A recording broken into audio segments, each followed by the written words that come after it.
Good morning. The 14th plenary meeting of the General Assembly is called to order.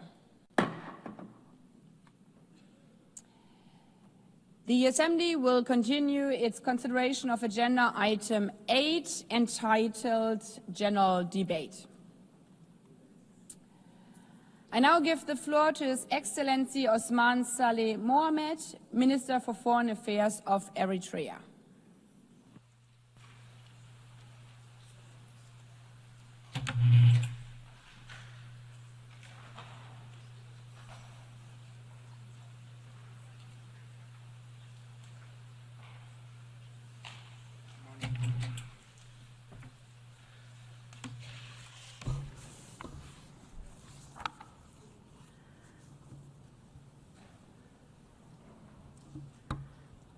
Good morning. Your Excellency Ms. Annalena Borbak, President of the 8th session of the United Nations General Assembly. Your Excellency Antonio Guterres, Secretary General of the United Nations, honorable heads of delegation, distinguished delegates, ladies and gentlemen. Madam President, allow me to join previous speakers to congratulate Your Excellency for your election to the presidency of the 8th session of the United Nations General Assembly.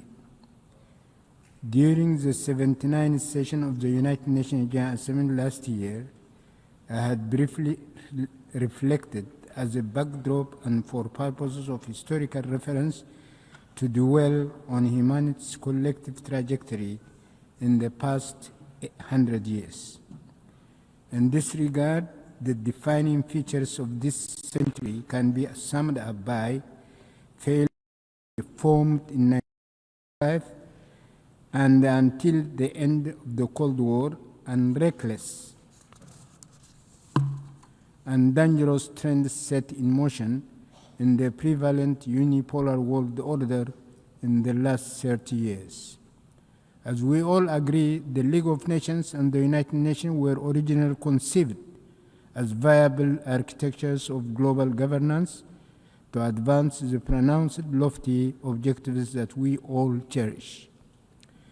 In this respect, and at a time when humanity is aspiring for a transition from the old, defunct global order to a new one, the overarching quest must revolve around finding outside tangential ideological acrimonies, enduring solutions to fundamental and outstanding problems that our global community continues to grapple with.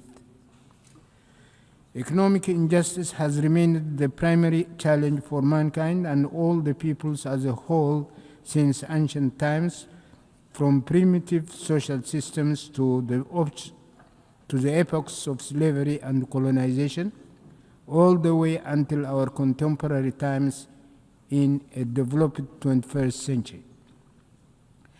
The perennial challenges stem from modalities of wealth creation and accumulation, and notably in relation to wealth and income sharing.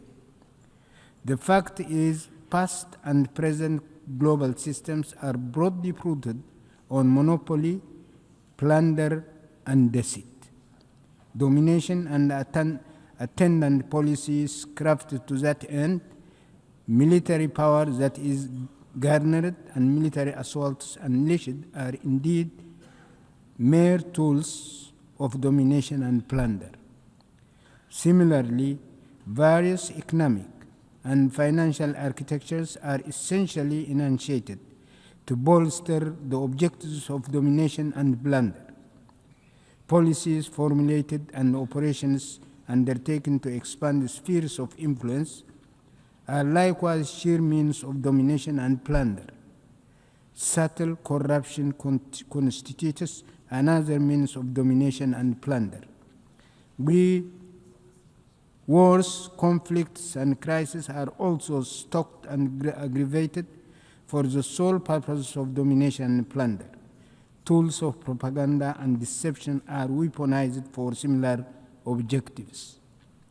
Ladies and gentlemen, In the event, the cardinal challenge is how to bring about a new global order that promotes justice and fairness to supplant prevailing global governance architecture whose defining contours remain domination, plunder, deceit, and repression. Spiraling oppositions underway in various parts of our world, including in the developed and industrialized regions, through expansive popular demonstrations against dire economic trends and debilitating debt anchored by governments, are only the tip of the iceberg. But what is extremely preoccupying is the appalling economic situation in the underdeveloped countries, and more specifically in the marginalized African continent. Although the details can be assessed on a case-by-case basis, most of Africa's economy remains primitive.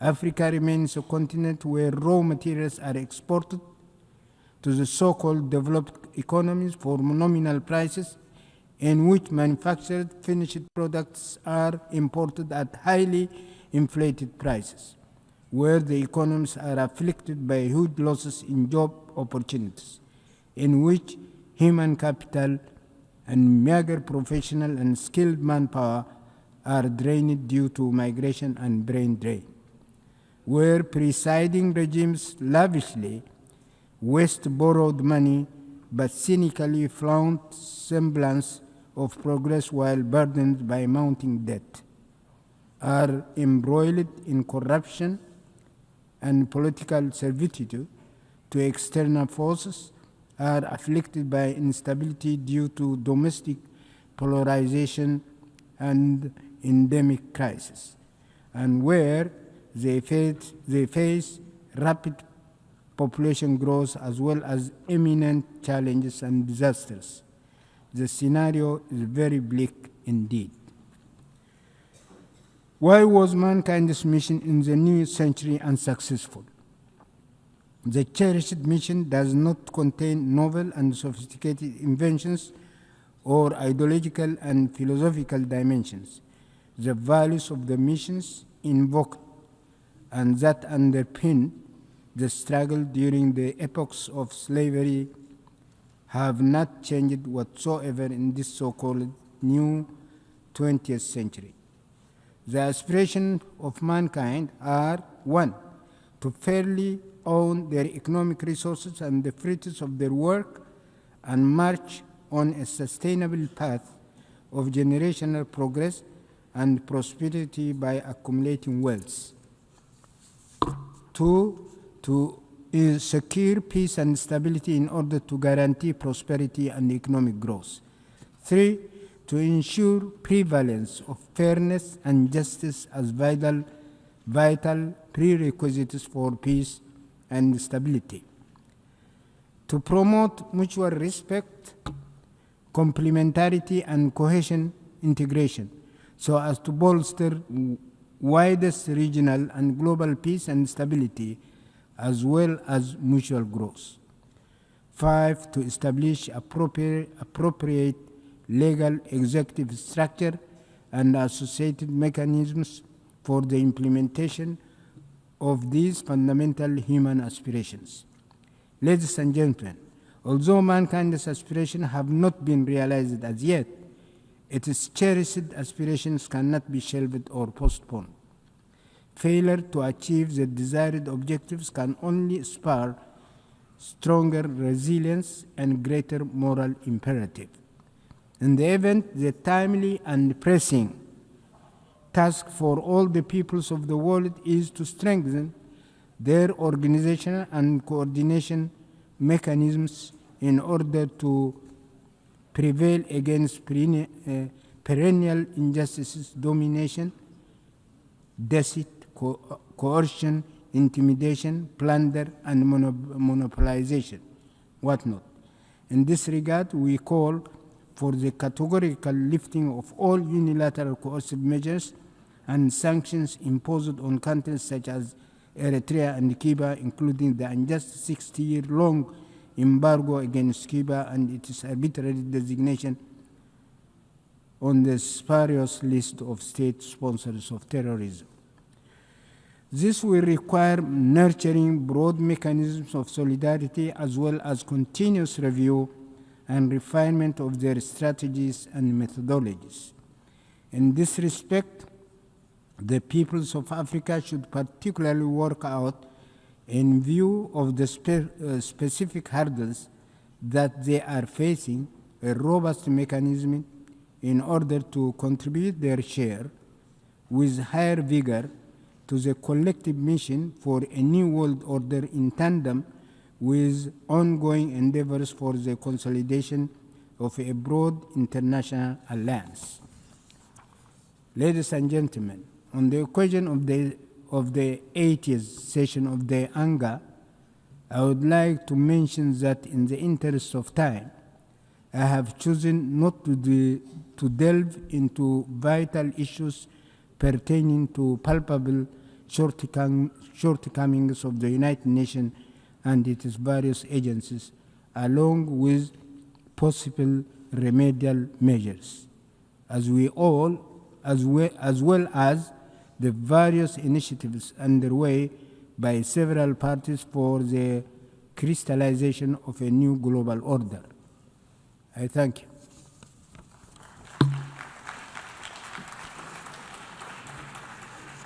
I thank the Minister for Foreign Affairs of Eritrea.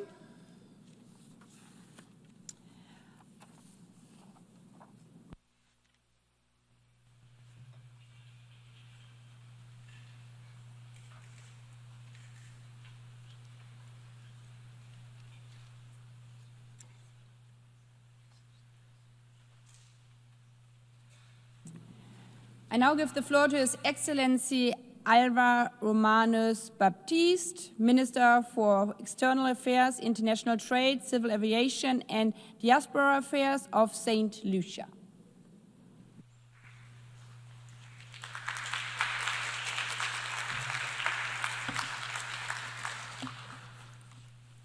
Madam President, in the words of the late Abraham Lincoln, the 16th President of the United States, the most reliable way to predict the future is to create it. The words of the late President are illuminated by Buckminster Fuller, who said, and I quote, "You never change things by fighting the existing reality. To change something, build a new model that makes the existing model obsolete." Unquote. Hence, Madam President, the theme for this 80th session of the United Nations, Better Together, 80 years and more for peace, development, and human rights, is a trumpet call to like-minded countries to urgently reconstruct a better future for humanity.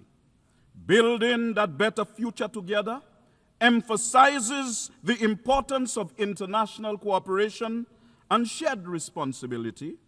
It requires a framework defining a shared destiny, and that involves better coordination and coherence across multiple actors to deliver the most effective and sustainable responses. In this regard, Madam President, St. Lucia, as a small island developing state, has maintained its engagement in the various processes of critical importance to its domestic agenda at the United Nations, such as climate change and sustainable development, financing for development, international ocean governance, the proliferation of small arms and light weapons, revitalization of the General Assembly, and decolonization. These all have a real impact on our national plans and programs. In the context of our development challenges, the global economy is facing multiple shocks that are threatening to further retard and reverse progress on St. Lucia's sustainable development. The impacts of these compounding shocks is aggravated by an unfair global financial system that is short-term oriented and crisis-prone, which further exacerbate inequalities. Not to mention that small island developing states like St. Lucia face existential threats amplified by climate change. Despite some skeptics, Madam President, there is no doubt that climate change is the most consequential and formidable challenge facing seeds. In fact, the latest scientific projections portend a grim future. Consequently, addressing the climate crisis is imperative for the survival and well-being of humanity, transcending national borders regardless of size or wealth. Prioritizing climate action is not just an environmental issue, but a moral obligation to protect human life, uphold global stability, and ensure a sustainable and equitable future for all of humanity. The recent advisory opinion from the International Court of Justice, which was requested by this very General Assembly, now also frames climate action as a legal responsibility. Hence, there is an urgent need to accelerate global momentum towards the ambitious targets across various international agreements and development agendas. A common thread across these instruments is the need to address the unique vulnerabilities and special circumstances of small island developing states. Madam President, we also work in the UN context to strengthen relations with countries and regions and encourage cooperation while remaining staunch advocates of the principles enshrined in the UN Charter, the rule of law, and the process of multilateralism. And St. Lucia agrees with the UN Secretary General that, and I quote, multilateralism is not an option but a necessity as we build back a better world with more equality and resilience and a more sustainable world. For we are confronted with challenges and threats largely emanating from the unilateral actions of powerful developed countries. And it is through the multilateral system of the United Nations that we can find comfort and the support to meet these challenges. However, the erosion of global trust, intensified by geopolitical divisions, economic disparities, and ongoing crises, threatens international cooperation and stability. As nations prioritize self-interest over collective well-being, diplomatic relations weaken and multilateral efforts falter.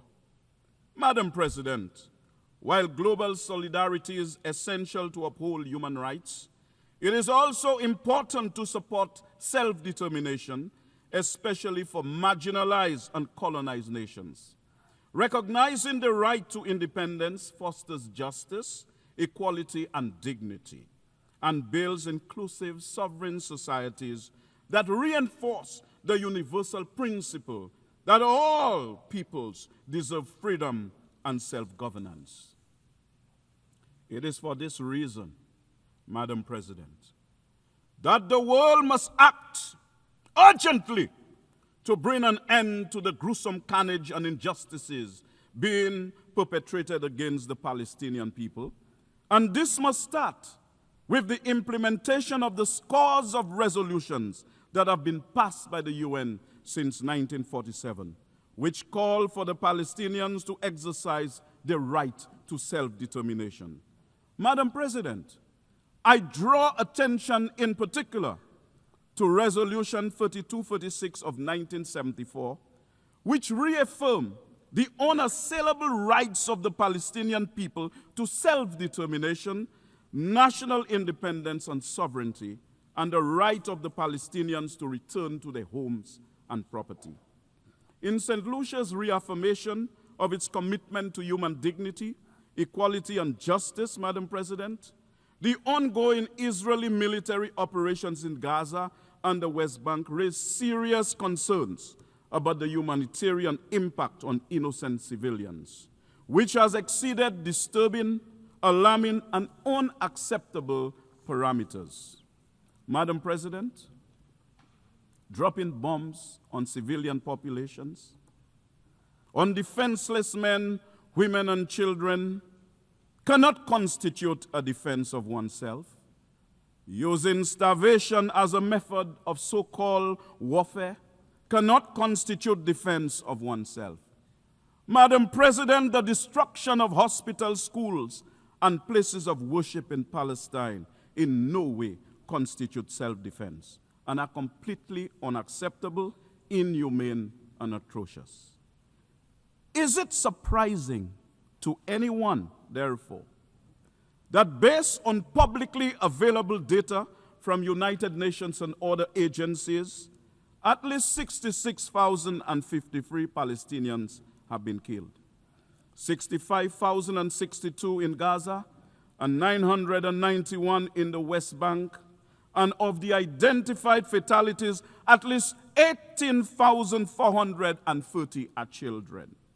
Further, at least 247 journalists and 540 aid or humanitarian workers have been killed since October 7th, 2023. Madam President, in this morbid scenario, we must remind ourselves that this is not a video game. This is not science fiction, and Palestinians are not imaginary people. They are human beings deserving of our collective respect, independence, and protection. Recognizing the fact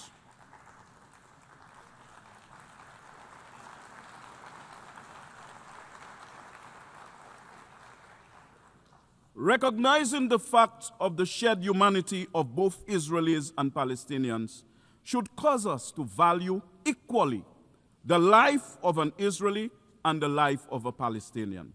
This would lead naturally to the fostering of dialogue and peaceful solutions to ensure security and stability for all parties involved, because respecting human rights and protecting all civilian lives must remain at the forefront of international efforts to resolve the conflict constructively. Madam President, St. Lucia's position is abundantly clear that there is an urgent need to put an end to the intolerable and significant human suffering, civilian casualties, and widespread destruction. And St. Lucia joins with the majority of member states which continue to call for de-escalation, dialogue, and adherence to international law to prevent further loss of life and foster a sustainable path toward peace. The Palestinians must have their own state and full membership to the United Nations alongside the state of Israel. The only way for Israel to have secure borders is for the Palestinian people to live in their own internationally recognized homeland in accordance with the universal right to self-determination. Peace in the Middle East can only come from this, not from bombs and wars, and terrorism and genocide and illegal settlements. Madam President, clearly, lasting peace cannot be secured on the basis of extremism. It must be pursued on the premise of mutual respect for the lives of both Israelis and Palestinians. Madam President, I speak to you today as one who's conscious of how the transatlantic slave trade inflicted unimaginable suffering, dehumanization, and economic exploitation upon millions of Africans. This is why we are adamant about our just cause for reparations from Europe for the African slave trade, which are a moral imperative rooted in justice and acknowledgement of profound historical injustices that have long-lasting consequences. Unsurprisingly, St. Lucia will sustain its condemnation of the atrocities being committed against the Palestinian people, rooted in decades of oppression, including the systemic undermining of Palestinian statehood. Madam President, since 1992, the United Nations General Assembly has consistently and overwhelmingly voted for the removal of the economic sanctions imposed by the United States on Cuba. It is time for all to respect and uphold the will of the General Assembly.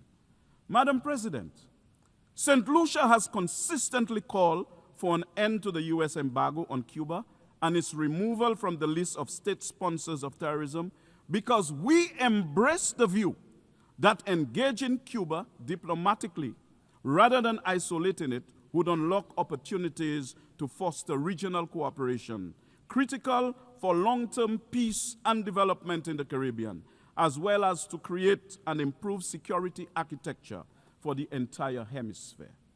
This pragmatic approach aligns with global efforts to promote sovereignty, respect, and mutual understanding, demonstrating that diplomacy and constructive dialogue are more effective strategies than universal sanctions. Madam President, ending Russia's war in Ukraine is essential to restoring peace, respecting sovereignty, and preventing further humanitarian catastrophe. The ongoing conflict has caused immense loss of life, displacement of millions, and widespread destruction, destabilizing the region and threatening global security. Hence, ceasing hostilities would demonstrate respect for international law and sovereignty, encouraging negotiations over continued violence. Madam President, renewing our commitment to multilateralism also means that member states must take measures to reduce tensions and settle disputes in areas where, if not checked, conflict and war would prevail. It is for this reason that St. Lucia renews calls for the United Nations to allow Taiwan to meaningfully participate in the UN system. And I state categorically, Madam President, that UN Resolution 2758 of 1971 does not preclude Taiwan's inclusion and participation in the United Nations system. Madam President, Haiti faces an unprecedented humanitarian crisis marked by political instability, widespread poverty, environmental degradation, and a fragile healthcare system, all compounded by intractable gang violence. Hence, the urgent need for international support is critical to prevent further deterioration of living conditions, protect vulnerable populations, and restore law and order, as well as basic services like education and healthcare. Without immediate action, Haiti risks spiraling into deeper chaos, increased violence, and prolonged suffering that will destabilize the region and undermine global efforts for stability and development. This is why St. Lucia is extremely concerned that the multinational security support mission is woefully short of the personnel and equipment it needs to effectively pursue its mandate. Of the $900 million the UN anticipated raising for Haiti, only 9.2% of this has been received. The UN Secretary General has best described this, and I quote, as shamefully overlooked and woefully underfunded, unquote. Madam President, on the 29th of January 2014, the leaders of the Community of Latin America and Caribbean states declared our region as a zone of peace. It was a declaration based on a commitment to upholding the principles of the UN Charter. It was based on the understanding that peace was necessary for the development of the peoples of the region, and that peace in the region contributed to international peace and security. As recently as the 13th of June this year, at the Brazil-Caribbean Summit in Brasilia, the heads of government reaffirmed their commitment to maintaining the region as a zone of peace. It is in this context, therefore, that St. Lucia, like other CARICOM member states, views with concern recent developments in the region which have aggravated tensions between Venezuela and the United States. We pray, Madam President, that this tension does not degenerate into violence, hence maintaining our region as a zone of peace. It is also in the context of the Latin American and Caribbean region as a zone of peace that St. Lucia is concerned over developments between Venezuela and the CARICOM member state of Guyana in relation to the border dispute between the two countries. St. Lucia urges the non-use of force on that issue and reliance on the multilateral mechanisms that are in place for resolving it. St. Lucia prioritizes diplomacy over violence, believing dialogue fosters peaceful coexistence and safeguards sovereignty. Small nations like ours can advocate effectively through non-violent diplomacy, demonstrating its moral and pragmatic strength, Madam President. Consequently, Madam President, we have a moral obligation to promote peace, development, and human rights through collective leadership rooted in respect, diplomacy, and multilateral cooperation. However, Madam President, we have to accept that the UN's commission is being ignored and disrespected when we witness the undeniable genocide that is being committed against the people of Palestine. Further, the recent attacks on Iran, Syria, Lebanon, and Qatar speak to the violation of the UN Charter, which has now become normalized. We cannot deny that the UN's commission is being snubbed and disregarded when, after 3 years, Russia continues to flout international law and the UN Charter with its unprovoked invasion of Ukraine. Similarly, the UN's commission is also being ignored in the 63-year-old unproductive economic embargo that has been imposed on the government and people of Cuba, despite the many UN resolutions calling for its removal. And we have to agree that the UN's commission is being disregarded in the conflict in the Sudan. These shocks to the UN's commission should be of concern to all member states, but they are of particular concern to all small island developing states like St. Lucia, not just because these conflicts threaten world peace in general, but because they are symptomatic of a departure from multilateralism and the adoption of an outdated notion that might is right. Clearly, Madam President, violence is not in consonance with the requirements of our times. In fact, it is abundantly clear that military dominance, which is an expired currency of a bygone era, is not moral tender and cannot purchase peace and stability in the contemporary global political environment. The old military order, though fraught with contradictions, is pregnant with renewal. Without guidance, its offspring may be disfigured by conflict. But with diplomacy as the midwife, this troubled gestation can deliver a new era of peace and stability. The world's intolerance for the carnage in Gaza and the West Bank is symptomatic of its resentment for needless bloodshed.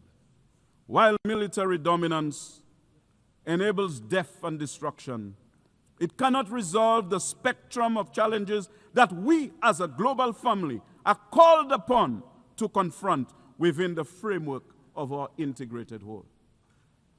So, Madam President, the UN 80 initiative is essential to revitalize the UN's effectiveness amid crisis, enhancing multilateralism to restore trust and address issues like climate change and inequality.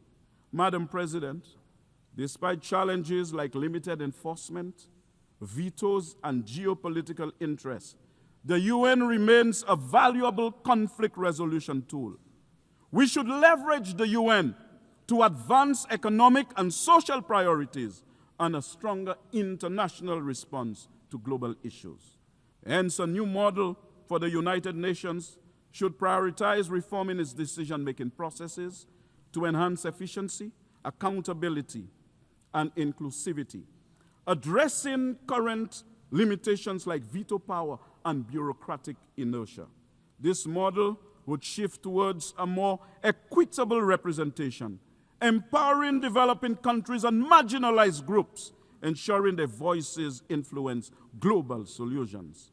It would strengthen the UN's capacity for rapid response to crisis, integrating innovative approaches like technology and multi-stakeholder partnerships.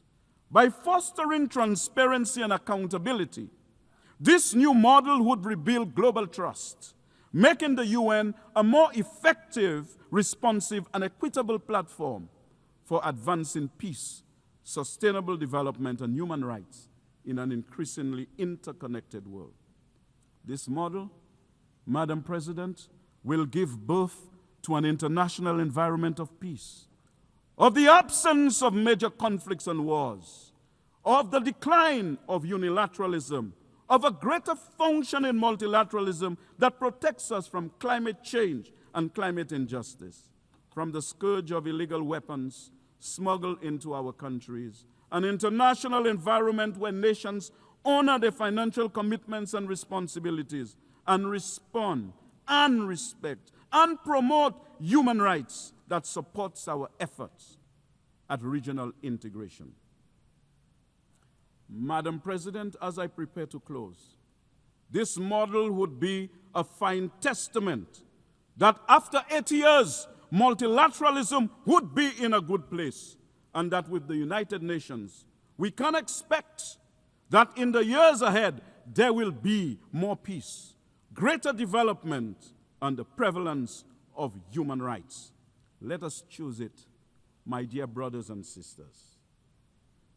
Let us reach for it, my dear brothers and sisters, because after all, in the words of Buckminster Fuller, we are called to be architects of the future, not its victims. Madam President, I yield the floor.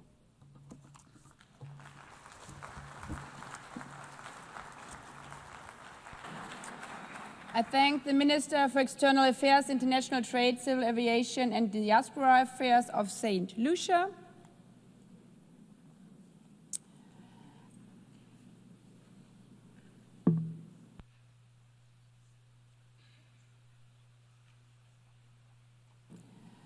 I now give the floor to His Excellency Mulambo Hamakuni Haimbe, Minister for Foreign Affairs and International Cooperation of Zambia.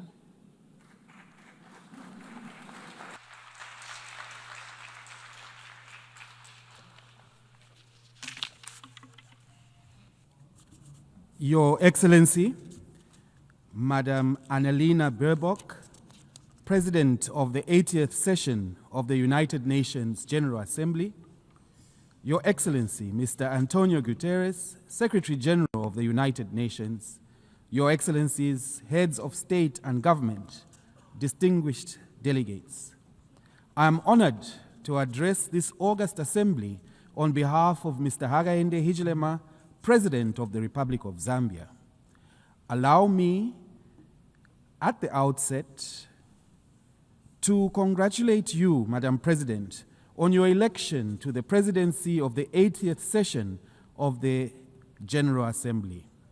The choice of theme, Better Together, 80 years and more for peace, development, and human rights, is timely as it underscores the need for us to work together for the common good in the face of multiple global challenges. In this regard, Zambia reaffirms its faith in multilateralism and the United Nations Charter, a key foundation for our shared commitment to international peace and cooperation. Over the past 8 decades, the United Nations has been the cornerstone of global peace, security, and cooperation. It has helped prevent major conflicts, advanced decolonization, supported peacekeeping missions, and played a leading role in advancing global action in public health, education, and humanitarian relief that have saved countless lives. Through initiatives such as the Sustainable Development Goals, it has mobilized nations to reduce poverty, improve public health and education, as well as promoted gender equality. We also note that peace is intrinsically intertwined with development, as there can be no sustainable development in the absence of peace. Therefore, the UN's efforts at peace building and peacekeeping are very critical for the development of all regions of the world, even those seemingly distant from the war front. We recognize, however, that the UN has been slow to react to some of the conflict situations which has led to serious humanitarian crises.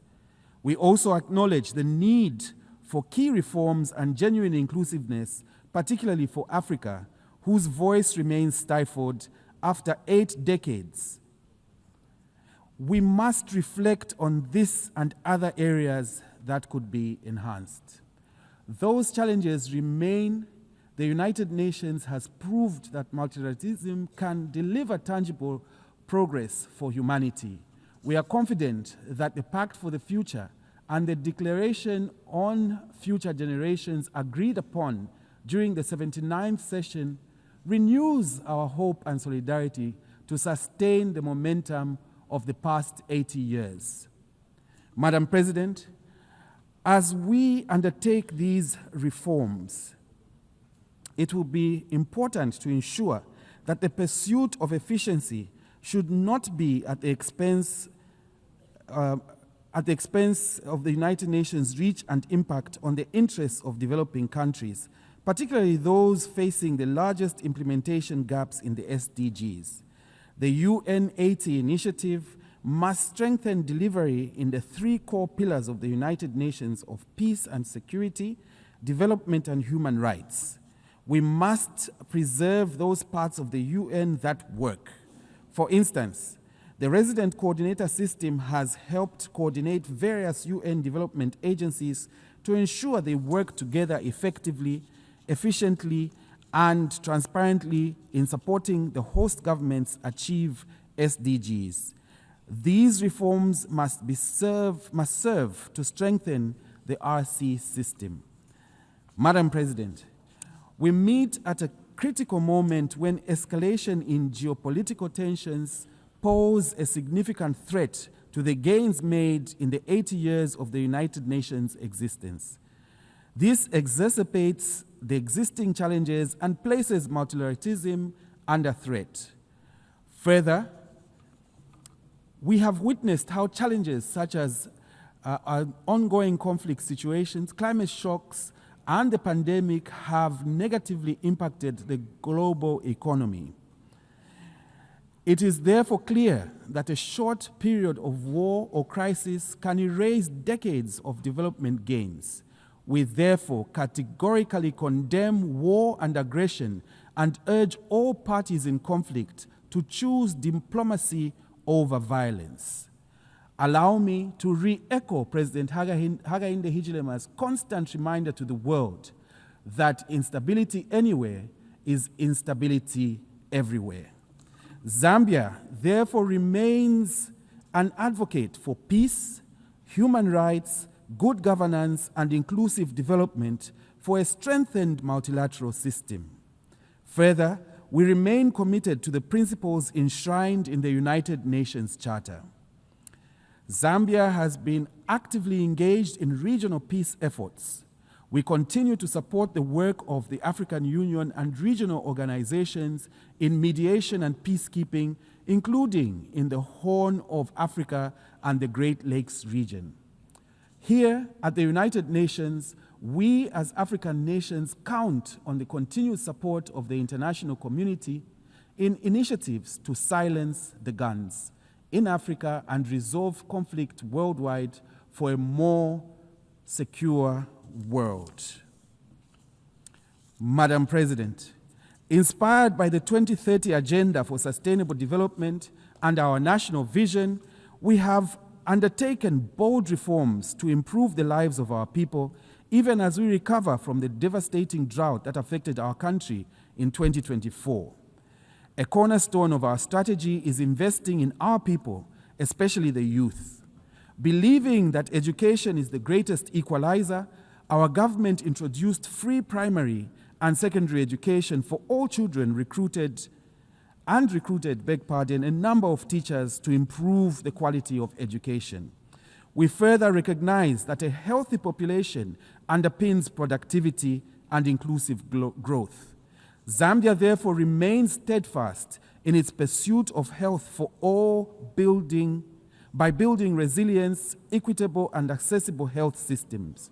We are expanding infrastructure, providing essential supplies, and deploying thousands of health workers to underserved areas, among other interventions.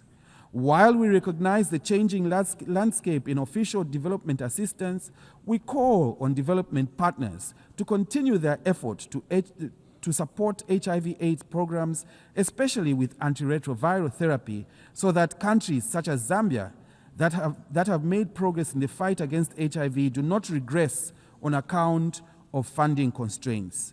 We therefore look forward to upcoming World Social Summit in Qatar that will accord us an opportunity to engage on key social development issues and advance social progress, ensuring that no one is left behind in the global sustainable development journey.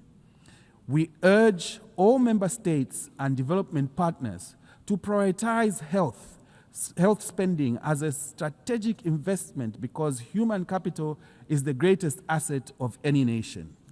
Madam President, to protect the most vulnerable, Zambia has scaled up safety nets. Our social cash transfer program now reaches over 6.5% households. This and other complementary initiatives such as food security packs and skills training has been crucial in cushioning families from shocks and lifting communities out of extreme poverty. Madam President, we believe that empowering women is more than just a moral duty. When women thrive, families prosper and nations advance. We therefore place women and youth at the center of our transformation through affirmative measures that enhance women's participation in decision-making and protect their careers and families. We continue to lead efforts to eliminate gender-based violence and child marriage through strengthening laws and community awareness programs. We call on the international community to redouble efforts towards gender equality, especially as we commemorate the 30th anniversary of the Women's Conference and Beijing Program of Action. Madam President, Zambia's economy, like many other developing countries, has endured turbulent times in recent years. Upon assuming office, our government's highest priority was to restore macroeconomic stability, which we are steadily delivering. We implemented difficult but necessary reforms to restructure our public debt in order to create fiscal space. This debt restructuring, alongside our ongoing IMF-supported program, has put Zambia firmly on a path to debt sustainability and renewed investor confidence. However, stabilizing the economy is only the first step. We equally focused on reigniting growth and economic transformation through diversification. Madam President, the existential threat of climate change looms over all our aspirations. Despite our minimal contribution to global emissions, many developing countries often experience increased frequency of climate shocks, such as droughts and destructive floods. In this regard, we look ahead with a hope to the upcoming COP30 in Brazil, which will mark the 10th anniversary of the Paris Agreement. This milestone conference must be a turning point from promises to action. Zambia has submitted its revised National Determined Contribution, NDC 3.0, and we therefore encourage other countries to do the same with enhanced ambition to be within the reach of the 1.5 degrees Celsius goal. We must act now to limit global warming and to adapt to its effects. Let us summon the political will for bold action that safeguards the planet for future generations. Madam President, 5 years to the year 2030, only 17% of SDGs are on track. We also note that several developing countries remain fiscally constrained in directing sufficient resources towards SDGs on account of increasing debt burdens, highlighting the need to strengthen mechanisms for resolving debt crises. Against this backdrop, Zambia was privileged to have co-facilitated the outcome document of the 4th International Conference on Financing for Development, which unanimously adopted the Sevilla Commitment. This outcome has renewed global consensus to close the $4 trillion annual SDG financing gap. It is now time to move from commitments to action. We call on all nations, development banks, and the private sector to align their policies and investments with the SDGs. Official development assistance, a lifeline for less developed countries, must be protected. There is need to scale up domestic resource mobilization, embracing innovative financing mechanisms, tackling illicit financial flows, and promoting private sector involvement. Madam President, for too long, the current international financial architecture has perpetuated structural inequalities, particularly for developing countries. The post-war institutions designed to promote global economic stability and growth no longer reflect today's geopolitical and economic realities. Many African countries continue to bear the weight of unsustainable debt, limited access to concessional financing, and the effects of global shocks beyond their control, from climate change to pandemics and global conflicts. We therefore welcome the commitments from various stakeholders for comprehensive reform of the global financial system.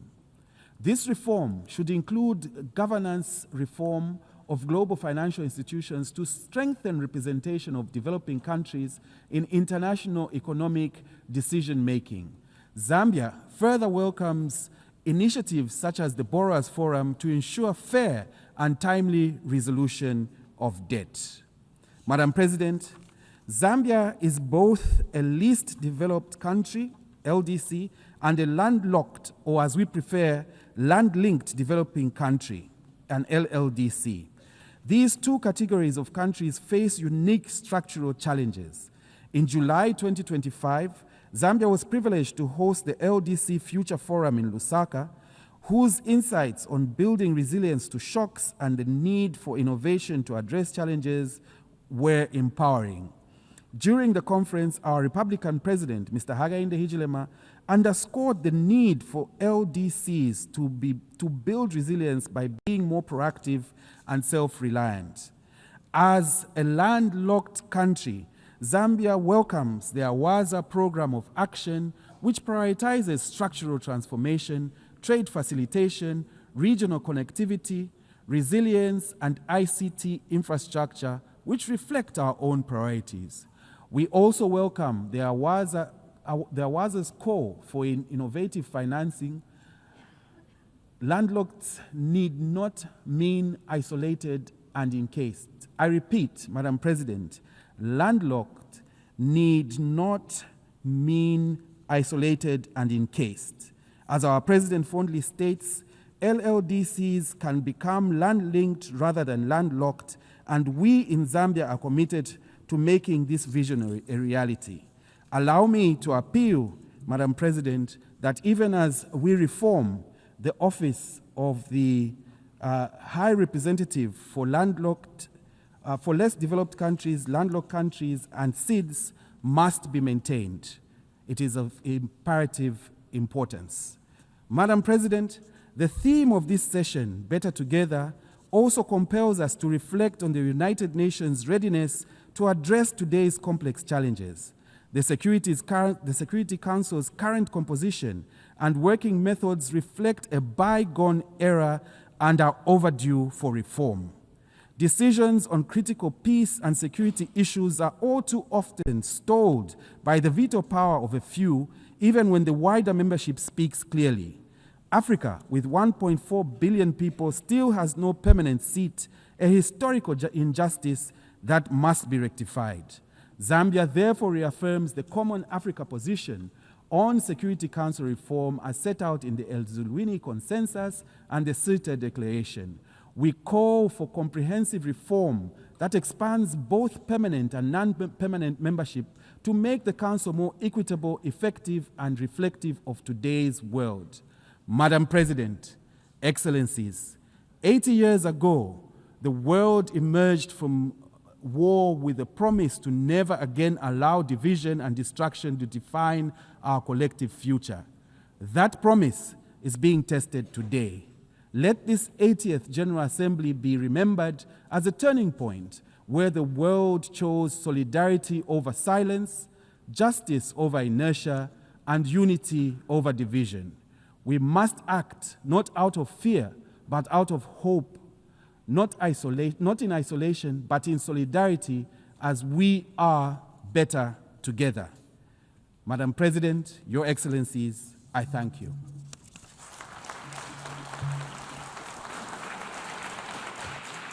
I thank the Minister for Foreign Affairs and International Cooperation of Zambia.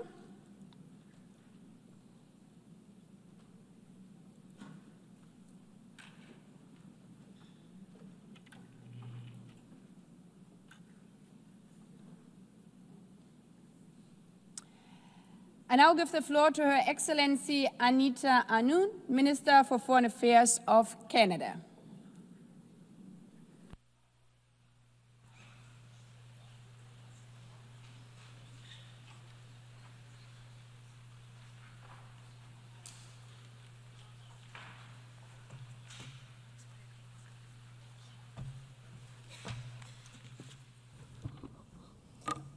President, Excellencies, distinguished delegates, let me, Madam President, congratulate you on your election as President. Since the end of the Second World War, multilateral institutions have helped to make our world safer and more prosperous. More than 1 billion people have been lifted out of extreme poverty. Famine and disease have declined. We see shared effort leading to shared prosperity. However, today, the multilateral system is under threat. Some countries are turning more inward, looking at protectionism and unilateralism rather than multilateralism. Around the world, the geopolitical landscape is unstable. Power is heading towards a way that is undermining, jeopardizing our security and prosperity. We are facing challenges that no country can address alone. Allow me to start with Canada itself, because the strength that we have abroad is based on resilience at home. Proudly bilingual, resilient, dynamic democracy spanning 3 oceans, blessed with natural resources, and above all, defined by the ingenuity of our people. Our scientists are leaders in artificial intelligence and clean technology. Our workers are partnering in the global energy transition. Our entrepreneurs are advancing critical minerals, agriculture, and digital innovation. Canada is home to Indigenous peoples and to immigrants from every corner of the globe. Let me say a few words about Indigenous peoples on the eve of Canada's National Day for Truth and Reconciliation. The voices of Indigenous peoples enrich our democracy at home and diplomacy abroad. Their leadership has laid the foundations for the path followed by Canada and is strengthening our place in the world. Canada has for a long time been advocating for cooperation, diplomacy and international law. Whether this be a question of promoting peacekeeping operations of the UN during the Suez crisis, or indeed the Ottawa Treaty that prohibits anti-personnel mines, Canada has always been an innovative leader on global issues. This is something that still guides us. Not shrink from global challenge. Canada does not retreat from duty. Canada does not walk away from building and strengthening peace. Even as the world changes, Canada remains a stable and reliable partner, both in business and collective security. At its core, our foreign policy rests on three pillars. First, defense and security, keeping Canadians safe, strengthening our sovereignty, being good allies and partners in NATO and NORAD. Second, economic resilience, diversifying trade, strengthening supply chains, being an attractive destination for capital, and an entrusted trading partner while advancing rules-based trade. And third, core values, promoting democracy and pluralism, balancing and maintaining human rights, fostering gender equality, protecting our environment, and working with Indigenous partners on sustainable development and prosperity while safeguarding our environment. But we face a changed reality. Rising unilateralism and protectionism weaken multilateral institutions and the rule of law, the very bedrock of the post-war order. À eux seuls. In 2024 alone, 300 million people needed humanitarian assistance. 120 million were displaced. More than 40 million were refugees. Conflicts cost $14 trillion a year for the global economy. And each of these figures is not simply a statistic, but it's a child, a family, a community. Each and every one of them are just proof of why we must respect together the UN Charter, the Geneva Conventions,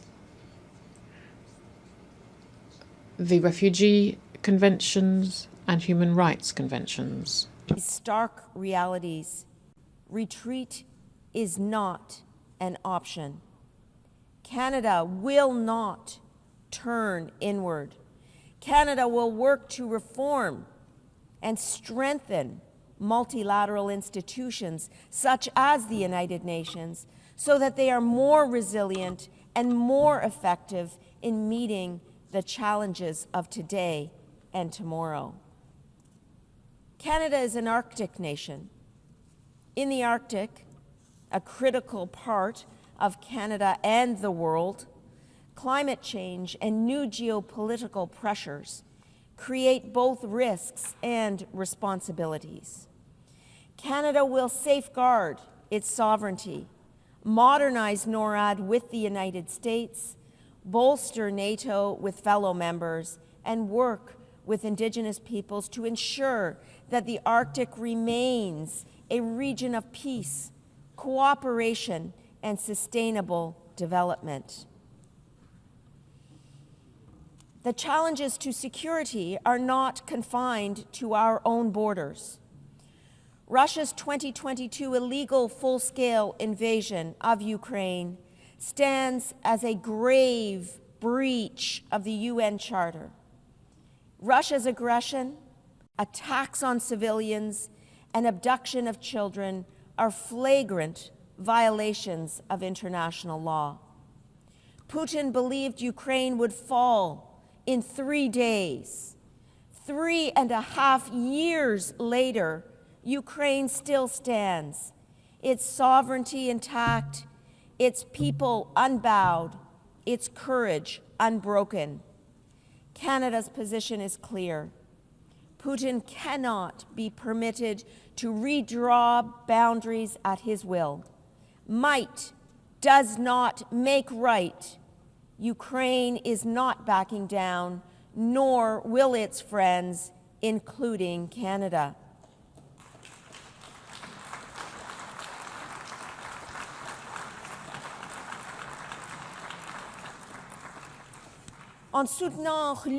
In supporting Ukraine, we are not only defending a nation, we are defending the founding principles of sovereignty, dignity, and peace. Values that unite us all.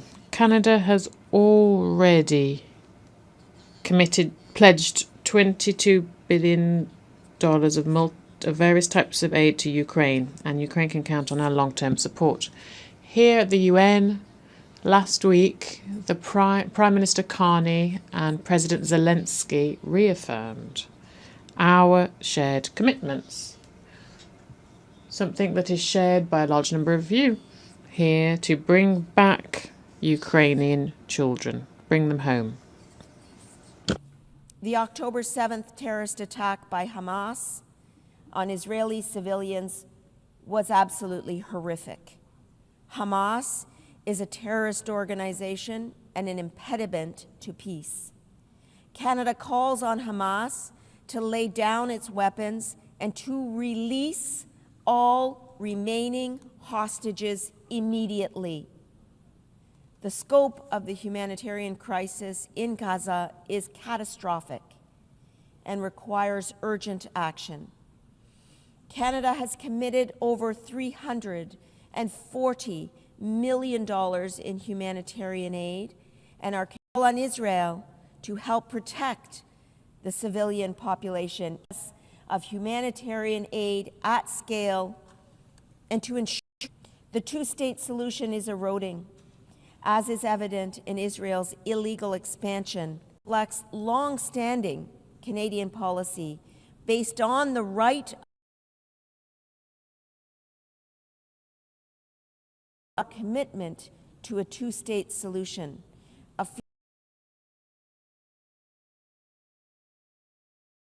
live side by side in peace, continue their efforts to reach a ceasefire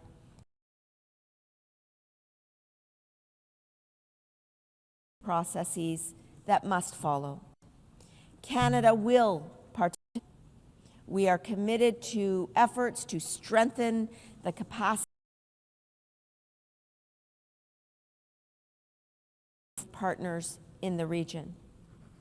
On Haiti, in Haiti, violence is destroying lives and undermining stability. Canada supports the efforts made to tackle violence, put a stop to gang violence, and re-establish governance and open the way for stable democracy and a greater level of regional security.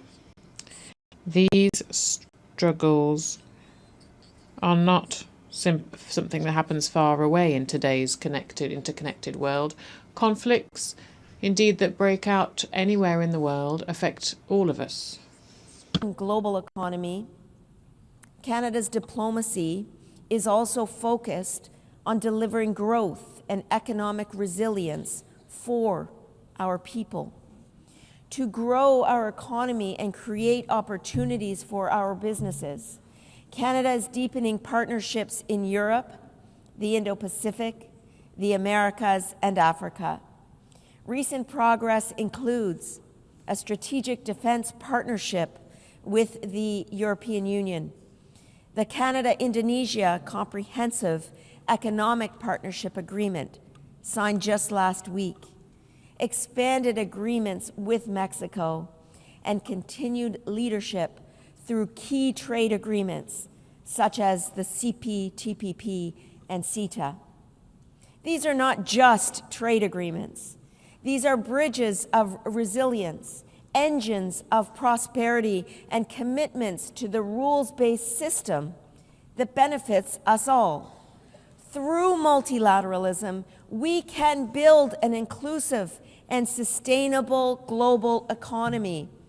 And when multilateral institutions are under threat, Canada will not turn inward. We will lock arms with our partners to strengthen institutions, building their legitimacy and their efficacy to meet the challenges of today and tomorrow. We are determined to forge new economic partnerships and leverage our competitive advantages in areas of economic strength. Canada will ensure that we utilize our diplomatic efforts abroad to the benefit of domestic interests as well. Alors que nous...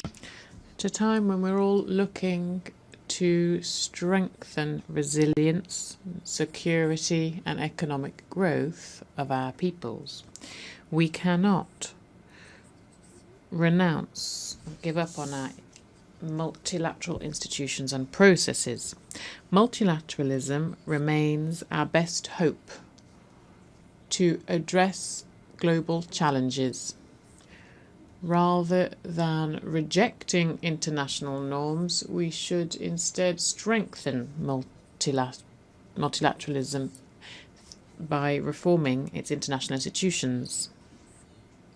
This is the only way that international institutions will be able to address the challenges that we are all facing, while all the while providing results for our nations and peoples. Have an opportunity to act with pragmatism and flexibility in our efforts to deal with collective challenges. That is good advice for all of us in our chamber here today. We need to bring together the representatives of those countries and entities that are both relevant to and affected by the crises at hand. As we have seen with the Coalition of the Willing for Ukraine, these efforts in support of the UN Charter need to become the new norm so that we can move forward on urgent challenges at scale and at speed.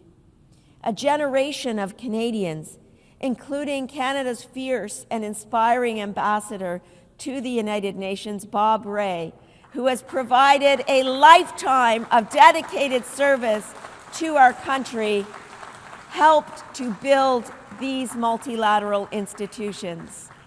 And I pay tribute to Bob for his lifetime of dedicated service to our country. Our goal will always be to prevent and to resolve international conflicts while modernizing global institutions so that they can meet the challenges of the future. To close, Canada is committed to leaving future generations not only a safer, more prosperous, more inclusive, and more peaceful world, but also a more sustainable one. Canada will be defined not by the strength of our values, but by the value of our strength. We know that no country can meet today's challenges alone. As former UN Secretary General Kofi Annan once said, in an era of global challenges, the world needs multilateralism now more than ever. No nation can solve its problems alone. This is the spirit of Canada, and Canadians are rising to the challenge. We will work toward a world where prosperity is shared, security is collective, and peace is lasting. This is Canada's pledge in this era of geopolitical challenge and change. Thank you. Merci beaucoup. Miigwech.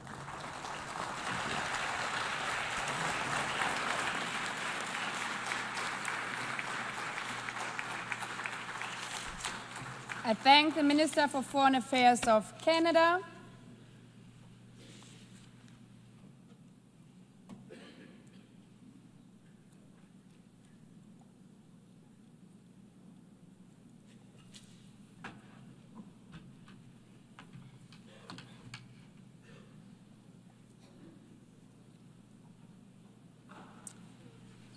I now give the floor to His Excellency Javier Bo Soto, Secretary of State for Foreign Affairs and International Cooperation of Honduras.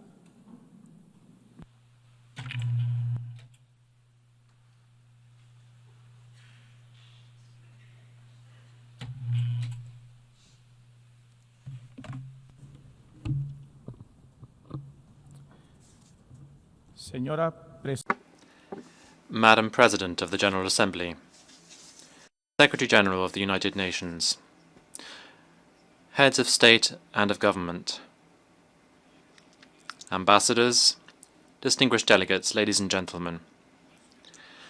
I address you today on behalf of the Government of the Republic of Honduras and on behalf of President Iris Xiomara Castro Sarmiento, the first woman to lead the destiny of our nation, who recognizes the historic meaning of this General Assembly, which commemorates 80 years since the establishment of the United Nations. 8 decades have elapsed since humanity, in the wake of the horror of 2 world wars, decided to build a new legal, moral and political framework to preserve peace, protect fundamental rights, and build equal development between peoples.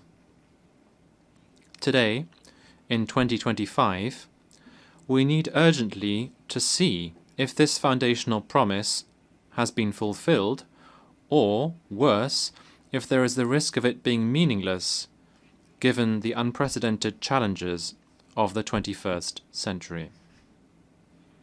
Madam President, the world is not peaceful.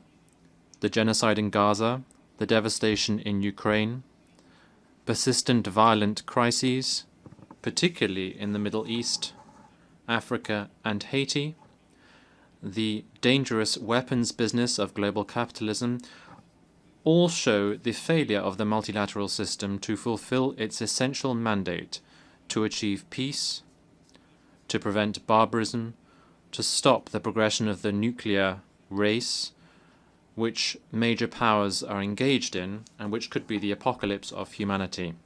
We categorically reject the fact that the most important decisions on peace and security throughout the world are hoarded in the hands of 5 permanent members of the Security Council.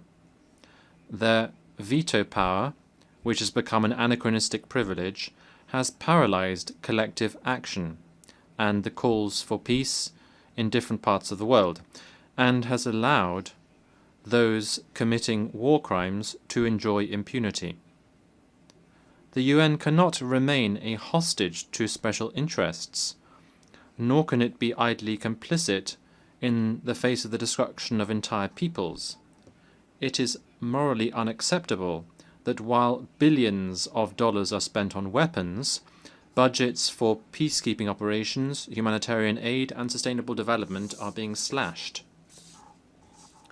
How can it be justified that the voice of 193 states who are present in this General Assembly and who are in favor of peace, to put an end to the different power blocks, can be cancelled out by one vote?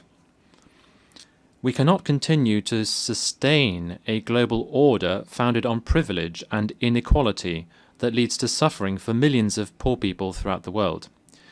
If we want the UN to survive as a guarantor of peace and not as an impotent bystander, we urgently need to reform its foundational charter. That is why Honduras joins the clamour of the Global South, demanding that the UN Charter be structurally changed to democratize the Security Council so that it once again has legitimacy, effectiveness, and justice for the nations of the world. To be clear, we are proposing the following. First of all, to broaden the composition of permanent members and non-permanent members, ensuring equitable regional representation therein. Secondly, we need to get rid of the veto, particularly when peace is looked for. and we need to ensure that this is particularly the case where there is genocide, war crimes, and widespread violations of human rights. Thirdly, we need to beef up the role of the General Assembly, providing the Assembly with more power, more binding power, in decisions pertaining to peace, security, and development. And finally, we need to open decision-making fora for women, indigenous peoples, youth, and diasporas, whose voice continues to be marginalized. Honduras is not accepting any more excuses.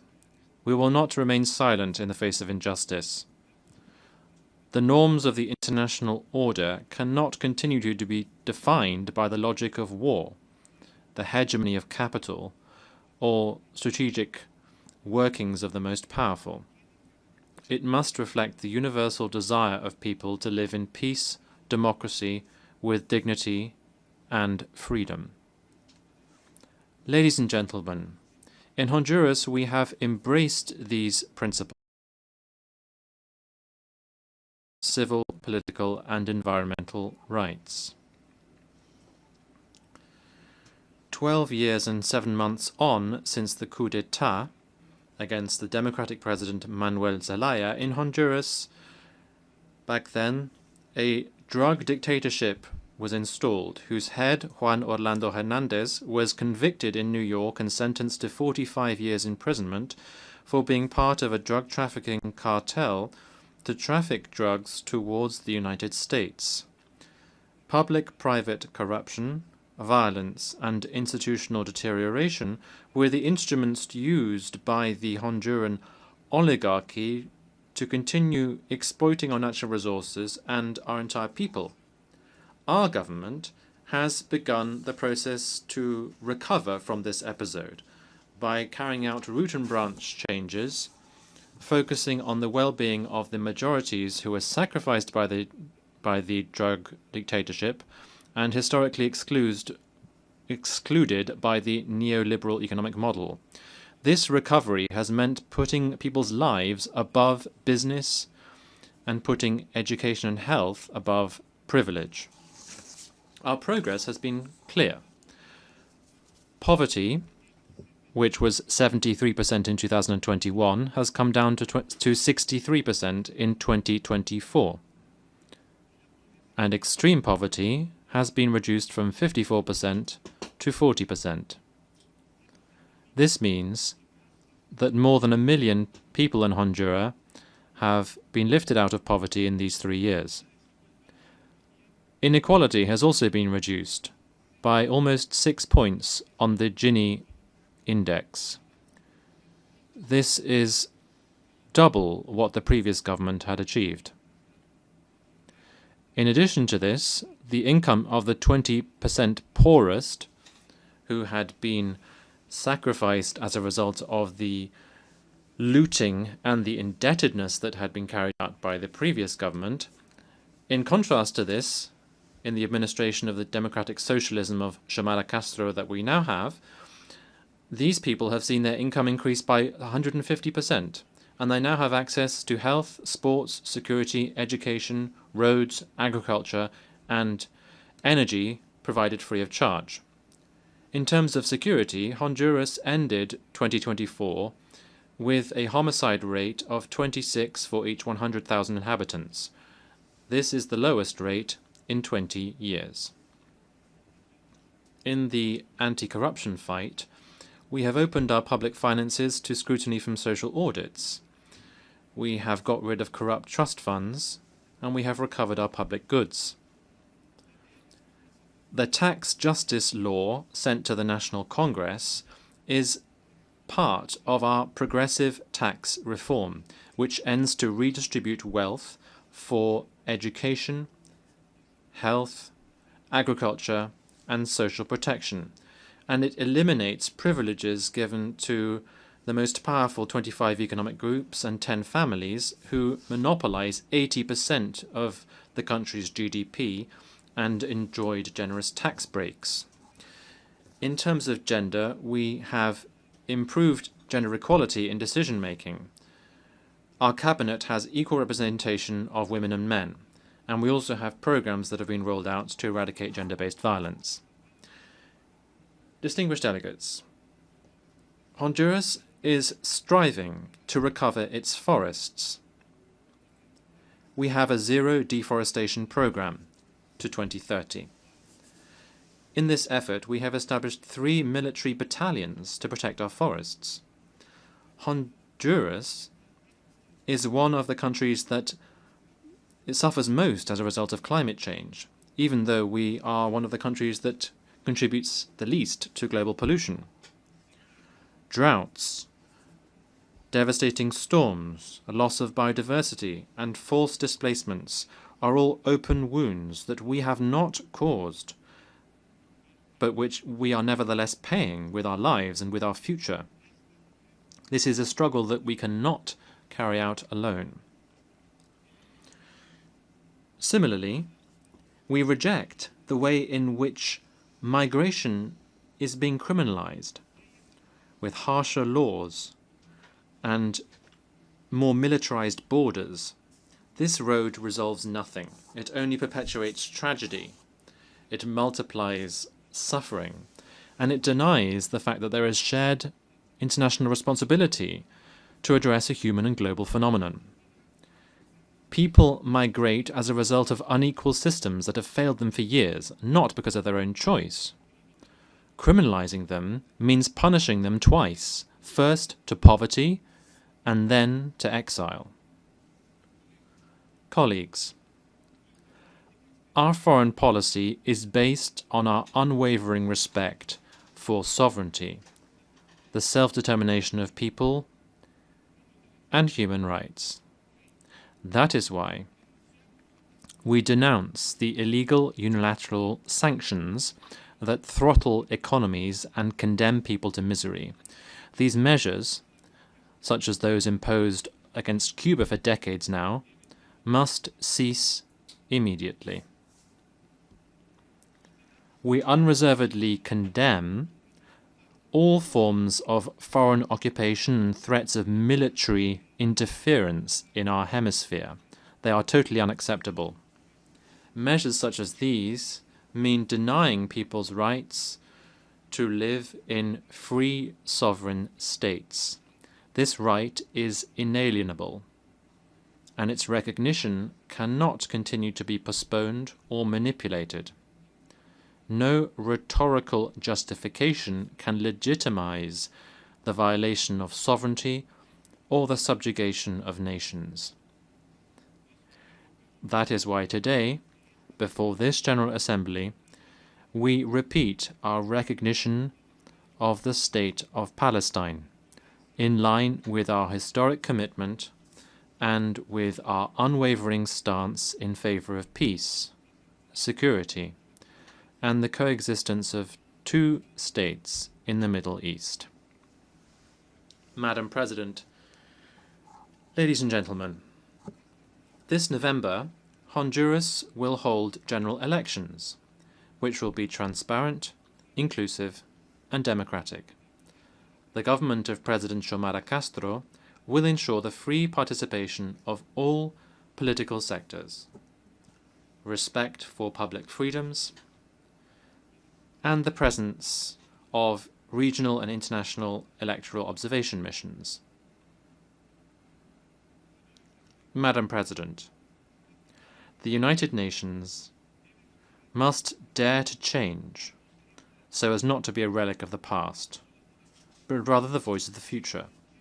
80 years since its establishment, it is not enough to commemorate the past.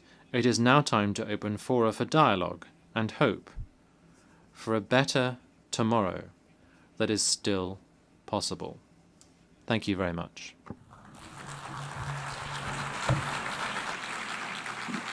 I thank the Secretary of State for Foreign Affairs and International Cooperation of Honduras.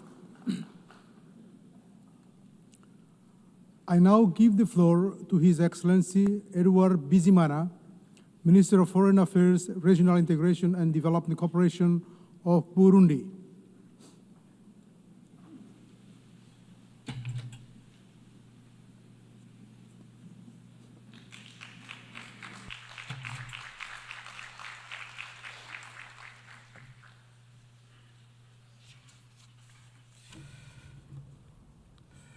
Monsieur le Président, President, Secretary General, distinguished delegates, ladies and gentlemen. I am taking the floor today on behalf of the President of the Republic of Burundi, His Excellency Evariste Ndayishimiye, who bestowed upon me the honour of representing him at this assembly and to share the views of Burundi. Today, as we mark the 80th anniversary of our organisation, something that we're celebrating, and of Better Together, 80 years and more for peace, development and human rights. Allow me, first of all, to warmly congratulate Ms. Annalena Baerbock for her outstanding election to preside over the 80th session of the General Assembly. And I assure her that she has the support of Burundi. I'd also like to take this opportunity to pay a well-deserved tribute to your predecessor, my brother Philemon Yang, and pay tribute to his admirable personal and professional qualities, and thank him for the exceptionally professional way in which he presided over the 79th session, which we have just successfully concluded. Finally, I would like to commend the courage of Mr. Antonio Guterres, who, for as long as he's been Secretary General of our organisation, has always advocated for the reform of the UN system to make it more effective and more credible. He also has the support and encouragements of Burundi. 80 years ago, the United Nations was born to a world ravaged by war. Its main mission was to preserve peace and foster cooperation between states and promote human rights. However, given what's happening today in some parts of the world, we should really be asking ourselves if the UN is still on this trajectory. Today, as we're marking this anniversary, I'm honoured to reaffirm Burundi's commitment to these founding ideals. The same ideals that have guided the UN's Charter since 1945. That shows the importance of the theme that is bringing us together this year. Far from being simply a slogan, it throws back to a historic need, a moral commitment, and indeed the only path towards a shared future. Indeed, as long as it has existed, the UN has made a great contribution to maintaining peace. It has supported ways of decolonisation. It has promoted international law, as well as the universality of human rights. It has fostered cooperation between nations and inspired generations of leaders and people. Burundi, which was once a beneficiary of this international solidarity, today is actively contributing to it, whether this be through peacekeeping troops, diplomatic engagement, or indeed using its voice within multilateral fora. Also, Burundi is a real-life example of resilience and of the return of peace. Our nation has gone through very difficult moments, but through and thanks to the will of its people and its strengthened institutions, Burundi was able to turn the page on conflict and choose instead the path of reconciliation, stability and mutual respect. We created national transitional justice mechanisms with a Truth and Reconciliation Commission, which is painstakingly and courageously continuing its work so that future generations will be able to build on solid foundations without hatred or a spirit or any search for vengeance. As a part of our candidate to be a Human Rights Council, we will stand against any politicisation of human rights. Thus, we denounce special mechanisms which are sometimes imposed on some countries, including Burundi, for rather subjective reasons. This is why I reiterate Burundi's request to withdraw the initiative to extend for the mandate of the famous human rights special rapporteur on human rights in my country, who for 10 years has been publishing subjective and biased rights reports on Burundi, as if Burundi and indeed time had stood still over the last 10 years. In Burundi, President, we have undertaken significant efforts to strengthen the rule of law, fight impunity, and promote civil, political, economic, social, and cultural rights. Notable progress has been recognised by several partners, bilateral and multilateral partners, that is, as is shown by our constructive cooperation with multilateral partners. However, the Special Rapporteur seems to not have noticed this progress. But, as we all know, peace is only sustainable if development is there too. That's why Burundi has resolutely committed to implement the SDGs, paying particular attention to agriculture in order to create real food security. We're also focusing on education for all, health care, energy, the empowerment of women and young people, and environmental protection and other areas. This is the spirit that inspired our vision for Burundi with an emerging economy by 2040 and a developed economy by 2060. This vision is fully in line with the SDGs, and it shows our will to build a future where every citizen can prosper and actively contribute to the sustainable development of their country.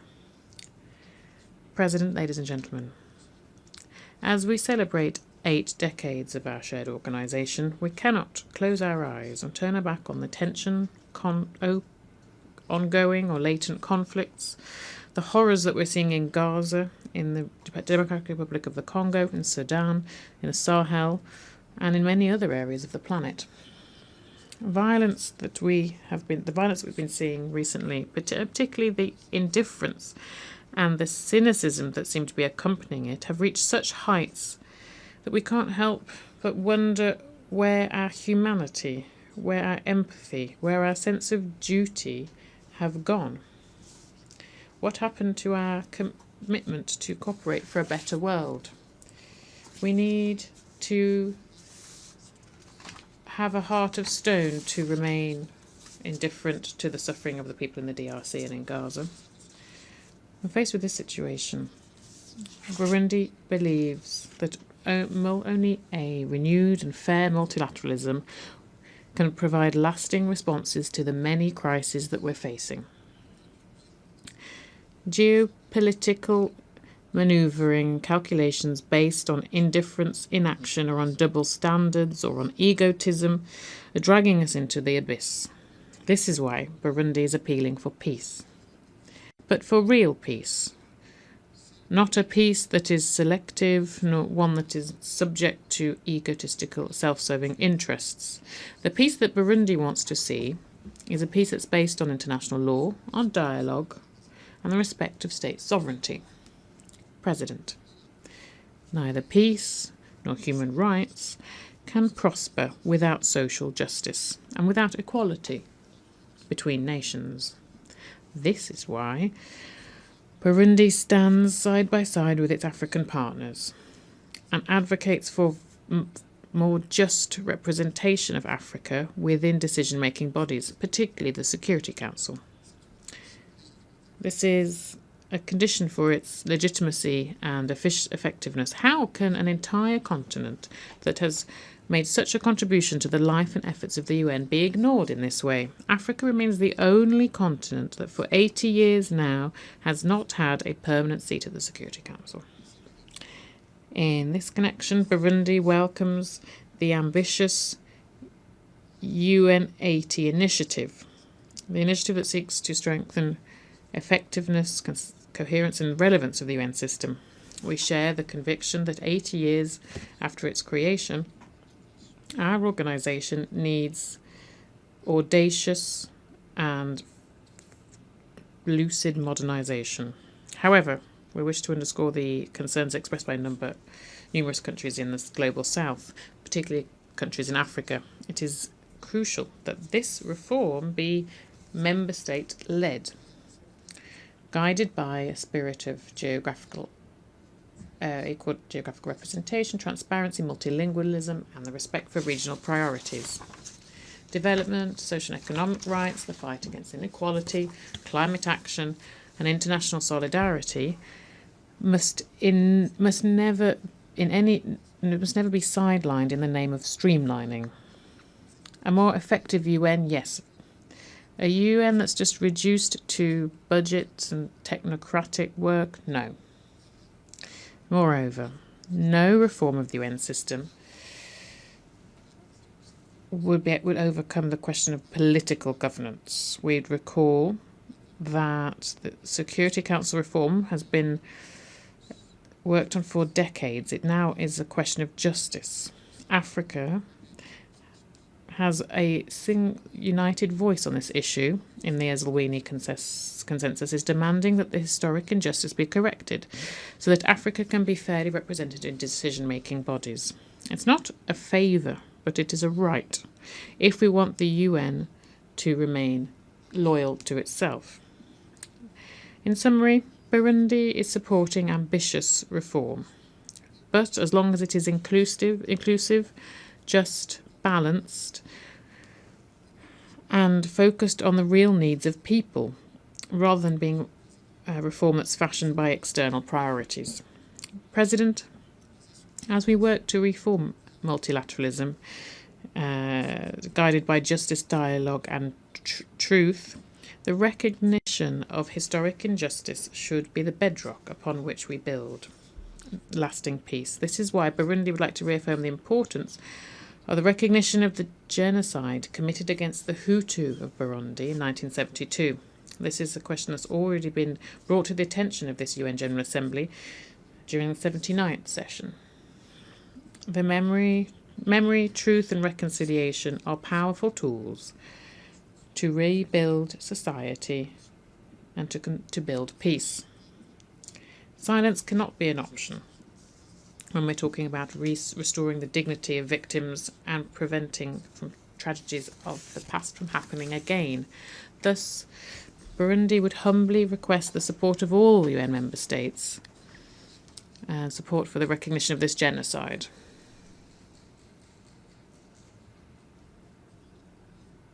Before I conclude, President, I wish to reaffirm Burundi's will and its appeal to walk together towards a common future. This 80th session is a lot more than simply an anniversary. It's an appeal. We're at a crossroads, and the 80th session of our General Assembly must be a time for a moral awakening, solidarity, and for us to remember our shared humanity. The UN of tomorrow must be one that represents equity, justice, and action. It must reflect the realities of our world today to ensure that all voices are heard so that we can build lasting peace for present and future generations, as stipulated in the preamble of the UN Charter. Burundi is ready to continue to make its active contribution to establishing and maintaining peace, to consolidating the values of fair and inclusive development, as well as solidarity, mutual respect, and peaceful coexistence. Because yes, it is together, and better together, we'll be able to preserve peace, guarantee human rights, and ensure a dignified future for our children. It is a question of the credibility and the reputation of our shared organisation. Thank you very much, ladies and gentlemen. I thank the Minister for Foreign Affairs, Regional Integration and Development Cooperation of Burundi.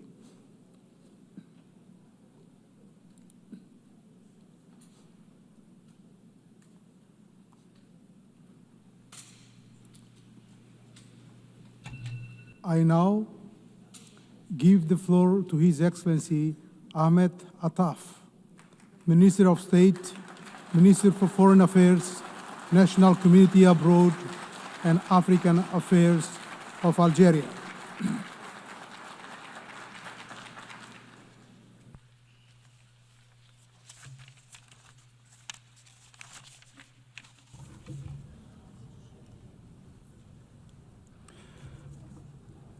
Bismillah. In the name of God, most compassionate, most merciful, Your Excellency, Mr. President, our United Nations organization celebrates its 80th year, and Algeria, together with the UN, celebrates the 7th decade of enlisting the issue of Algerian liberation on the program of this assembly. We celebrate these two memories in a global reality that is extremely turbulent and intricate. It is an international reality where conflicts have accumulated while settlements are absent, a reality where technological revolutions have proliferated while the development gap has expanded between the North and the South. A reality where instruments and treaties and commitments are abundant while implementation and commitment to their letter and spirit are scarce. In this complex situation, our organization is incapable and voiceless and marginalized. Its enshrined principles are violated, and its adopted resolutions are not implemented. Multilateralism that has been established by the United Nations is being manipulated by unilateral action and self-serving conflicts. The responsibility is entirely upon us, the member states, to restore respect for international law and to restore effectiveness to multilateralism. And we are similarly responsible for empowering the United Nations to restore its status as the beating heart of the international system based on the rule of law.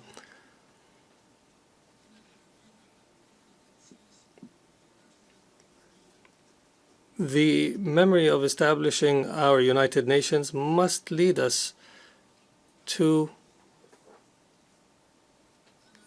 reflect on the most important issue on its agenda, which is the question of Palestine. The age of this question of Palestine is as old as the United Nations organization, and the legal essence of this issue takes root in the principles of the UN Charter. And the history of this issue is preserved in more than 1,000 resolutions who have recorded its essence and its legitimacy for through more than 900 resolutions adopted by the General Assembly and close to 100 resolutions adopted by the Security Council.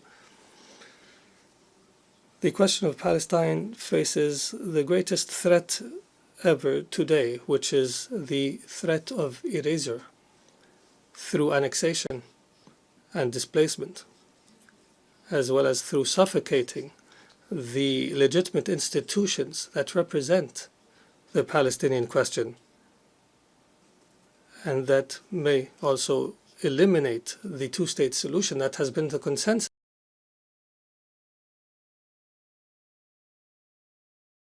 after the Israeli occupation is now loud and proud in its intention to revive what it calls Greater Israel. This situation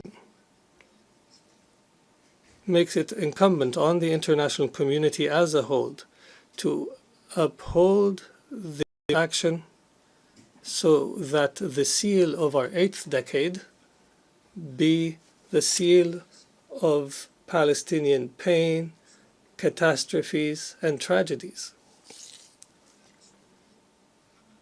It is the response of Palestinian neighbors, in particular Lebanon, Syria, Egypt, and Jordan, the horrors, promises. It is the responsibility to seek to preserve the two-state solution and to build a Palestinian state that is sovereign and independent on the borders of 1967 with East Jerusalem as its capital, as a just and lasting settlement for the Israeli-Palestinian conflict. We appreciate the doctrine of the United Nations. The solution to this issue, in our opinion, must be based on 5 elements. One, that the solution take place under the permanent auspices of the United Nations. Second, that the solution be based on direct negotiations between the parties, the Kingdom of Morocco, and the Polisario Front. Third, that this solution be a result of the formulation of the parties and not imposed by any single party or any other party. Fourth, that this solution be aligned with UN principles on decolonization and on achieving justice for people under colonization. And fifth and finally, that the solution leads to empowering the Sahrawi people of exercising their right to self-determination as per UN resolutions. Also, in the direct neighborhood of my country, the Libyan crisis deepens and complicates further day by day, while the international community is losing interest in Libya, and while any practical prospects for a peaceful settlement is absent.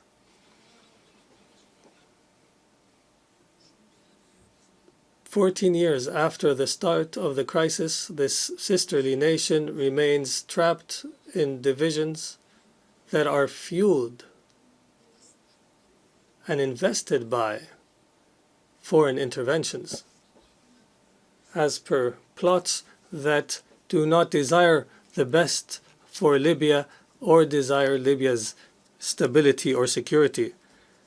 If the matter was left to the Libyans alone, they would have reached an end to their divisions by now and would have charted a path forward that ends the crisis a long time ago. It is high time to end the foreign interventions in Libya in order for the resilient Libyan people to heal and reunite. Only then we would have paved the road to a consensus leading to a settlement and elections by which the Libyans would choose their representatives. Representatives who are loyal to the Libyan nation and the Libyan people. As for the Sahel region, Algeria reiterates its full commitment to the security and stability of our neighbors and to building the best and strongest relations and most mutually beneficial with our sisters and neighbors in the region. I note here that for the second year in a row, a member of the coup regime dares from Mali through this rostrum to attack Algeria. It is the height of rudeness and vulgarity by which this failed poet has spoken, and this coup plotter. It is only the illusion of a soldier and a lowly conduct that does not deserve anything but condescendence, and it only inspires disgust. And allow me to repeat this last statement in French. The depth of perfidy, vulgarity, and coarseness reached by this false poet, but genuine coup plotter, are nothing more than brutish verbiage. His gutter talk deserves only scorn and inspires only disgust. I repeat,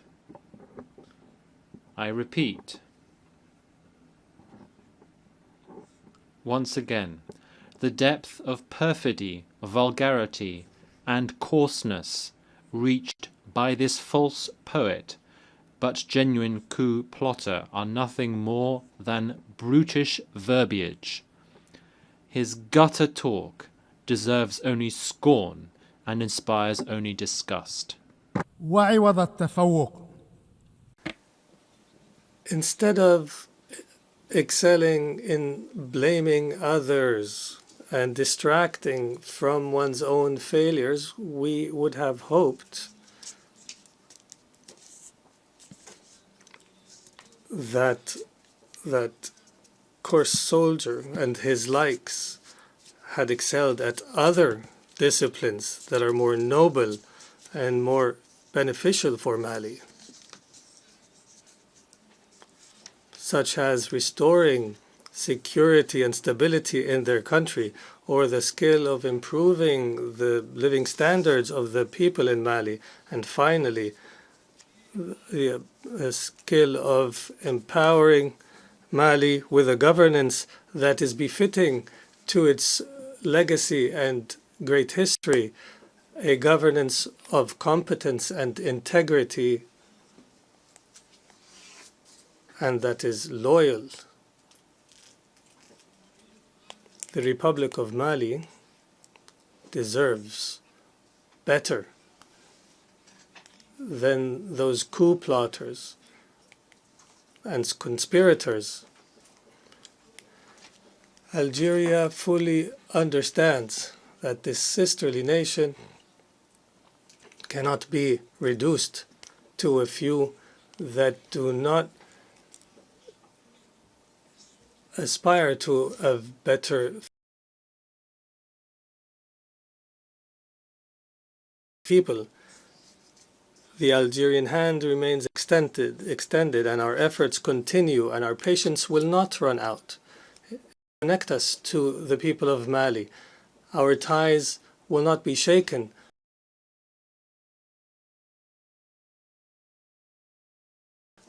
Leaders. In the wider context of Africa, Algeria reiterates and recommits to its role in joint African efforts, in particular as Africa stands at a crossroads today. It is a critical juncture where on a juncture facing challenges on one side and opportunities on the other. The African reality makes it urgent to address the conflicts and crises that have not spared any part of the continent. Our continent is more vulnerable to the scourge of terrorism today, and the African reality makes it urgent to seize the opportunities to achieve integration and cooperation, including through the African Continental Trade Zone, and working together for the betterment of our people. And the reality also requires the need to end decades of marginalization. The marginalization that our continent suffers in the different centers of decision-making in the world, starting with the Security Council and the World Bank and the IMF, as well as the World Trade Organization. In light of this reality, it is highly concerning that peacekeeping missions in Africa be targeted by a package of restrictions that limit missions' ability to carry out. Undermining the missions means undermining this essence and commitment to the collective security on which this organization is based.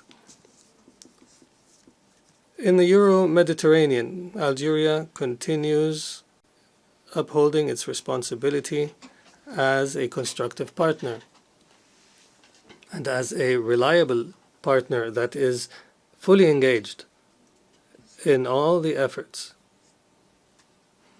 that aim to achieve security and prosperity in this shared Mediterranean space. The most pressing challenge in the Mediterranean, represented in the trilogy of security, development, and illegal migration, requires the countries of the North Coast and the countries of the South Coast to adopt a comprehensive and inclusive approach that we hope will be the heart of what we call the new era for the Mediterranean. An approach that will restore to Euro-Mediterranean relations the balance in substance and in form. An approach that will make economic development on the southern front a shared priority in a strategic and urgent manner, and that will restore the balance of roles so that the countries of the north be a driver for growth and development within a balanced partnership based on investment and technology transfer and expanding the prospects of shared prosperity. For 2 years, Algeria has been privileged and has enjoyed the confidence of this General Assembly through its election as a non-permanent member in the Security Council. Here we are today, about to end this tenure, and we are hopeful that we have lived up to your confidence and have been loyal to the trust that you have granted us. The President of the Republic, Mr. Abdelmajid Tebboune, desired for Algeria's membership in the UN Security Council to be a membership of loyalty to the principles and purposes of the United Nations Charter, a loyalty to Algerians' Arab and African belonging, and loyalty to Algeria's identity and its history of struggle for freedom.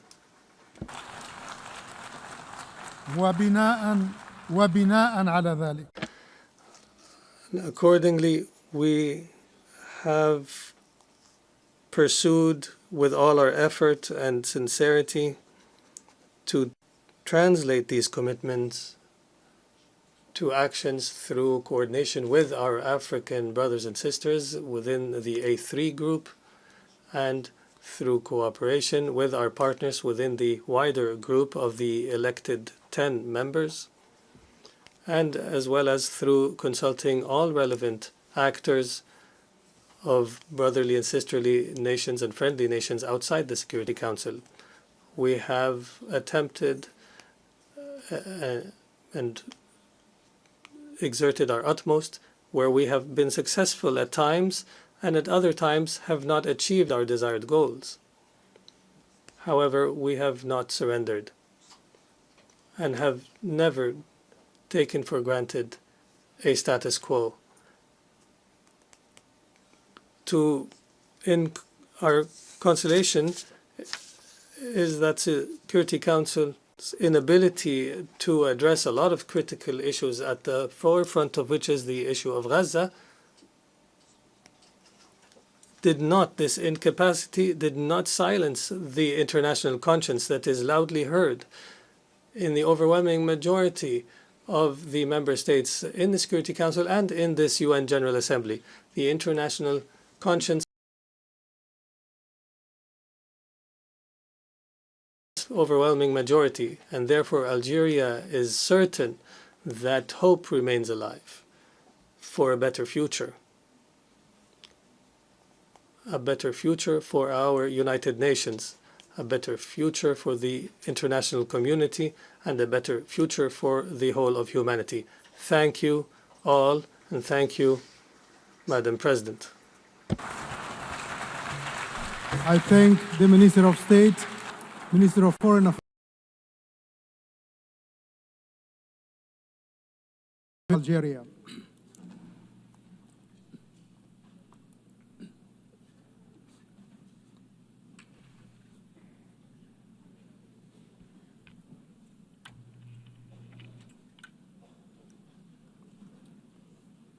I now give the floor to His Excellency Denis Ronaldo Moncada Colindres, Minister for Foreign Affairs of Nicaragua.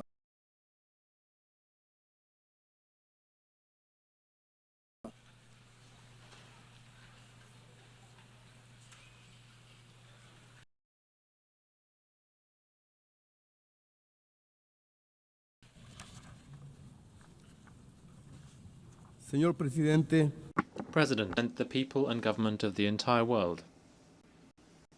Here, as always, we bring the affectionate greetings of our heroic Nicaraguan people, who, as we know and as we say, understand battles, honor, and the glory of defending our principles and values, our sovereign dignity, our rights, and in particular, the sacred right to be free,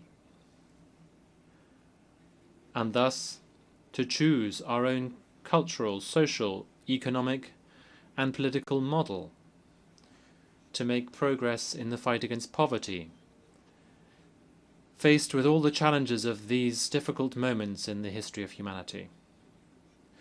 We stand here once again, proud of our brothers and sisters, our links with other combative, decent peoples, as are all the peoples of the world, peoples and families whom we defend, protect, and sustain in all of our prerogatives and beliefs, in all the cultures and practices that the colonialists and imperialists of the world have tried to attack, and which they have tried to steal from us, without being successful in that effort, and we know that they will not ever be successful in that effort. At this critical juncture, the dilemma is repeated, the eternal duality, the never-resolved conflict between peace and war, between life and death, between the supremacist attempt to appropriate our cultures and our duty to defend our spiritual, social, and material heritage. These are the times that define us. Either we're in favor of peace and life. For Nicaragua, blessed and always dignified, sovereign, free, there is no choice. We are life, health, strength, and steadfastness. In proud and undefeated hope, we are light and truth, as our immortal General Sandino said, and we are also inspired conscience and courage, willing to serve the superior causes of humanity, the supreme good of all, concord, understanding, sensitivity, fraternity, coexistence and cooperation among all people, in order to share the goods that belong to everyone. The future is made of the glory of our people, who know that fighting and overcoming are synonyms, that struggle is the highest of all songs, and that to fight means creating the victories necessary for the common good. The human family demands respect and peace. The human family demands solidarity, inspired encounters between beings who are equal in every way and who are also complementary in every way. The human family demands respect for all of those agreements that were made 80 years ago when the United Nations was established in order to stop wars and to build lasting peace and justice, the treasure and patrimony of all human beings. The human family hopes, trusts, proposes, and at the same time insists on and demands union to reach the fullness of intelligence, serenity, wisdom, calm, and humility, indispensable to build and no longer to destroy. We are referring to all the issues that are priorities in our time: climate justice, compensation and reparations to those who have endured and suffered the misfortunes and evils brought about by selfishness and the greed of colonialism, imperialism, racism, and all of the abominable, disgraceful forms of oppression and sovereignty. They shall know that we will not sell out or surrender, never. We also hereby denounce the human insecurity caused by the illicit use of implausible pretexts and fallacious, false, outlandish accusations which are merely yet more interference along with the threats of yet more invasions and occupations. We denounce and condemn the absurd manipulations with demented, far-fetched accusations, using the pretext of drug trafficking, which is a plague and trade of rich countries, where millions of consumers live, those powerful countries that encourage impoverished people to engage in more production and trade of such substances, trafficking only wretchedness. We denounce hunger as a weapon of domination, abandonment, malnutrition, and disease. The unseemly, insulting, and immoral treatment of families, women, young people, children, the elderly, who are increasingly seen as a hindrance and banished from life, promoting new kinds of extermination. We reiterate our historical and permanent condemnation of the genocide, the barbaric policy of denial of the Palestinian people. We condemn all the savage, brutal massacres that are perpetrated and spreading in clear view with the complacency of the entire world. We condemn the state of Israel, just as we have condemned and do condemn the policies and practices of the other colonial, imperial, neo-colonial, and fascist powers. We condemn, therefore, the exile of goodness and all the attacks on life, freedom, coexistence, and civilization that we thought we had built. We demand more policies and programs for security, health, education, for a dignified life, water, housing, technologies, tranquil community life, employment and progress within the reach of everyone, for the good of everyone. On the 80th anniversary of the founding of the United Nations, let us promote more and more coherence of human consciousness. We must continue to raise our voices, joining hands and hearts, crying out and fighting, demanding and striving, so that this stage of life on this planet that we share ceases to be marked by death in all of its forms, by the kidnapping of intelligence and soul, so as to become instead inspiration, encouragement, and the strength of hope. We all need to work in sustainable, capable, ingenious, and creative union.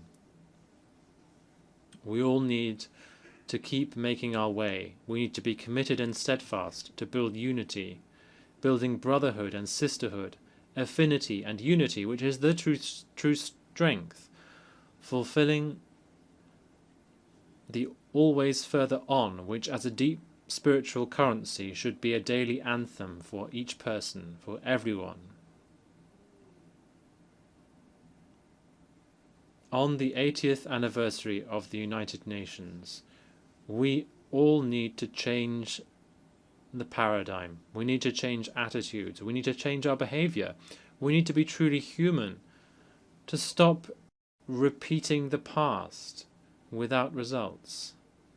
Unity, along with brotherhood and sisterhood, should be the path that we all take together, with courage and pride, so that we continue to create this other world, which is already taking shape. It must become a new dawn.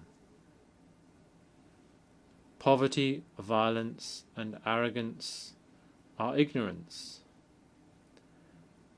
To love is to fight, to strive, to fight and to fight on, to overcome, overcome, and overcome. A patriotic nation and dignity, a patriotic nation and humanity. Thank you for your attention. Muchas gracias. I thank the Minister of Foreign Affairs of Nicaragua.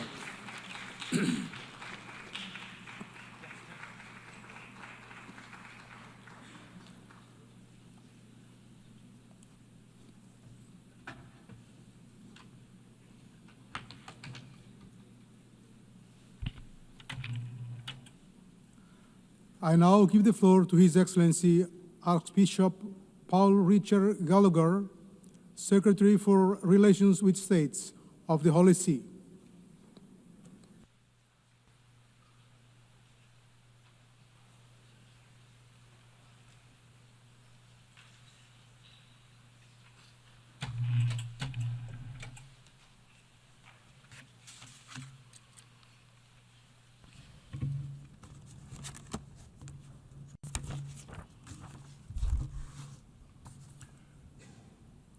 Mr. President, I am pleased to convey the warm greetings and blessings of Pope Leo XIV to you and the representatives of the nations gathered here, and to congratulate you on your election to lead this assembly.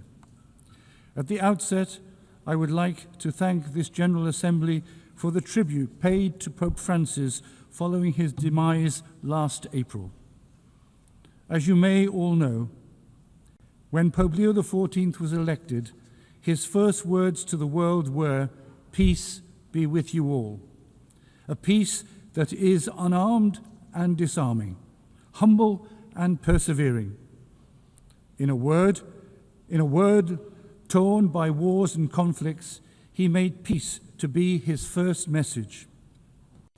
Mr. President, the theme chosen for this year's general debate, Better Together, 80 years and more for peace, development and human rights, highlights the ongoing importance of multilateral cooperation in addressing global issues.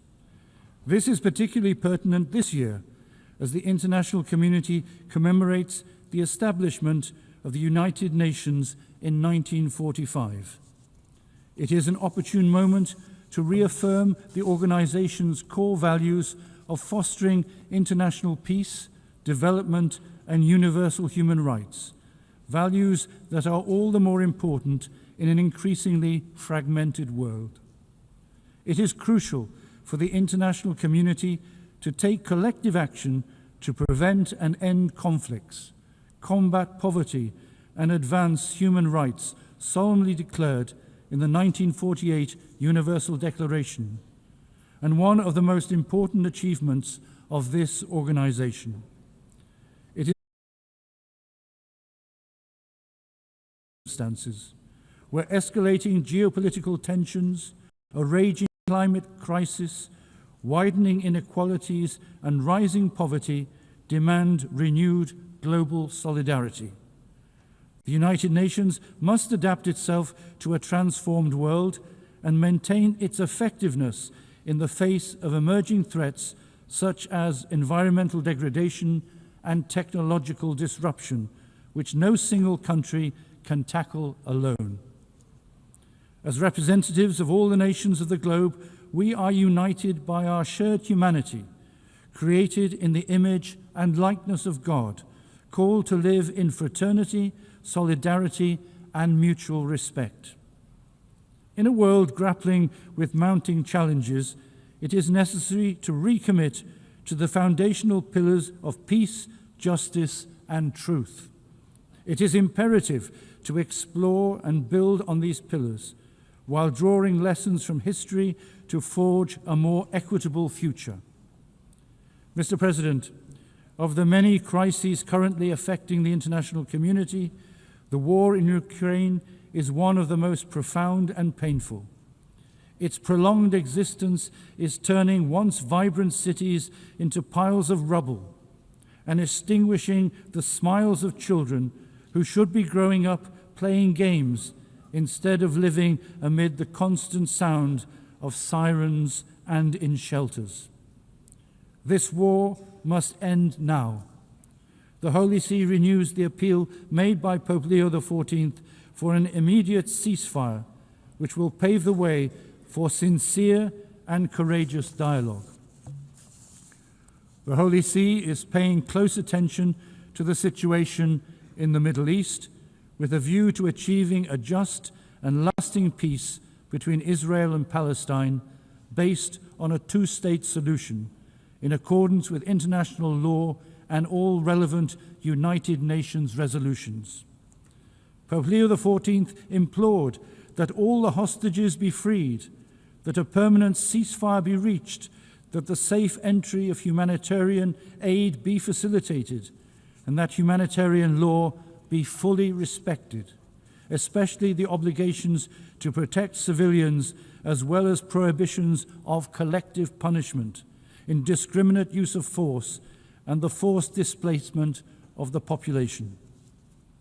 Moreover, an equitable solution to the issue of Jerusalem based on international resolutions is essential for achieving a just and permanent peace. Any unilateral decision or action which alters the special status of Jerusalem and the status quo is morally and legally unacceptable. With regard to Syria, the Holy See supports the importance of a peaceful and just transition in the country, as well as the protection of the rights of Syrians of all ethnic and religious backgrounds without discrimination. The instability afflicting many African states generates profound and interconnected challenges. In this scenario, the Sahel, Cabo Delgado, and some areas of the Horn of Africa emerge as zones of instability. In fact, the jihadist threat, endemic poverty, illicit trafficking, the climate crisis, and internal conflicts converge in a spiral that puts the lives of millions of people at risk, despite the efforts of local governments. In the face of these challenges, the resilience of African communities, especially young people, remains an essential resource that must be supported with targeted investments in education, health, infrastructure, and inclusive governance models. More than ever, a coherent and lasting commitment by the international community is essential to support African countries on their path to stability, peace, and economic development. The deterioration of the situation in Eastern Democratic Republic of Congo is a source of concern for the Holy See. The provinces of Ituri, North Kivu, and South Kivu are experiencing ethnic tensions, violence perpetrated by rebel groups, armed clashes, serious human rights violations, and disputes over the exploitation of natural resources. The Holy See welcomes the signing of the Comprehensive Peace Agreement between the DRC and the M23 armed group, as well as the peace agreement signed by the Congolese and Rwandan foreign ministers, which aims to end the decades of fighting in the East. The Alliance Democratic Forces carried out a brutal terroristic attack on a church in Komanda, Ituri, resulting in the death of more than 40 worshippers. The withdrawal of MONUSCO raises questions about its ability to fulfill its mandate and address ongoing challenges. It is essential to strengthen the support of the international community and diplomatic and political mediation efforts to ensure that the parties fulfill their commitments and find a stable and appropriate solution to the ongoing situation. The fratricidal conflict in Sudan is also a source of grave concern. The Holy See strongly renews its appeal for an immediate cessation of hostilities and the commencement of genuine negotiations, the only means by which all Sudanese people can forge a future of peace and reconciliation. The Holy See is monitoring developments in South Sudan closely and is calling on all political actors to commit to the path of dialogue and collaboration and to implement the 2018 peace agreement with sincerity and responsibility as the foundation for building a peaceful and just coexistence. In many parts of the world, particularly in Latin America, drug trafficking is corroding societies and causing extreme violence. The Holy See is deeply concerned about this complex phenomenon, which is often linked to unresolved social issues in different countries. Alongside joint efforts by states to combat drug trafficking, the Holy See emphasizes the importance of investing in human development, such as education and job creation, to prevent people from unwittingly becoming involved. The Holy See is also worried about the rising tensions in the Caribbean Sea and is calling for restraint to prevent any actions that could destabilize the coexistence between nations and undermine international law. The dramatic situation in Haiti is also being closely followed by the Holy See. The country is plagued by violence of all kinds, human trafficking, forced exile, and kidnappings. The Holy See hopes that with the necessary and concrete support of the international community, the social and institutional conditions can be created to enable Haitians to progress towards peace and security. The Holy See is paying close attention to the situation in Nicaragua and hopes that religious freedom and other fundamental rights of individuals and society will be adequately guaranteed. The Holy See reiterates the need for sincere, respectful, and constructive engagement in dialogue aimed at finding solutions that will foster peace and harmony in the country. Turning to Southeast Asia, numerous situations of instability and conflict are further exacerbating long-standing humanitarian concerns. In Myanmar, 4.5 years of internal conflict have left the local population devastated. In this situation, of enduring conflict, transnational crime is on the rise. Recent investigations suggest that there are tens, if not hundreds of thousands of trafficked individuals in these centres, located primarily along the borders between Myanmar, Thailand, China, Cambodia and Laos.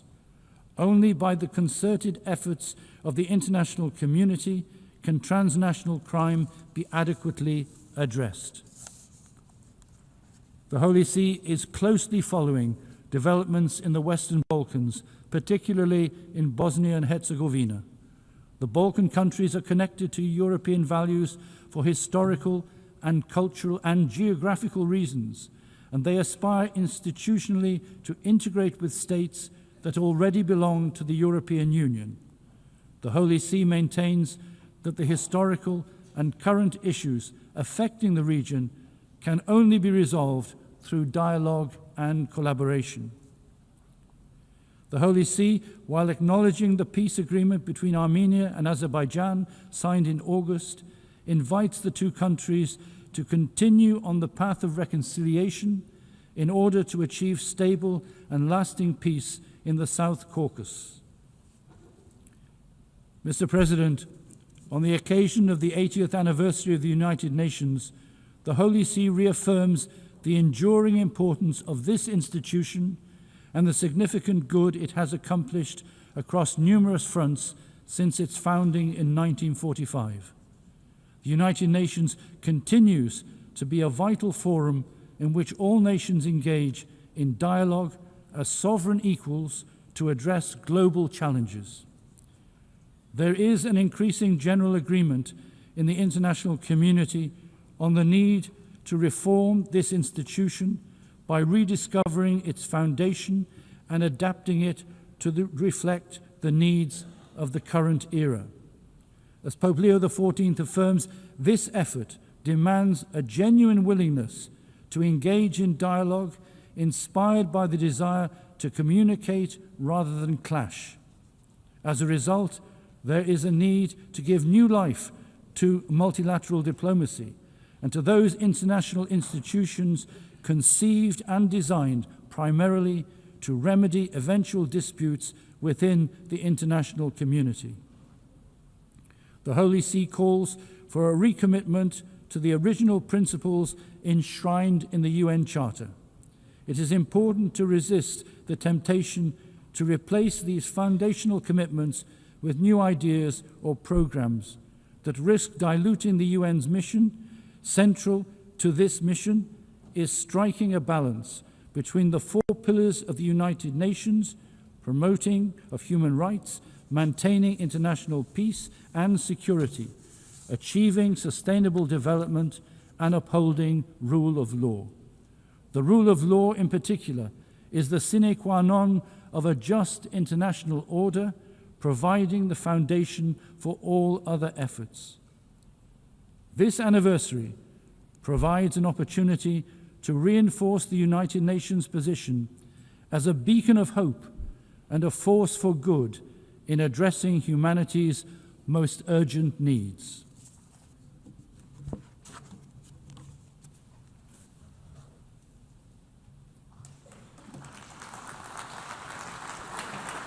I thank the Secretary for Relations with States of the Holy See.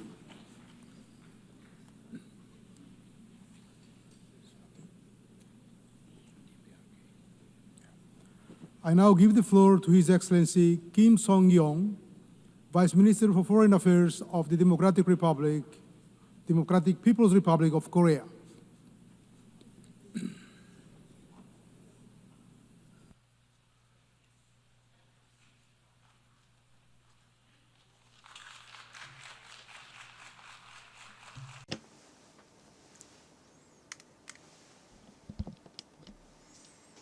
Madam President,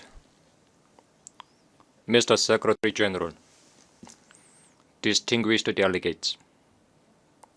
First of all, I'd like to express my expectation that the 80th session of the UN General Assembly convened in the significant year of the 80th founding anniversary of the United Nations will come to excellent fruition amid extraordinary interest of the participants. Taking note of the opening address of Mr. Guterres and the UN Secretary General on September 3, I commend his assertion that the role of the UN, the one-of-a-kind podium, should be enhanced, since an individual state cannot address issues alone, and that the UN should be reformed to fit for the 21st century. As reflected in the theme of the current session, Better Together, 80 years and more for peace, development, and human rights, we are now at a crucial watershed, where we all look back on the 80-year-long history of the United Nations and chart the future. 80 years ago from now, humankind adopted the UN Charter on the debris of the disastrous war, thereby laying a cornerstone for the contemporary international relations and establishing the most inclusive international organization, the United Nations. Since its foundation, the UN has made remarkable successes in various fields, including peace and security and socio-economic development, by accelerating decolonization worldwide and leading the codification of universal norms of international law. Despite many twists and turns, it is fortunate that a new world war has not broken out. It can be said to be a desired result of the main spirit of the UN Charter to save succeeding generations from the scourge of the World War, which twice has brought untold sorrow to mankind. We cannot underestimate the role that the UN played in promoting cooperation among nations in the socio-economic fields such as poverty eradication and fight against communicable diseases, and in propelling sustainable development at a global level. However, in the annals of the UN history, disgraceful pages are also recorded, where the title of the UN, overwhelmed by high-handedness and arbitrariness of the hegemonic forces, was abused in exerting pressure to deprive sovereign states of their legitimate right to normal development, quite contrary to the spirit of the Charter. We should not feel relieved nor congratulate ourselves on the non-occurrence of the World War III for the past 80 years. Instead, we should pay due attention to the fact that the inducible threat has persisted and is now becoming more serious. We should take measures accordingly. Madam President, the international community is now witnessing the most turbulent and violent world after World War II.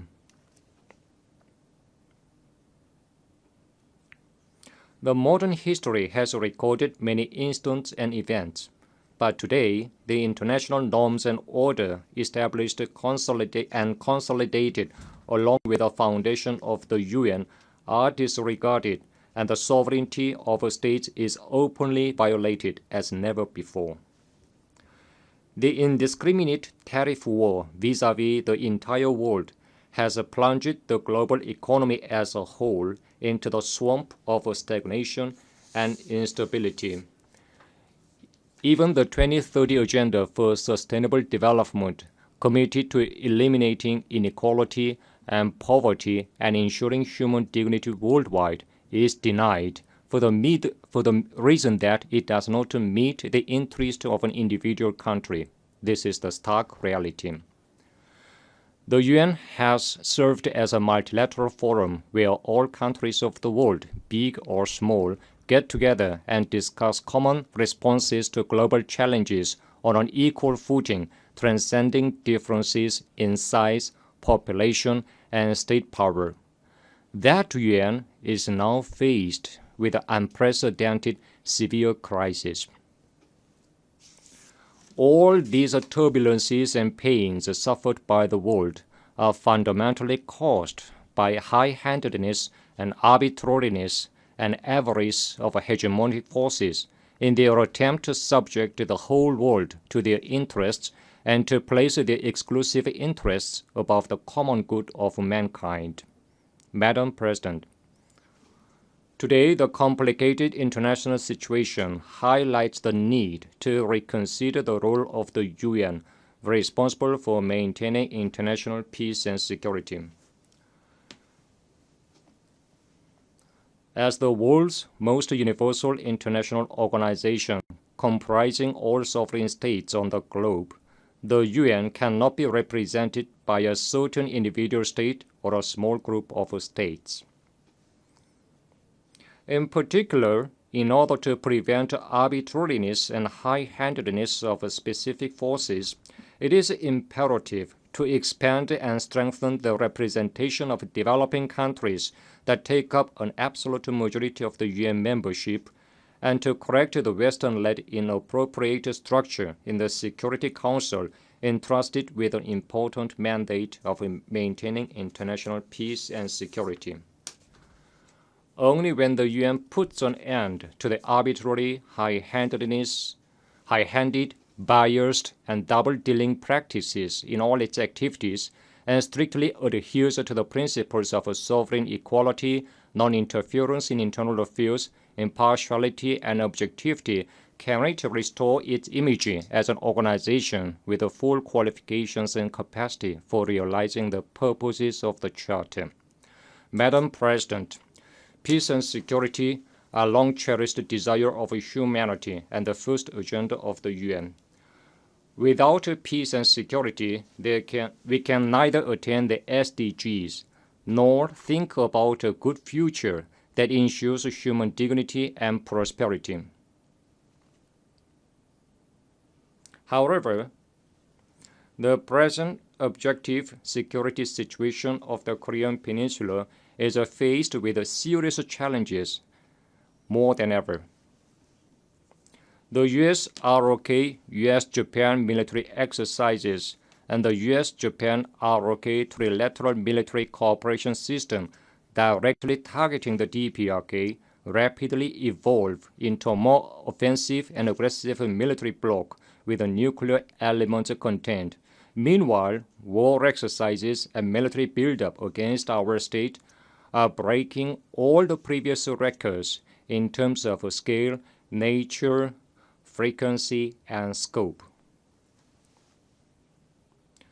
Nowhere in the world can we find such a place as the Korean Peninsula, where the world's biggest nuclear weapon state and its allied forces conduct bilateral and multilateral war exercises all the year round, and even stage real war drills simulating the use of nukes targeting a sovereign state by mobilizing massive multinational combined forces and latest strategic assets.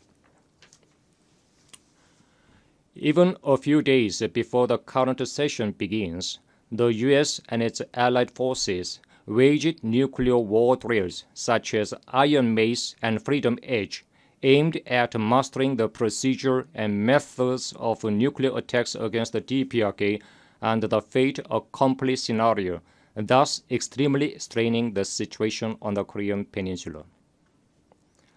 Yet, even in the face of the tremendous military threat directed against the DPRK and the dangerous security landscape, roaring guns of war are silenced, and peace and security are firmly safeguarded on the Korean Peninsula. This is an undeniable reality. Thanks to our state's enhanced physical war deterrent in direct proportion to the growing threat of aggression of the US and its allies, the will of the enemy state to provoke war is thoroughly contained, and the balance of power on the Korean Peninsula is ensured. In order to permanently maintain this state of balance and ensure everlasting peace on the Korean Peninsula, we have stipulated nuclear in our Constitution as a sacred and absolute thing that can never be touched upon and tampered with. Imposition of denuclearization on the DPRK is tantamount to demanding it to surrender sovereignty and the right to existence and violate the Constitution. We will never give up sovereignty, abandon the right to existence, and violate the Constitution. Comrade Kim Jong-un, President of the State Affairs of the DPRK, made it clear at the 13th session of the 14th Supreme People's Assembly on September 21 that our party and the government would invariably and firmly safeguard, without the slightest vacillation, the Constitution of the DPRK and its basic law on the policy of nuclear forces, perpetuating the possession of nuclear weapons, and thoroughly guarantee the supreme interest of our state. The policy line of a Comrade President of the State Affairs represents our state law, and we will defend the state law without fear. We will never give up nuclear, which is our state law, national policy, and sovereign power, as well as the right to existence. Under any circumstances, we will never walk away from this position.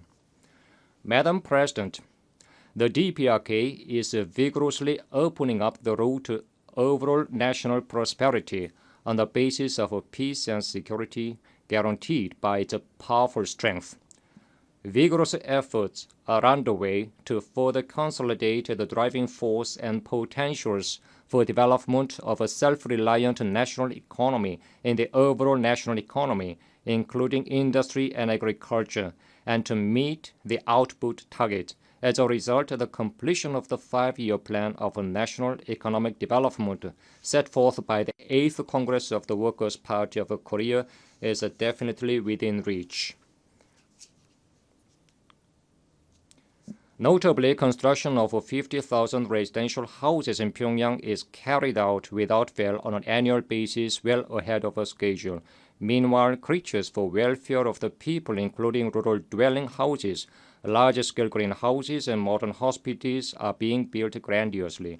With a view to providing all people with a fluent and civilized new life and rapidly raising the level of development of all regions within a short period of 10 years, the newly adopted policy of rural development is dynamically executed with tangible results one after another. The DPRK is confidently following the road of its own choice without any fluctuation or vacillation, even under the political turmoil worldwide. This reality is a brilliant fruition of the unshakable spirit of independence and correct leadership of the Workers' Party of Korea and the government of the DPRK. Madam President, this year, marking the 80th anniversary of the end of World War II, colorful political and cultural events have taken place in various countries commemorating the victory in the anti-fascist World War. It is an expression of the rock-firm will of the righteous international community not to tolerate the attempts to deny the result of the anti-fascist World War and national liberation struggles achieved at a tremendous sacrifice. 8 years have passed since the end of World War II, yet genocide and crimes against humanity that can even overshadow Hitler are now openly committed in the Middle East, much to the consternation of the world.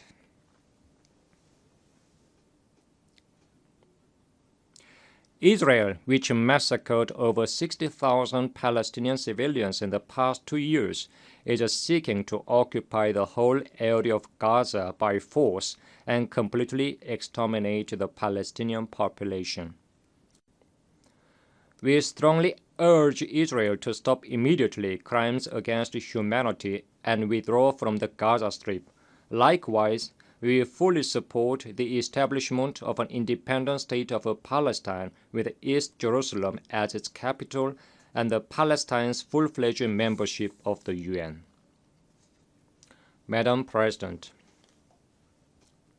independence, peace, and friendship are the invariable external policy ideals of the DPRK. The DPRK will, as in the past, so in the future, collaborate with all countries and nations that oppose and reject aggression, intervention, domination, and subjugation, and aspire after independence and justice, irrespective of differences in ideals and systems. The DPRK will promote multifaceted exchanges and cooperation with the countries that respect and take friendly approaches towards it. Thank you. I thank the Vice Minister for Foreign Affairs of the Democratic People's Republic of Korea.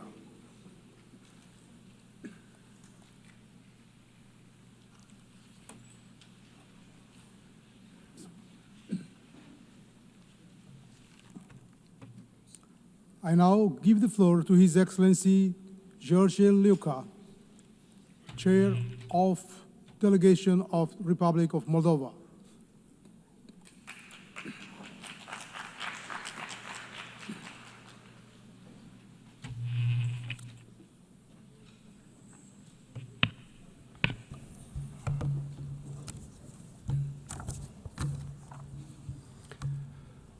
Mr. President, Excellencies, distinguished delegates. Yesterday, the citizens of the Republic of Moldova made their choice in the most important election in our country's history. They spoke with clarity, courage, and dignity, despite unprecedented pressure, disinformation, and interference from the Kremlin. The Moldovan people defended democracy through free and fair elections. This was not merely a political contest.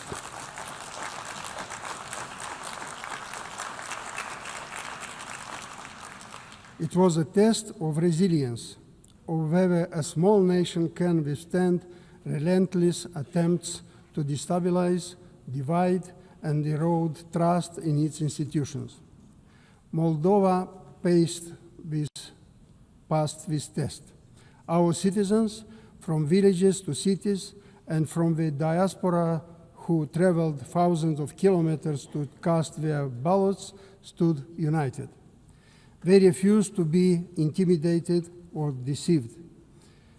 This is a victory for the entire nation, a victory for democracy, for Europe, and for freedom.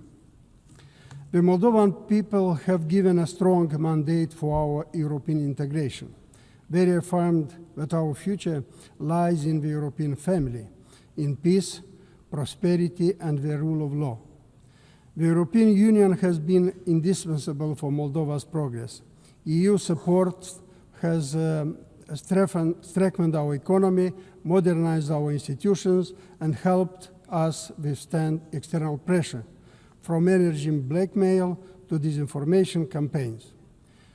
Beyond assistance, Europe has provided us with a model, a community built of solidarity, justice, and the conviction that prosperity is best achieved together. We are grateful to our European and international partners who have supported Moldova's resilience and democratic transformation. Their solidarity has made it possible for our people to resist external threats and to remain on the path of reforms, reform of injustice, governance, and the fight against corruption that are not only conditions for European integration accession, but also the foundation of our fair and accountable state. But let us be clear, this democratic choice was made against the backdrop of hybrid warfare. Interference began long before election day and will not end with it. Russia has sought to undermine Moldova's sovereignty through illicit financing, disinformation, cyber attacks, and intimidation of voters.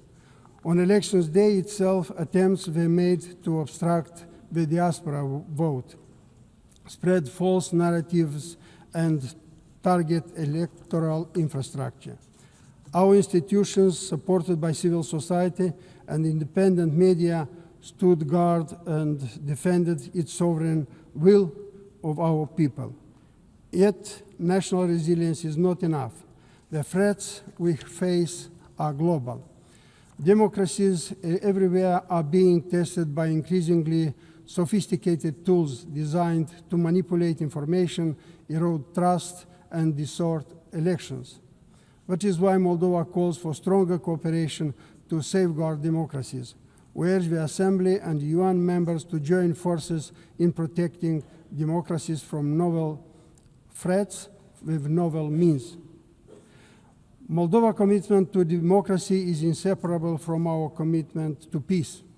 We share a 1,200 kilometers border with Ukraine, which continues to resist Russia's brutal aggression. We know how fragile is peace, and we know why Moldova can stand here today in peace, because Ukraine stands. We resolutely condemn Russia's war of aggression.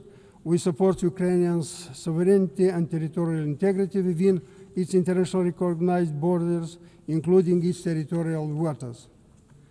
Every missile that strikes homes and civilian infrastructure violates international law. Accountability must follow, and Moldova supports the international community's efforts to document and prosecute such crimes. This war is not only against Ukraine, it is a war against Europe, against freedom, and against the international order established by the United Nations Charter.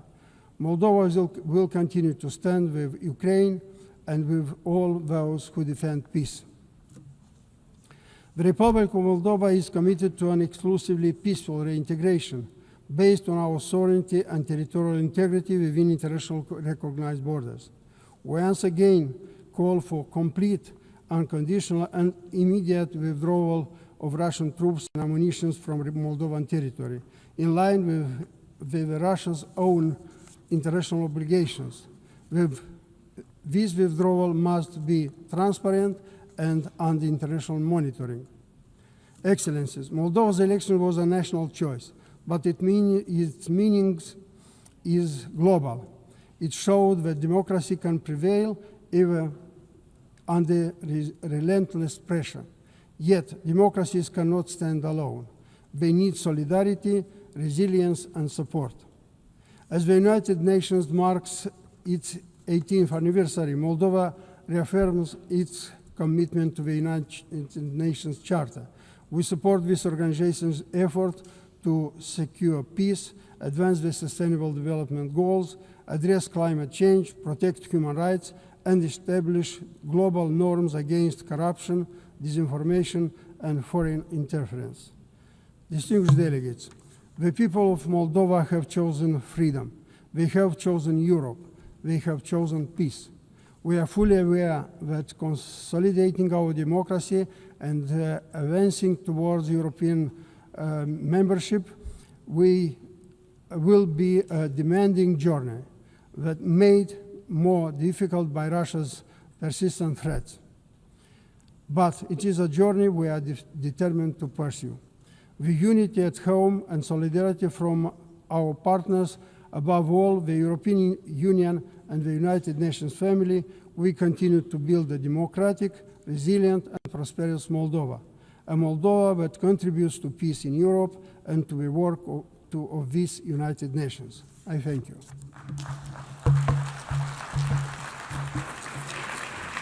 I thank the Chair of Delegation of the Republic of Moldova.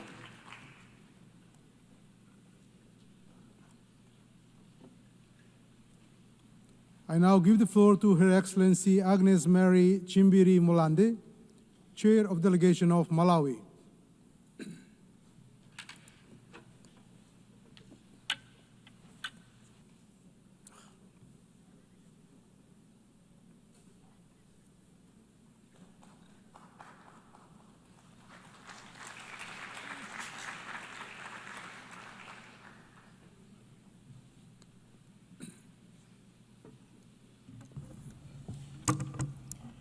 Madam President, Excellencies, distinguished delegates, ladies and gentlemen, I'm honored to address this 80th session of the United Nations General Assembly under the theme Better Together, 80 years and more for peace, development, and human rights. This milestone stands as a testament to the United Nations' extraordinary legacy of fostering peace, advancing sustainable development, and championing human dignity. It affirms humanity's enduring journey to build a world where every generation can flourish, where nations rise above division to resolve their differences with wisdom, and where the pursuit of justice and harmony binds us as a one global community. Malawi commits to strengthening multilateralism to ensure a prosperous, equitable, and secure world for current and future generations. Madam President, the theme, Better Together, aligns closely with Malawi's foreign policy, our blueprint for advancing national interests through economic diplomacy, protection of sovereignty, and global cooperation. Anchored in the Malawi 2063, our long-term vision, we aspire to become a self-reliant, industrialized, middle-income nation by 2063, driven by agriculture, tourism, mining, and manufacturing.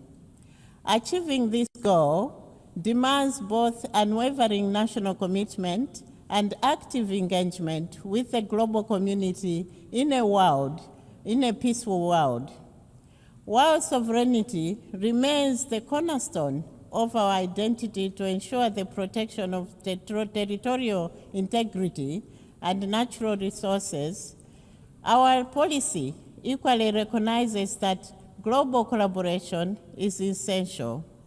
In this spirit, Malawi will continue to uphold the principles of the UN Charter, promote good neighborliness, and respect the sovereign equality of all states to advance peaceful coexistence and regional, continental, and global stability. Madam President, building on our unwavering commitment to sovereignty and collaborative partnerships, the Republic of Malawi firmly acknowledges that peace and security serve as fundamental pillars for sustainable development. Guided by the principle of Ubuntu and recognizing our shared humanity, the Republic of Malawi has consistently demonstrated her dedication to international peace and contributing a significant number of troops and police personnel to various United Nations missions across the globe. The Republic of Malawi is resolute in its commitment to preventive diplomacy and actively promoting dialogue, impartiality, and effective conflict resolution as essential strategies for fostering stability. This commitment is reflected in our active engagement and unwavering support for peace initiatives led by the United Nations, African Union, and the Southern African Development Community. We believe that collaborative efforts are essential in addressing multifaceted challenges that threaten global peace and the rules-based order. Furthermore, it is important to highlight the significant strides that the Republic of Malawi has made towards promoting participation of women in peacekeeping operations. The Republic of Malawi actively prioritizes the deployment of female peacekeepers in operational roles, recognizing their unique ability to connect with and address the specific needs and experiences of women in conflict zones.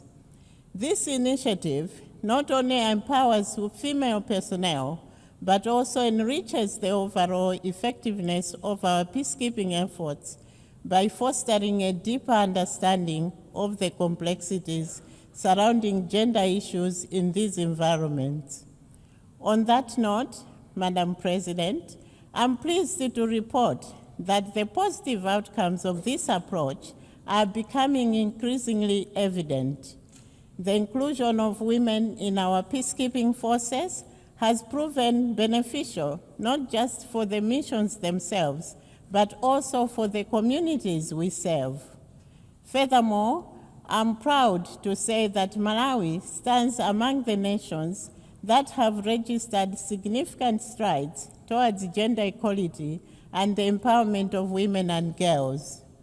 In this regard, I would like to reiterate the government of Malawi's commitment to the promotion of women's participation in all spheres of life at the highest levels possible.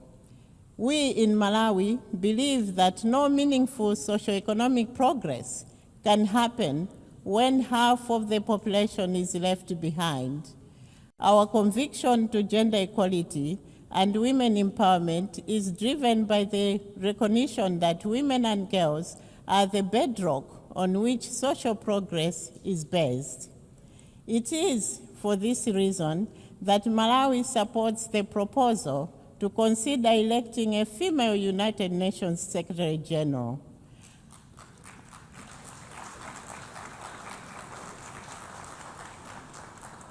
At this juncture, let me express gratitude to all cooperating partners, including the United Nations, who have supported our efforts and initiatives on women empowerment, helping us to end child marriages, to reduce early pregnancies, to increase school completion rates for girls, and to ensure that increasing numbers of women participate meaningfully in our nation's affairs. Madam President, humanity's progress is inseparable from global peace and security. For true stability can only be achieved when no one is left behind. Yet we have fallen short in narrowing inequality as the gap between rich and poor nations continues to widen, and developing countries like Malawi struggle with limited fiscal space, limited technology transfer, low productivity, and limited participation in global trade. Last year, we adopted the Pact of the Future, reaffirming our collective commitment to inclusive, resilient, and sustainable global governance and development. The Republic of Malawi, therefore, calls on the international community to foster an environment that supports inclusive growth, ensuring that its benefits reach the most vulnerable. To realize this vision, we must strengthen trade and investment as engines of prosperity and harness the transformative potential of science, technology, artificial intelligence, and private sector development for national and global development. Madam President, climate change stands as the most critical existential threat of our era, with its adverse effects disproportionately impacting developing nations like Malawi. Despite contributing minimally to global greenhouse gas emissions, the Republic of Malawi endures some of the most severe consequences of climate change. The increasing frequency and intensity of severe droughts, catastrophic floods, and destructive cyclones jeopardize food security by disrupting agricultural production, displacing vulnerable communities, and threatening hard-won developmental advancements. The Republic of Malawi has lived with this reality. Erratic weather patterns threaten our agricultural backbone, pushing vulnerable communities into food insecurity and economic despair, conditions that are ripe for discord. It is therefore important that our discussion on peace must be intrinsically linked to climate resilience, sustainable agriculture, and food sovereignty. Sovereignty, just like peace, is threatened by food insecurity. We therefore call for increased investment in early warning systems, climate-smart agriculture, and social safety nets.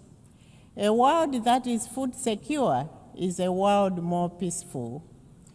Considering these challenges, Madam President, the Republic of Malawi urgently calls for bold and accelerated climate action that includes the full and effective implementation of the Paris Agreement. This involves not only enhanced commitments to reduce emissions, but also significant scaling up of financial resources dedicated to climate adaptation, addressing loss and damage, and ensuring equitable access to sustainable technologies.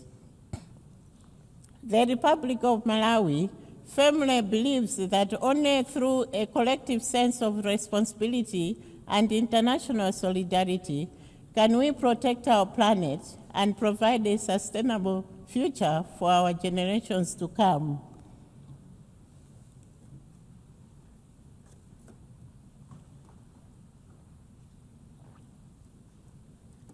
Beyond various agreements and boardroom meetings, time for action is now. We must act decisively to safeguard both our environment and the livelihoods of those most at risk. Madam President, the global community also needs to work together to address public health issues. My delegation, therefore, applauds your office for the efforts that led to the adoption of the political declaration on the prevention and control of non-communicable diseases and the promotion of mental health and well-being. No nation has been spared from the impact of these two health issues, whose causes are numerous. The response to these issues requires concerted efforts and collaboration. It is, therefore, rather disheartening that the political declaration faced many hurdles during the negotiation process. My delegation wishes to appeal for shared commitment to address the issues, and indeed all other emerging public health issues. Madam President, in this digital age, artificial intelligence presents both unprecedented opportunities and profound challenges. If harnessed responsibly, AI can accelerate development, improve health and education, and unlock economic growth. Yet, without clear governance, it risks deepening inequalities and undermining security. We therefore call for a global framework that ensures AI is ethical, inclusive, and accessible to all nations, enabling it to serve as a force for development rather than division. The Republic of Malawi is optimistic that AI will usher in a new era of enhanced productivity for its citizens, helping to propel the country's development trajectory. Madam President, let me take this opportunity to express my gratitude to your office for convening a high-level plenary meeting to commemorate the 30th anniversary of the World Programme of Action for Youth. The youth make up a large proportion of the population of Malawi and indeed in Africa.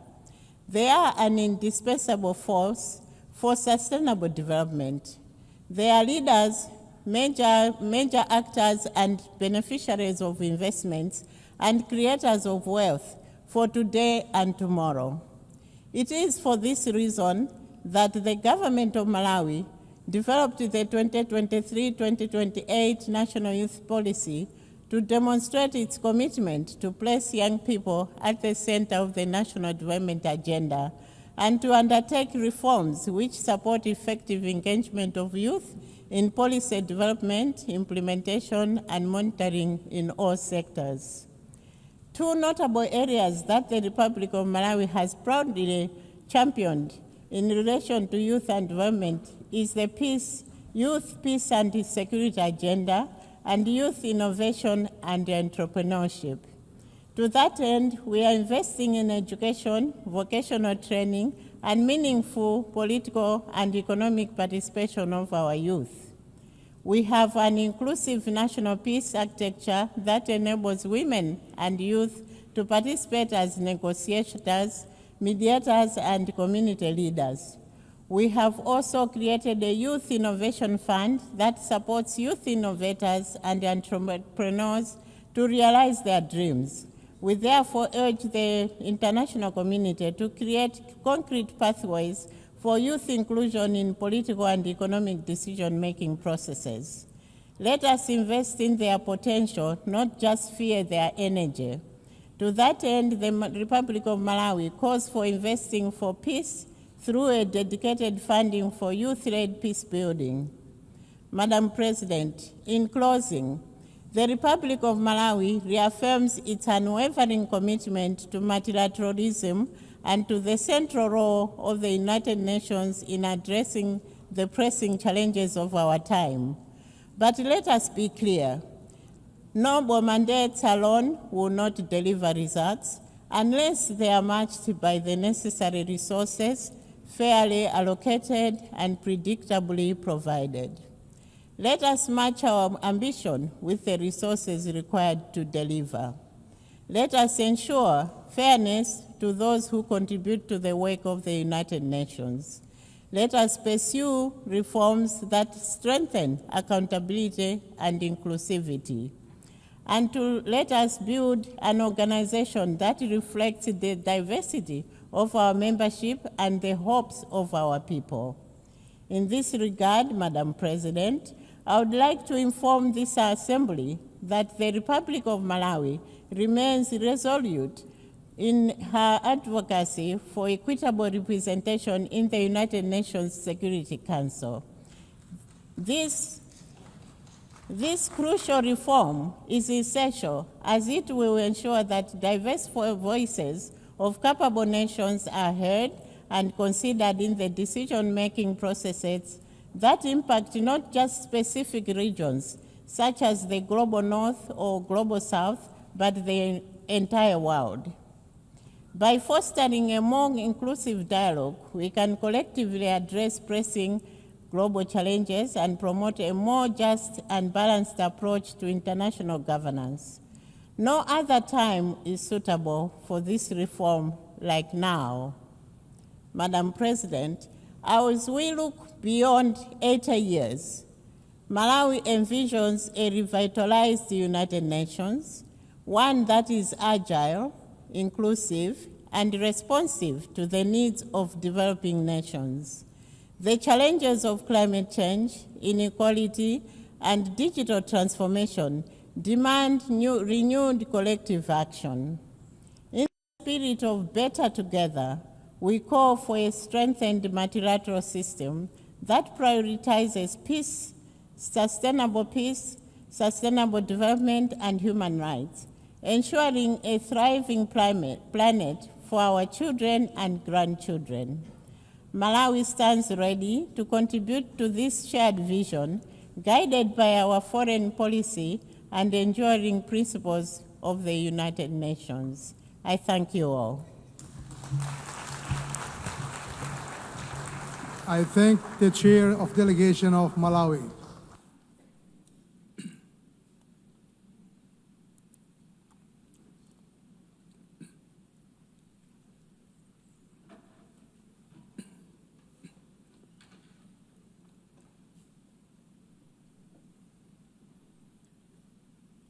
I now give the floor to His Excellency Lok Bahadur Thapa, Chair of Delegation of Nepal.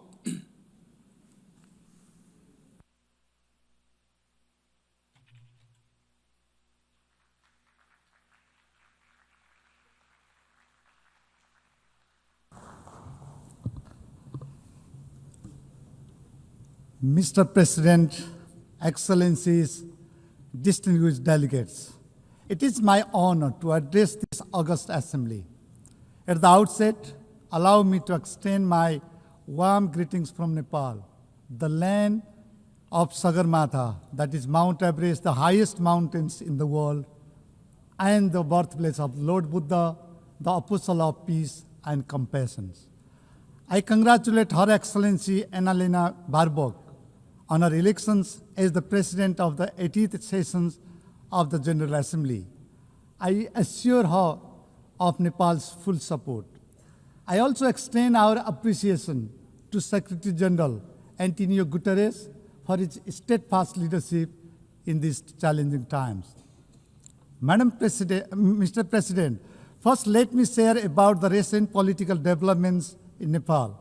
Earlier this month, Nepali youth, particularly Gen Z, took to the street with a clear and compelling voice for change.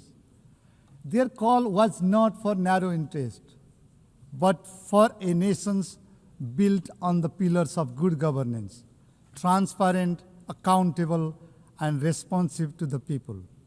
They demanded efficient public service, into corruption, an equitable society, justice for all, and dignified job opportunities for the youth. It was a resounding reminder that the aspirations of the generations are nothing less than a fair, just, and prosperous Nepal. In the Gen Z movement, we saw unfortunate violence that claimed lives and left deep scars in our society. Many government buildings were reduced to ashes. An interim government has been formed to steer Nepal's political directions at this critical moment. For the first time in its history, Nepal is led by a woman as Prime Minister, herself a former Chief Justice. General elections have been slated for the 5th of March 2026. This will mark another step in strengthening our democracy through fresh mandates of the sovereign people. Building our institutions, restoring trust, and healing our society will take time, resources, and solidarity. Excellencies, truly Nepal stands at a historical crossroads. And we know that the only viable road ahead of us is that of the road to peace, democracy, and inclusive development. We are determined to continue our democratic journey, and we appreciate goodwill and continued support from the international community as we move forward in these directions. Mr. President, the world itself stands at a crossroads. Peace is in peril. Militarization is mounting. Development is drifting. And the climate crisis is culminating. We have seen commitments unmet and promises unkept.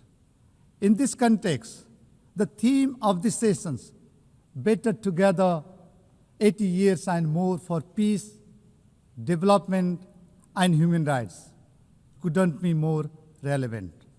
Mr. President, for 80 years, the United Nations has served as a common foundation for multilateralism, a foundation upon which all nations, big and small, developed and developing, stand equal and forge common solutions. For 80 years, our organization has remained a beacon of hope. Hope for peace, hope for shared prosperity, hope for equity, justice, freedom, and human rights, and hope for the rule-based international order. And today, as crisis converges from climate catastrophe to widening inequality, from digital disruption to violent conflicts, that beacon must shine brighter than ever. It is time to renew our collective resolve to fortify the founding values of the United Nations. Mr. President, Nepal attaches profound enduring value to the United Nations. The UN Charter is bedrock of our foreign policy. It is a compass that guides our actions on the global stage. This reflects Nepal's enduring belief in multilateralism, international cooperation, and global solidarity, the principle that define who we are as a nation. And this year marks 70 years since Nepal joined the United Nations. For 7 decades, Nepal has consistently stood by the United Nations, contributing to global peace and stability, advocating for the rule-based international order, promoting equitable and sustainable economic development, particularly for the upliftment of the least developed countries and the landlocked developing countries, and upholding human dignity and justice. Today, Nepal proudly stands as the largest contributing country.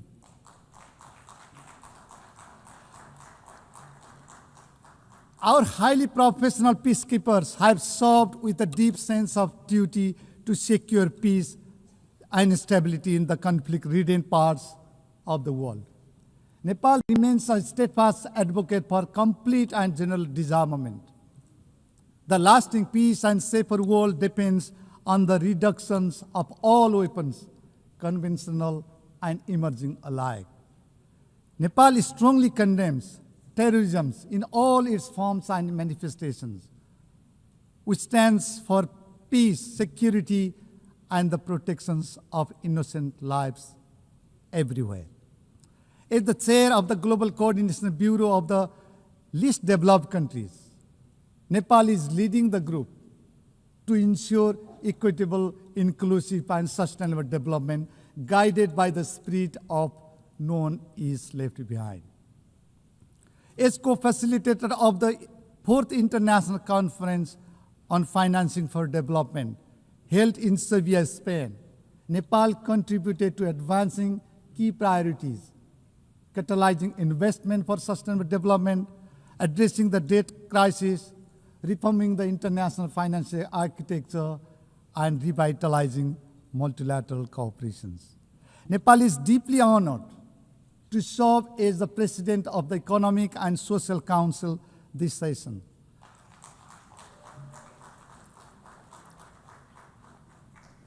We thank the member states for their trust. As the President of the ECOSOC, I am deeply committed under the motto of delivering better, to bring coherence, to bring credibility, and to bring measurable impact to the Council's work. As a member of the Peace Building Commission, Nepal is deeply committed to supporting inclusive, nationally owned, and locally driven peace-building process.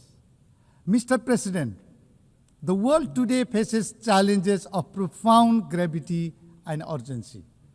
Many parts of the world are witnessing protracted crises. War is raging relentlessly in Ukraine. Suffering is deepening in Gaza, where civilians bear the heaviest toll. We support a two-state solution where Israel and Palestine coexist peacefully and securely with internationally recognized borders in line with the relevant United Nations resolutions.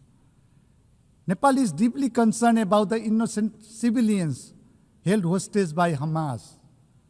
We call for the immediate release of Bipin Joshi, a Nepali student who has been held hostage by Hamas since October 7, 2023. Excellencies, crises in Sudan, Sahel, and beyond have left millions displaced, hungry, and vulnerable. The architectures of the global peace has been under severe pressure, unseen since the Second World War. Institutions designed to prevent conflict and uphold human dignity are tested as never before. It is frustrating that the defense budget is skyrocketing while development cooperation is shrinking. Global military spending has reached unprecedented levels, $2.7 trillion in 2024, the highest since the Cold War. We have witnessed gross violations of human rights in various parts of the world.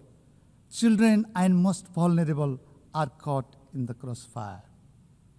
Climate-driven disasters are compounding human suffering, deepening vulnerabilities, displacing communities, and straining already fragile systems.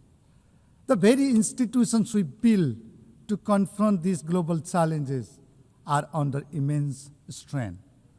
Confidence in multilateral frameworks is weakening. This is a clear and urgent call.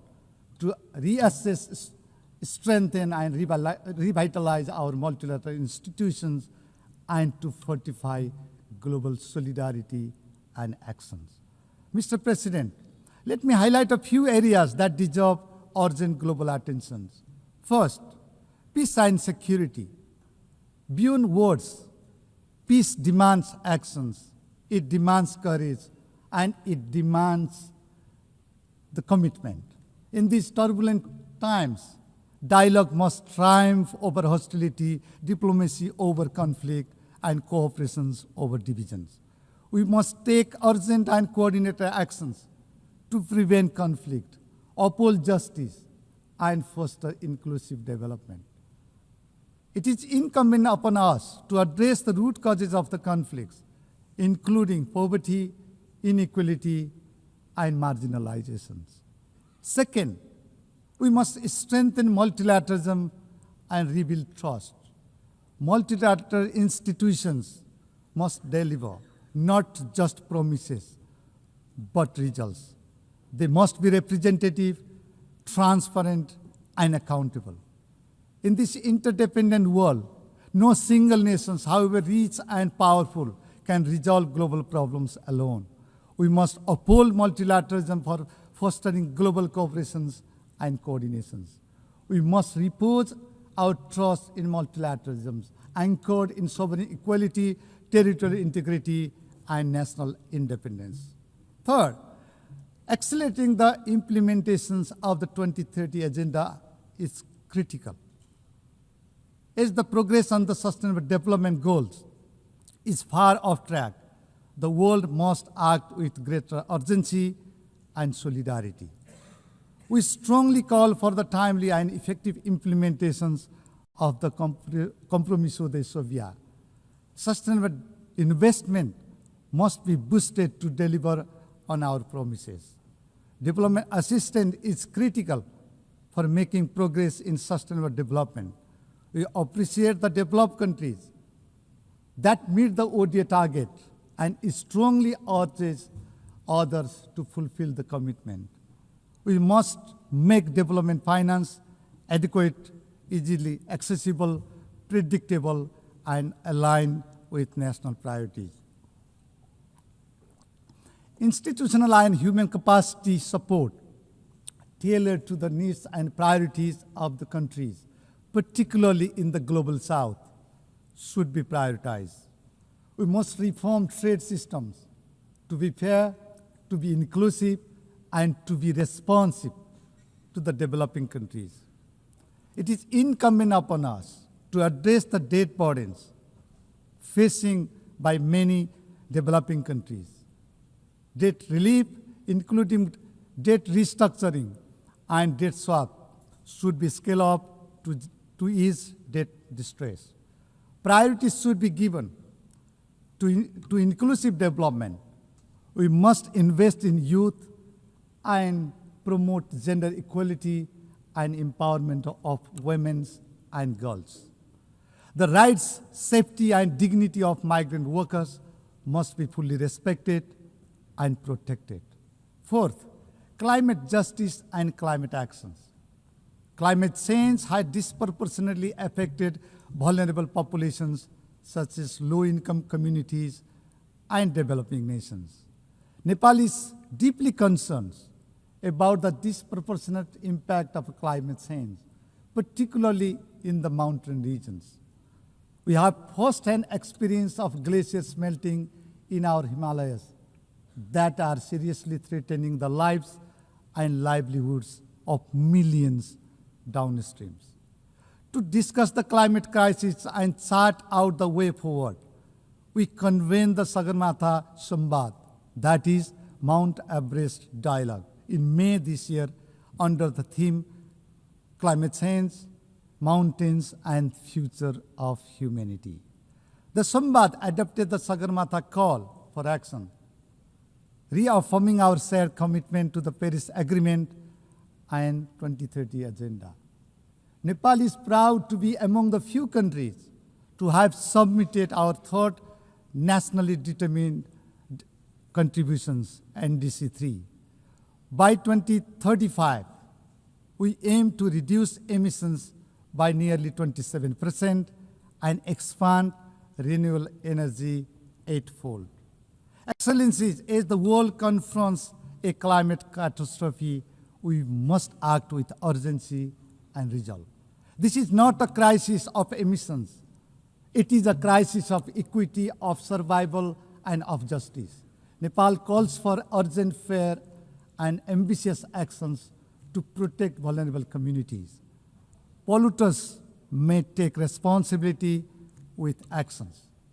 We reiterate our call for scale-up, predictable, and accessible climate finance, technology transfer, and capacity building for countries on the front line, particularly the least developed countries and mountainous nations. The loss and damage fund must be capitalized, and biodiversity finance must be increased to match the scale of the crisis.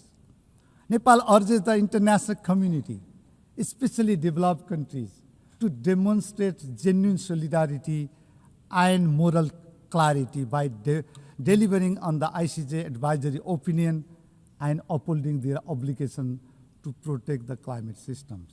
Fifth, digital transformations. Technology must be inclusive, secure, and right-based. We must narrow the digital divide within and among countries to create a peaceful and equitable society. Nepal advocates for a global digital cooperation framework that ensures access to infrastructures, digital literacy, and data protections for all. Technology transfer must be accelerated and scaled up. Finally, the United Nations must be reformed to reflect the present-day realities. Focus should be laid on coherence, coordinations, and accountability across the UN development system. We need to prioritize LDCs and LLDCs across all global commitments and partnerships. The UN 80 initiative offers a timely opportunity to renew our collective commitment to a more inclusive, transparent, and effective multilateral systems. Nepal supports the reform of the United Nations Security Council to make it more representative, transparent, and accountable. The review of the ECOSOC and the high-level political forum this year presents an important moment to enhance their effectiveness, coherence, and the impact in delivering on the Sustainable Development Goals. Similarly, Nepal supports the ongoing peace-building architecture review. This is an opportunity to enhance synergy, streamline efforts, and drive results where they matter the most. We also underline that the global financial architecture must meet today's realities. Mr. President, the global community has time and again reaffirmed its determinations to tackle challenges before us.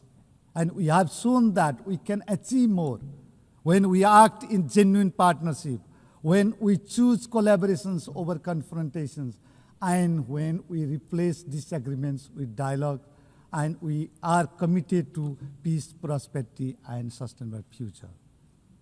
Mr. President, Excellencies, distinguished delegates, ladies and gentlemen, for 8 decades, the United Nations has stood as a beacon of hope for peace, for justice, for human rights, and for development.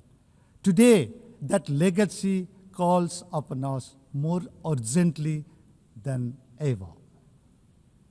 The world watches us at a moment of great trial. Let us stand together, united and determined to ensure enduring peace and prosperity in the world. When the United Nations succeeds, humanity as a whole succeeds.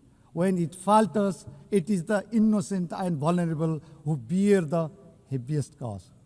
Let this 80th anniversary remind us of our shared duty to safeguard peace, to uphold justice, to protect human dignity, and to build a world that is fairer, safer, and more human for all. Nepal stands firmly committed to doing its part in shaping a safer, more prosperous, and more sustainable world. I thank you.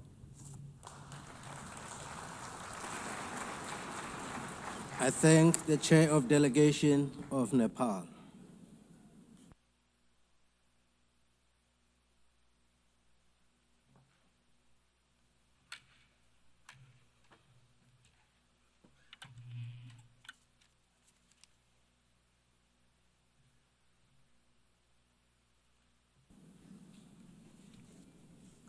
I now give the floor to His Excellency Muhammad Siat Douale, Chair of Delegation of Djibouti.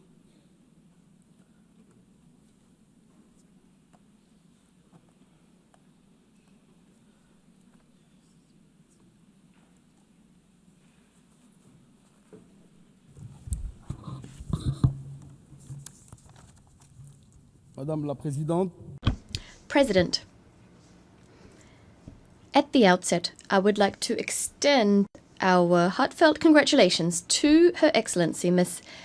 Anna Baerbock, President of the General Assembly, at this historic session, which coincides with the 80th anniversary of the establishment of the United Nations.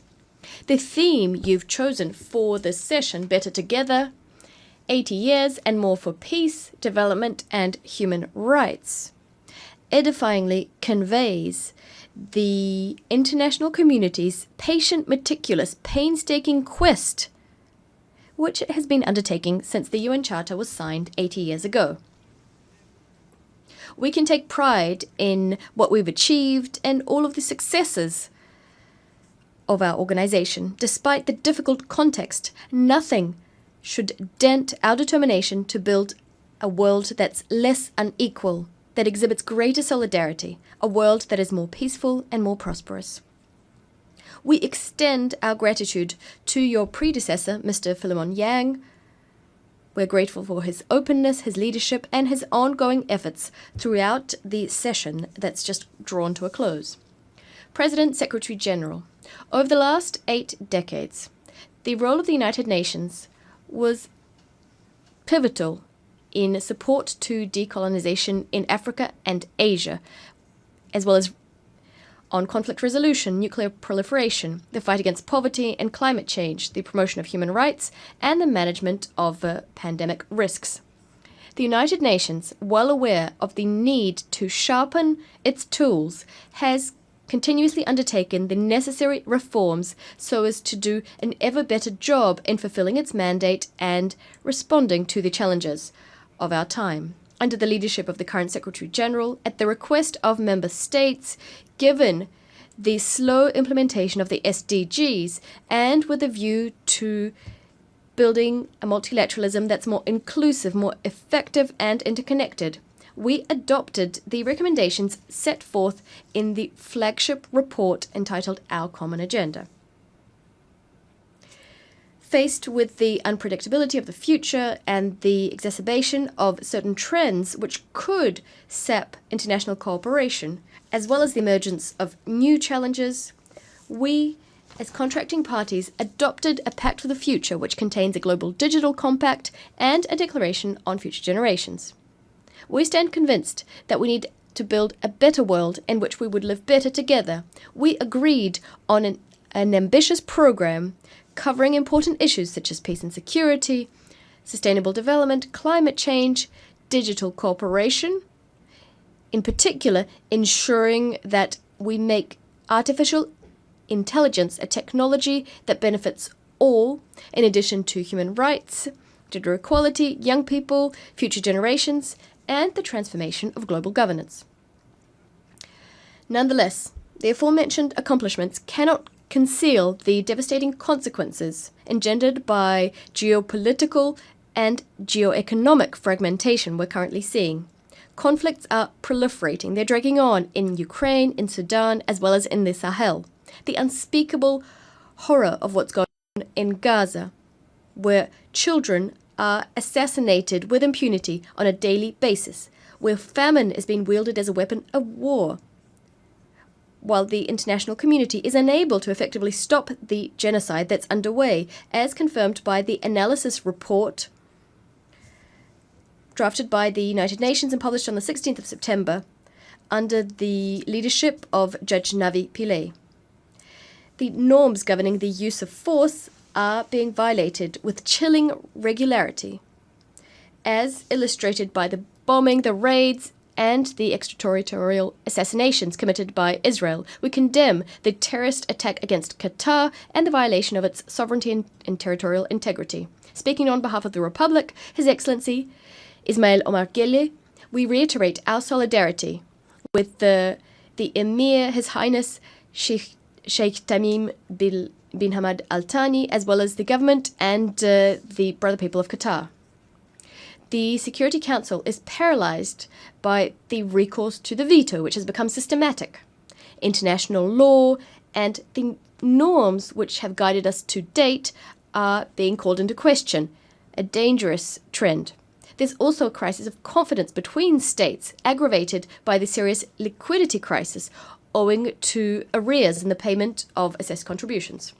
Madam President, Secretary General, the Republic of Djibouti welcomes the recent adoption of the severe commitment, an outcome document at the Financing for Development Conference, the fourth one. This agreement, in our views, is an important step in the quest towards building an international financial system that's more equitable, exhibits greater solidarity, and serves the achievement of the SDGs. The figures are as eloquent as they are alarming. The world is confronted with an annual $1 trillion shortfall when it comes to financing the SDGs. Developing countries are paying more in debt service than they're investing in health or education. In 2023, $1.4 trillion was spent on debt repayment in low and middle income countries. Over 50 countries are today spending over 10% of their government revenues solely to reimburse their debts. In some instances, that figure exceeds 20%. As for ODA, we've seen a concerning drop in overseas development assistance. According to the latest UN reports, only 17% of targets are on track to be achieved in 2030. 37% are stagnating or in regression. None of these 17 SDGs are on its way to being fully implemented. We're seeing hunger on the rise, inequalities worsening, and the repercussions of climate change are hitting harder and harder, hitting those countries who contributed the least to this problem. Djibouti, although it's a very low emitter, is facing the disproportionate consequences of this crisis: prolonged drought, growing scarcity of water, heightened desertification, extreme heat waves, sea level rise, which is directly threatening our coastal areas where most of our population lives. We stand convinced, as recalled recently at the Second African Summit on Climate in Addis Ababa, that the urgency of the situation requires an effective adaptation strategy first and foremost. In Djibouti, the Sovereign Carbon Agency is collecting carbon contributions on the basis of the polluter pays principle, transforming them into adaptation projects for affected communities. The severe commitment gives rise to new hope. It calls for in-depth reform for financial governance that's more inclusive and better response to long-standing aspirations of the countries of the South. The commitments contained therein must be honoured. It shouldn't become just another text stored in multilateralism's archives. It should serve as a basis for a new global contract, underpinned by concrete solidarity, responsibility, and shared ambition. Committed to transforming its strategic, geographic, and infrastructural advantages from primarily a transit leader to a fully integrated industrial partner for East Africa and beyond. In line with its National Development Plan, Djibouti EC, we will pursue inclusive, sustainable industrialization that adds local value, create more employment and benefits its neighboring countries. Djibouti will leverage its free trade zones, ports, and logistics infrastructure to attract light manufacturing, agro-processing, packaging, and assembly industries that serve regional demand. Djibouti is a strong believer in regional integration, where each country develops and leverages its comparative advantage to contribute to shared growth and stability. Djibouti is and will always remain a serious, reliable, committed, and constructive partner to countries in the region and its many friends all around the world. Just 2 days ago, on September the 27th, Djibouti achieved its first UNESCO Biosphere Reserve status with the designation of the Archipel des Sept Frères, Rassian, Korangar, and Godoria Biosphere Reserve. This major historic step, which underlines our country's commitment to environmental stewardship, strengthens our resolve to develop Djibouti's potential to become a premier destination for eco-tourism. Madame la Présidente. President, Secretary General, we welcome the progress made in Somalia so as to implement national priorities, its national development program, and the stabilization plan. Nonetheless, we are still disquieted by the threat that the terrorist Al-Shabaab militia continues to pose. We welcome the contribution of Somalian forces, African Union forces, and other forces working legally to combat Al-Shabaab. We recognize the enormous sacrifices which have been made. We emphasize the crucial importance of guaranteeing that AUSOM African forces are endowed with predictable, sufficient resources so that they can fulfill their mandate under the best possible conditions. Djibouti is a large contributor of the African Union in Somalia since the ATMIS mission. Our troops are stationed in key sectors, Belet Wene, Bulahawa, and Jalalakaksi, in the Haran region in the state of Hir Shabelle. Faced with an uptick in terrorist attacks, Djibouti heeded Somalia's call by signing a new agreement in July 2025 to pave the way for additional deployments of Djiboutian forces to reinforce stabilization efforts in the country. We must provide collectively robust support to the government of Somalia so as to facilitate their efforts. We cannot accept that these terrorist militias continue their deadly campaign against civilians, Somali forces, and international partners. We cannot accept that they are closing humanitarian corridors. President, Secretary General, we are deeply disquieted by the ongoing hostilities in Sudan, where a fratricidal conflict has been raging for over 2 years now. The death toll is heavy.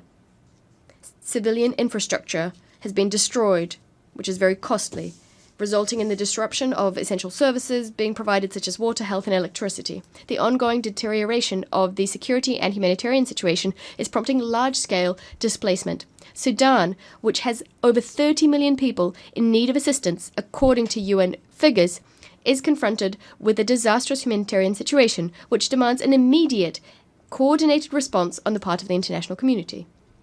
We call for an immediate cessation of military operations and for a lasting ceasefire, echoing previous regional resolutions which aim to resolve the conflict.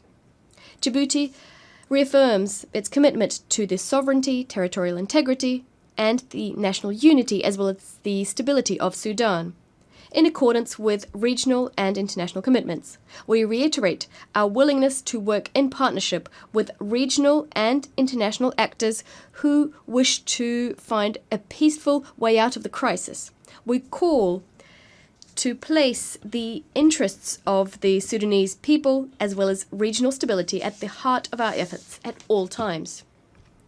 Madam President, when the United Nations Charter was signed, when the United Nations was established, the international community was drawing on the lessons it learned from the League of Nations. It committed to do everything within its power to spare humanity from the scourge of another war. It would appear that the promise of a war-free world was not upheld, given that, regrettably, today we continue to face a number of conflict situations, some of which are particularly horrific. The most devastating conflict, as old as the United Nations itself, is Israel's ongoing aggression and occupation of Palestinian land. The unspeakable horrors occurring there requires pressing action on the part of the international community, going beyond words and condemnation, which has no repercussions. in Gaza and in the West Bank. Israelis are engaged in what would appear an innocent pastime, killing. Meanwhile, the international community is working to revitalize the two-state solution. As for Israel, it is busy burying not only the very idea of two states, but also any future possibility of a viable and sovereign Palestinian state. Israel's most fervent wish is to compromise the two-state solution, to bury peace under the rubble of colonization and militarization. But without a doubt, their mission is bound to fail. The Palestinian people is a resilient, a dauntless people. The international community is equally determined, as demonstrated by the resolution adopted by a large majority of member states, as well as by the very encouraging results of the international conference held on the 22nd of September, co-chaired by Saudi Arabia and France. We'll never say it enough. The two-state solution is the only solution that can satisfy the legitimate aspirations of the Palestinian people and to usher in lasting peace. Djibouti encourages the efforts underway so that they can produce the outcomes we hope for. Madam Judge Navi Pillay admonished, the Security Council must not be the graveyard of conscience, and to this, President Gele recently added, neither must the General Assembly nor any of its member states. Madam President, Mr. Secretary General, the dispute concerning the Ras Dumera area and Dumera Island and Mount Dumera and the land/maritime border with Eritrea, as well as the situation of its prisoners of war held incommunicado, remain unresolved. As we did in previous years, we renew our readiness to work with our neighbors in order to find a peaceful and negotiated solution on the basis of international law. The Republic of Djibouti solemnly reaffirms in this anniversary year, when we celebrate the 80th anniversary of the signing of the Charter of the United Nations, and as required by Article 33 of this fundamental document, its proposal to negotiate either through bilateral means, mediation, conciliation, recourse to the International Court of Justice, or arbitration to settle the dispute in a legally binding and definitive manner. Madame la Présidente. Madam President, Secretary General. 80 years after its establishment, the United Nations continues to serve as a forum and to provide adequate tools which we could further refine, of course, allowing us to live together better and to tackle the complex challenges our world faces, those related to peace and security, development and human rights. We must do our utmost to ensure that the United Nations doesn't remain a symbolic theatre safeguarding its image, but deaf to the demands for reform, including Security Council reform, which requires the granting to Africa of the seat it deserves, thereby righting a historical injustice. The United Nations is more essential than ever. We shouldn't turn it into a sacrificial victim, a victim sacrificed on the altar of our differences and our inability to bind ourselves to each other with strong bonds of trust. We should work together to inject new meaning into multilateralism and to strengthen international cooperation in the interests of all states, small and large alike. I thank you.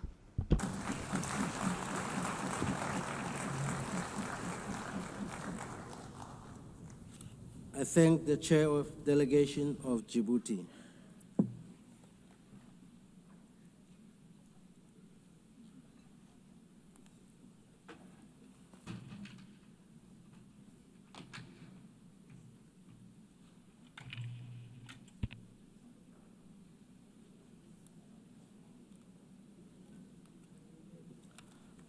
I now give the floor to Her Excellency Christina Marcus Lassen, Chair of Delegation of Denmark.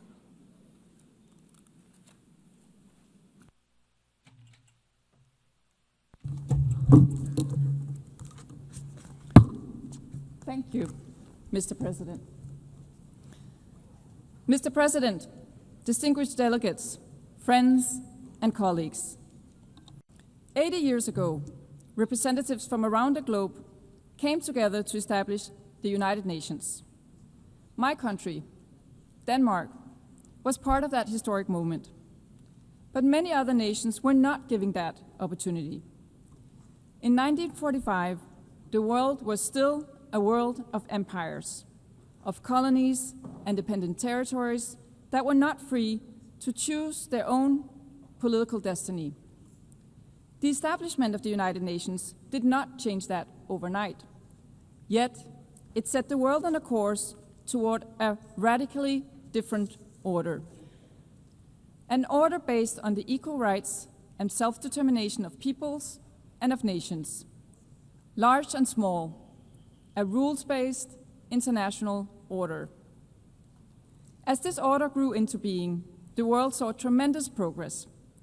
More than 1 billion people were lifted out of poverty, standards of living and life expectancies rose, a network of economic, political, social, and cultural relations across the globe were formed.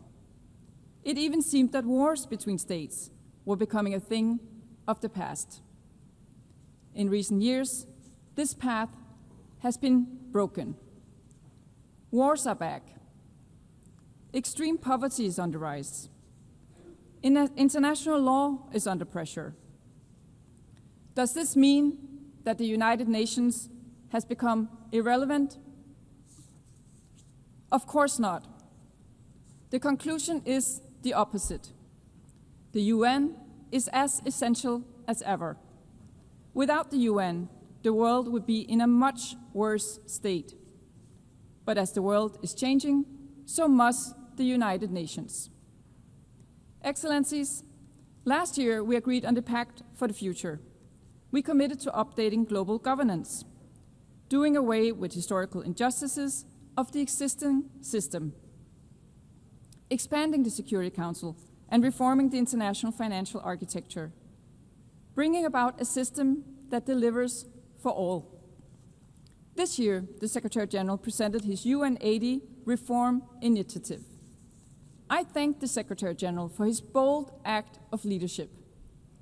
I encourage and expect more concrete proposals on how to adapt the UN system to new realities, making hard choices.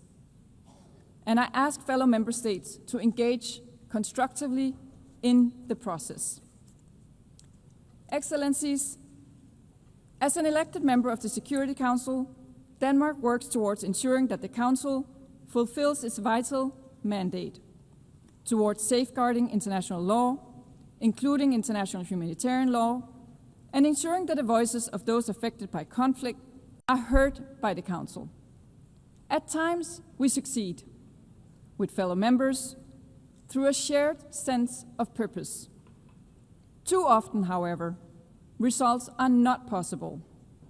Too often, the Security Council is divided, unable or unwilling to act. The costs of inactions are felt around the world, from the raging war in Sudan to the erasure of women's rights in Afghanistan, from the spiraling gang violence in Haiti to the crisis in Myanmar, to the instability across the Sahel, not to mention the horrible situation in Gaza. Almost 2 years have passed since the horrific terrorist attack by Hamas on October 7, 2023, an attack that tore through Israeli families and left the nation wounded to its core. Denmark has repeatedly and consistently condemned the attack and called for the immediate release of all hostages. We've also said from day one that Israel has a right to self-defense. But what is going on in Gaza right now has nothing to do with self-defense. A man-made famine is spreading. Thousands of civilians are being killed. The humanitarian catastrophe is of unbearable scale. It must be brought to an end immediately. Israel must comply with international law, including international humanitarian law. The war in Gaza needs to stop.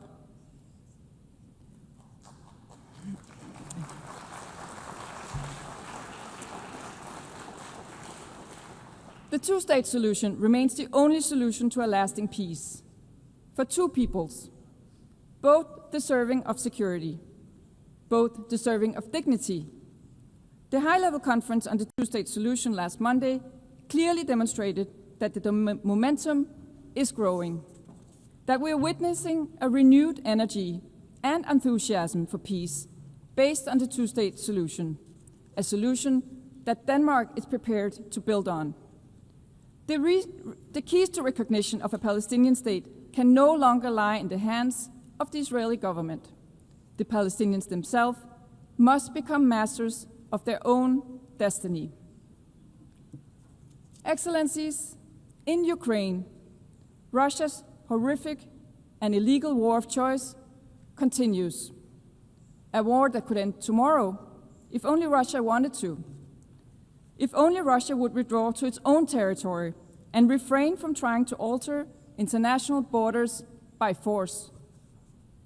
Russia's blatant violation of the UN Charter is felt most intensely in Ukraine and in Europe. Yet, its political and economic repercussions are felt across the world, from the disruption of supply chains to global inflation, costs that are borne primarily by developing countries, far away from the European battlefield of Russian creation. From the outset, Denmark has stood by Ukraine, politically, economically, militarily, and let there be no doubt, Denmark will continue to support Ukraine for as long as it takes. We must support Ukraine's military as it fights to protect its people, its territory, and its freedom. This is exactly what Denmark is doing through a range of initiatives. We call on others to step up and do the same. Because Ukraine is not just fighting for its own existence. It is fighting to defend the very principle that define the UN-based world order: territorial integrity, national sovereignty, and the right to political independence.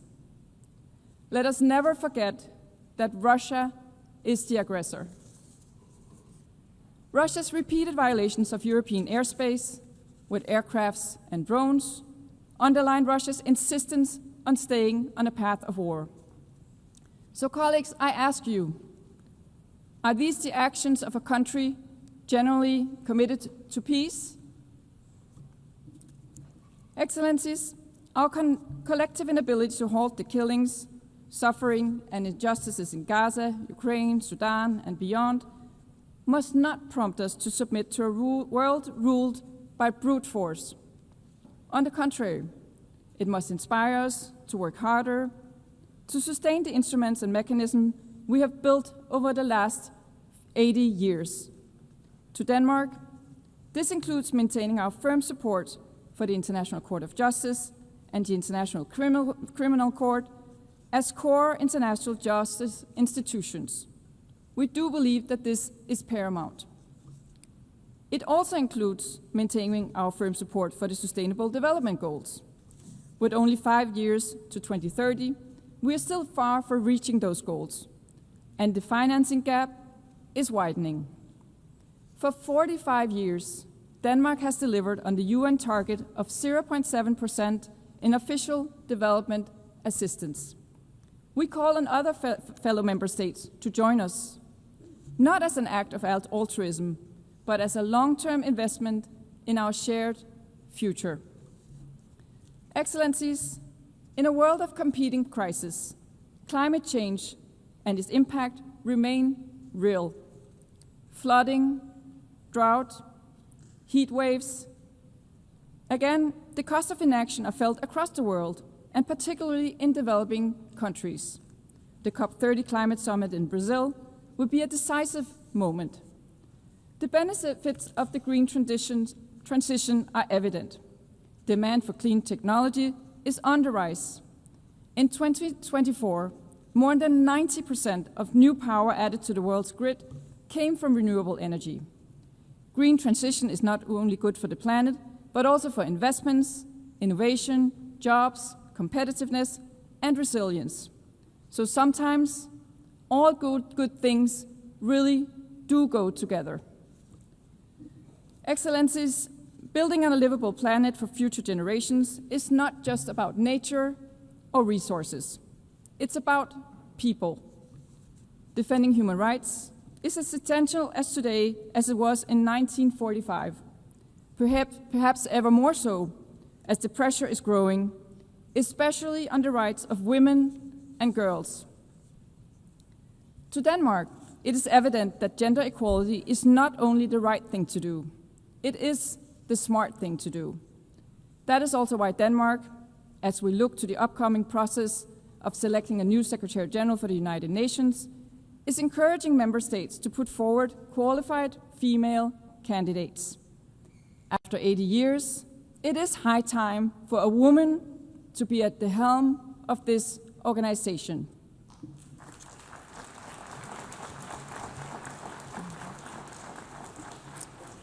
Excellence, in closing, I would like to recall the wisdom of Nelson Mandela. It always seems impossible until it is done. When we compare the world of today to the world of 1945, the progress is evident. Empires have been dismantled. Millions have been lifted out of poverty. The equal rights of all human beings and of nations large and small have been recognized. In a world of rapid change and growing uncertainty, we must not lose sight of how far we have come, nor must we forget that it was by working together we got here. Let us rekindle the spirit of cooperation that led to the establishment of the United Nations 80 years ago.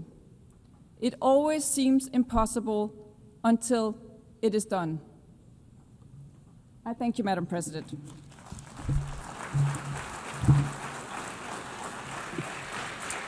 I thank the chair of the delegation of Denmark.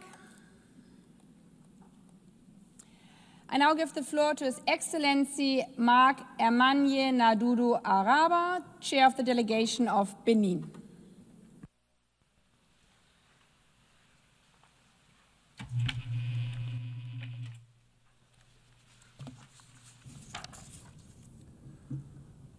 Madame la Présidente. Madam President, United Nations Secretary General, heads of delegation, distinguished delegates, ladies and gentlemen.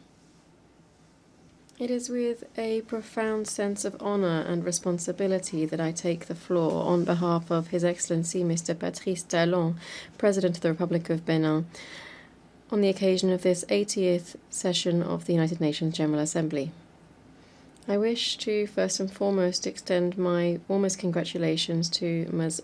Annalena Baerbock on her outstanding election to preside over this session.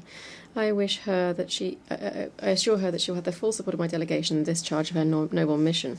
I'd also like to commend the unwavering commitment of Mr. Antonio Guterres, United Nations Secretary General, for his indefatigable efforts in favor of peace, security, sustainable development, and respect for human rights in a global context marked by mounting uncertainties and multiple crises.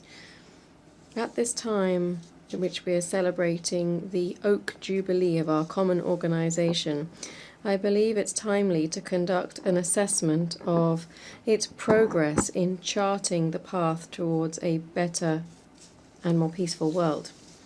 We meet this year in an international climate that is heavily overshadowed by the proliferation of hotbeds of tension, worsening humanitarian and climate crises, creeping inequality, as well as the erosion of trust in multilateral institutions. These challenges, which are unfolding around the planet, severely test our collective ability to preserve peace, to promote shared prosperity, and to protect human dignity.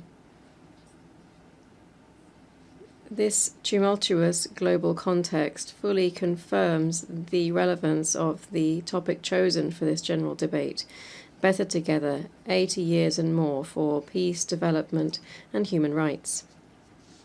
For Benin, there is but one answer to these challenges: enhancing international cooperation, breathing new life into multilateralism, and restoring the full meaning of solidarity among peoples.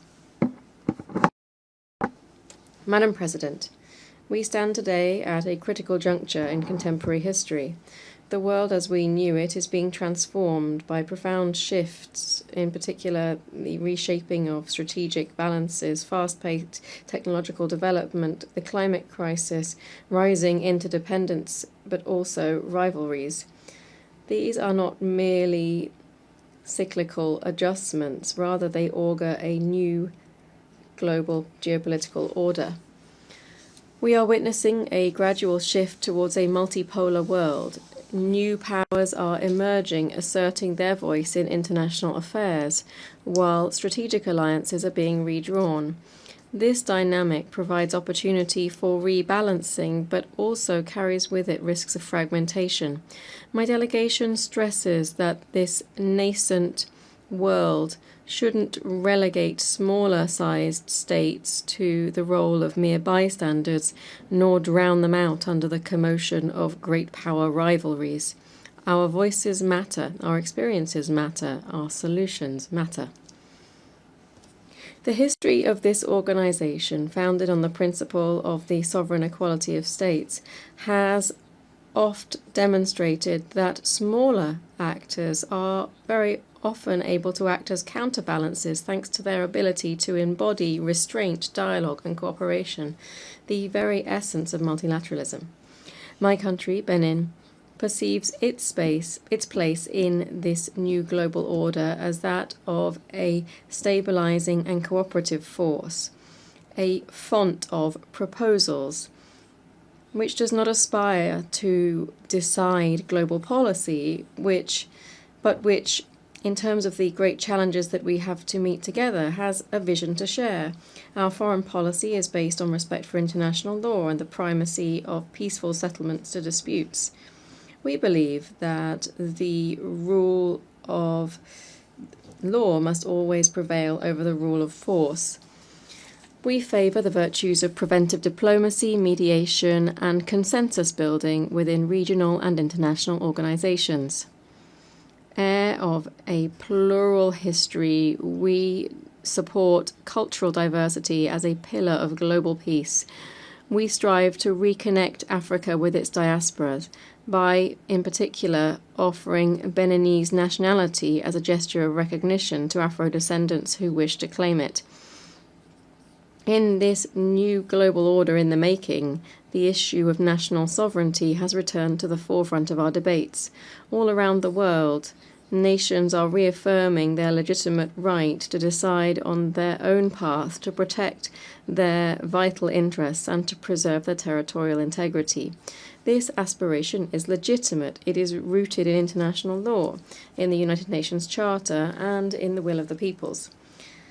Nonetheless, at the same time, this quest for sovereignty is sometimes interpreted as a call for isolationism and closure.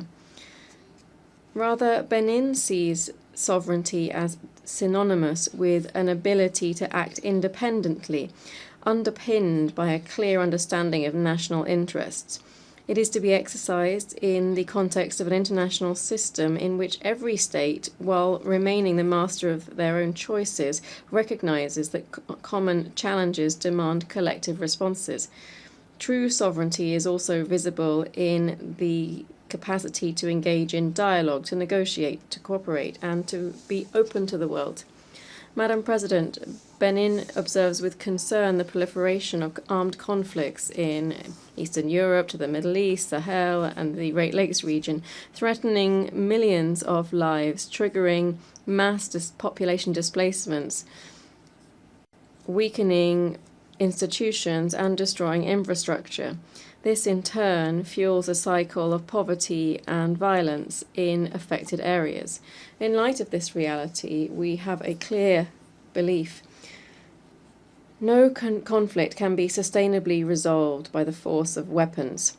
Only an inclusive dialogue backed by true political determination, along with sustained international engagement, can open the way to just and lasting peace, perhaps in particular in the humanitarian chaos in Gaza, where the prospects for reconstruction appear uncertain.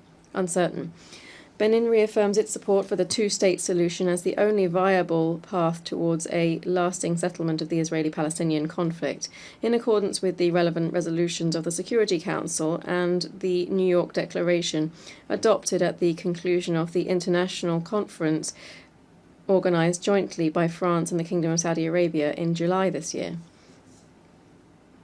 Benin is also following with great concern the developments in the crisis in the eastern DRC, marked by persistent violence despite recent diplomatic initiatives.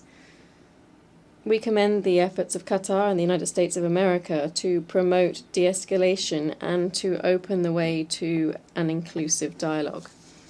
We call on the parties to silence the guns, and we encourage the African Union to ensure consistent strategies, complementary operations, and coordinated peace efforts in the Great Lakes region. Benin is in favor of preventive diplomacy regaining its rightful place in the work of our organization. Preventing a conflict is always less costly in human and financial terms than grappling with its consequences. This is the case in our sub-region, which is currently facing the threat of terrorism, violent extremism, and transborder crime. The situation in the north of my country, which is under attack from terrorist movements, particularly Jenim in the tri-border area with countries of the Sahel, is critical. The government is addressing this decisively with the support of international partners through an inclusive strategy combining reinforced border security, community development initiatives, assistance to internally displaced persons and refugees, together with radicalization prevention programs. Terrorism is a transnational threat, and without strategic cooperation and strengthened mutual trust between countries, national efforts alone are, alas, insufficient. Furthermore, peace can only be preserved if it is underpinned by justice and respect for international law. This means that all member states must meet their obligations, must respect national sovereignty, and renounce any form of interference or aggression. Madam President, 10 years ago, the international community adopted the 2030 Agenda for Sustainable Development, embodying the ambitious pledge to leave no one behind. Today, we must face a troublesome reality. That is, that the global trajectory towards achieving the SDGs is seriously off track. Successive shocks, the COVID-19 pandemic, security crises, the exacerbated effects of climate change, geopolitical tensions, and an economic slowdown have stalled or even reversed progress in many countries, particularly in sub-Saharan Africa. Despite these challenges, Benin, under the leadership of President Patrice Talon, has undertaken profound reforms and has galvanized strategic investment to sustainably transform our economy and improve the living conditions of our citizens. We have seen some considerable results in terms of the SDGs, with more than almost 60% of our 49 priority targets on track. The 2025 SDG index for Benin is 57.8 points, which means that our country stands first worldwide in terms of progress, with a gain of 14.5 percentage points since 2015. These positive results speak to Benin's ability to transform our public policies into tangible progress for our population, and yet a number of challenges remain to be met in order to consolidate the gains made and to bridge gaps. We therefore call for collective mobilization with less than 5 years to go before the end of the 2030 Agenda. This calls for renewed multilateral action to ensure that the Seville commitment is consistently implemented. This was adopted at the 4th International Conference on Financing for Development. We call for a deep-rooted reform of the international financial architecture and of governance of multilateral development institutions so that they can better include countries of the South in their decision-making processes, can modernize their financial instruments in line with new challenges related to the energy transition, social inclusion, and climate resilience.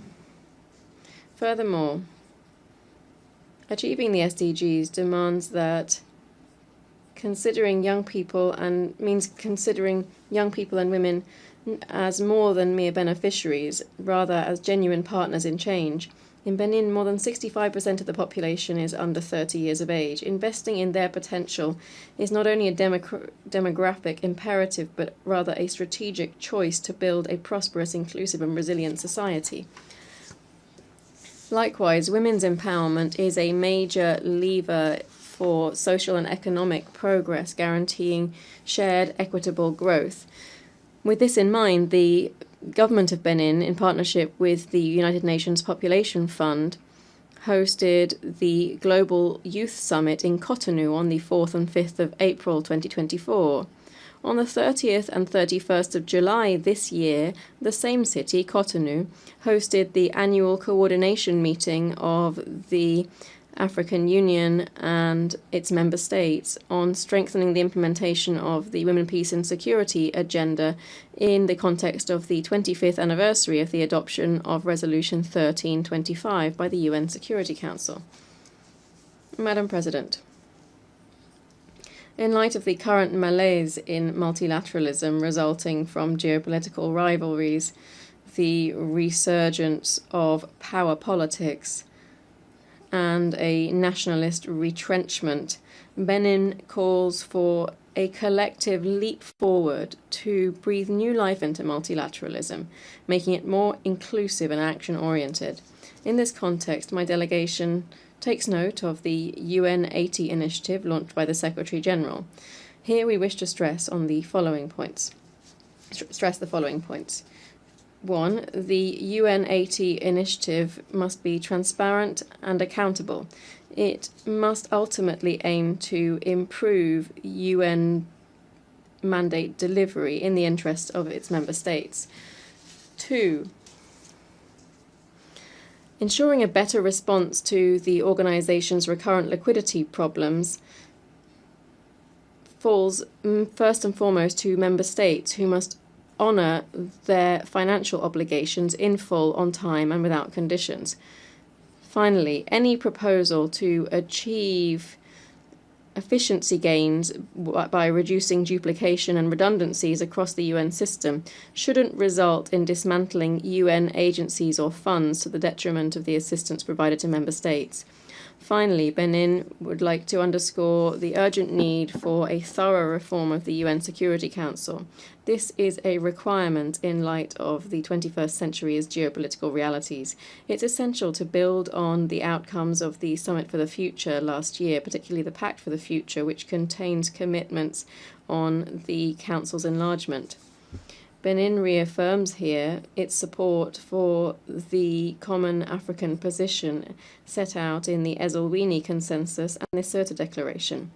Africa, which represents more than 1/4 of member states and which is the theatre of a number of issues on the Council's agenda, can no longer be sidelined in decision-making. Allow me to conclude by citing the African aphorism: if you want to go faster, go alone. If you want to go far, go together. May this maxim guide our steps, inspire our decisions, and unite us in our quest for a better future for all of humanity.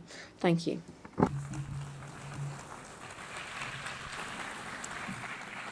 I thank the chair of the delegation of Benin. I now give the floor to His Excellency Odo Tevi, chair of the delegation of Vanuatu.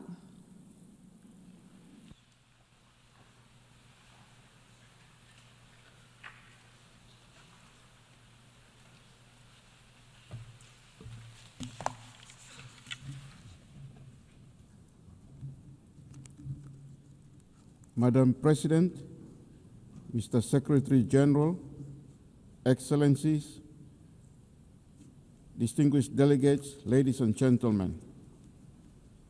It is a great honor for me to deliver this address on behalf of the government and people of the Republic of Vanuatu. Madam President, at the outset, let me sincerely congratulate you on your well-deserved election as President of the 80th session of this August Assembly.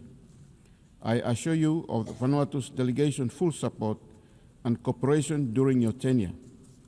I commend your predecessor, His Excellency Mr. Philemon Yang, for the great achievements of the General Assembly under his leadership during these challenging times.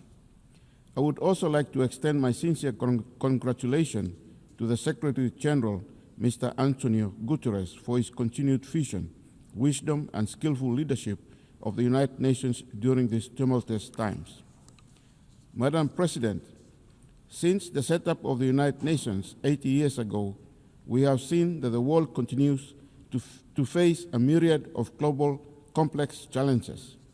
There are ongoing wars and violent conflicts, increased humanitarian emergencies, international laws are not respected, human rights violations increased, and poverty continues to remain. The current liquidity crisis facing the United Nations system limits the ability of the UN to address these challenges. As we celebrate the 80th anniversary of the United Nations Charter, let us take stock of what this founding document really means for us. The Charter is not merely a piece of history. It is a living document that binds us together in the pursuit of peace, human dignity, and shared prosperity. It is the expression of a collective promise that disputes should be resolved by dialogue, not by war, that human rights and dignity are universal, and that nations, large and small, are equal in sovereignty. Madam President, your theme, Better Together, 80 years, more for peace, development, and human rights, is crucial at this time. The lesson of the last 80 years is clear. No nation can meet these challenges alone. Multilateralism is not a choice, it is a necessity. Better Together is not only a theme, but a guiding principle that we must work together to create a just, fair, and prosperous world. Madam President, the Prime Minister of Vanuatu, in his 45th Independence Commemoration speech on 30th of July this year, called on our people to renew unity, national harmony, and long-term vision, to hold fast to the values of faith, culture, and shared purpose, especially in times of challenge. That same spirit must guide our engagement in New York today. Small island states like ours cannot face climate change, global insecurity, or technical disruptions alone. Our independence reminds us that sovereignty is precious, but so too is solidarity. In the past few years, we have experienced a number of Category 4 to 5 cyclones, which have contributed to the erosion of around 30 to 60% of our economy. Moreover, in early December 17, 2024, we experienced a devastating earthquake in our capital that damaged our infrastructure and buildings. The cumulative effect of these disasters are huge. Each disaster erodes our infrastructure, displaces communities, and sets back economic and social progress. Recovery is slow, and our resilience is tested. The compounding nature of this crisis makes adaptations and preparations ever more urgent. And yet, as a small island developing state, Vanuatu faces limitations in resources, capacity, and access to finance. Apart from these disasters, foreign investments in our country have been flat, and this is due to a combination of factors, one of which is the unjust blacklisting imposed by some of our development partners and the difficulty of accessing funds due to the worsening of corresponding banking relationship. While these measures are often justified as steps towards de-risking, the consequences for a country like Vanuatu are severe. We call on the international community, financial institutions, and regulators to work with countries that are affected by these measures and to recognize the unintended consequences of de-risking in small economies. Solutions must include enhanced dialogue, technical assistance, and proportionate risk-based approaches that allow bona fide businesses and citizens to continue to participate in global commerce. Despite these challenges, we are starting to see some green shoots in our economy. Our economy is anticipated to recover this year and in the medium term. Of course, our growth prospects, among other things, will depend on a favorable external and domestic economic environment and how far we can withstand natural disasters in the future. Our development experience thus far reveals that as a vulnerable country which has graduated from least developing country status, it is not easy to chart your own course for development. The international environment has been unfavorable for small island developing states, and accessing climate and development finance continues to be challenging. The securitization of development finance makes it difficult to address our most pressing development challenges. Just like any other small island developing states, Vanuatu relies on the current global legal order that is underpinned by the UN Charter to thrive. As a nation, we will continue to espouse for the preservation of these ideals. Furthermore, we call for the UN to urgently look deeper into the challenges of states like Vanuatu and find innovative ways to assist them. Madam President, this year the Pacific leaders established the Pacific Resilience Facility, which aims to support climate projects that would build resilience in our economies and communities in the Pacific. This is one of the first regional-led initiatives of its kind in the world. I join our Pacific leaders to thank our development partners that have contributed to this initiative. I call on our good friends and partners to contribute further to this facility. Madam President, as you are well aware, Vanuatu, with the support of a coalition of nations, led a UN resolution which was adopted by the UN General Assembly in March 2023, calling for the International Court of Justice to provide an advisory opinion on climate change.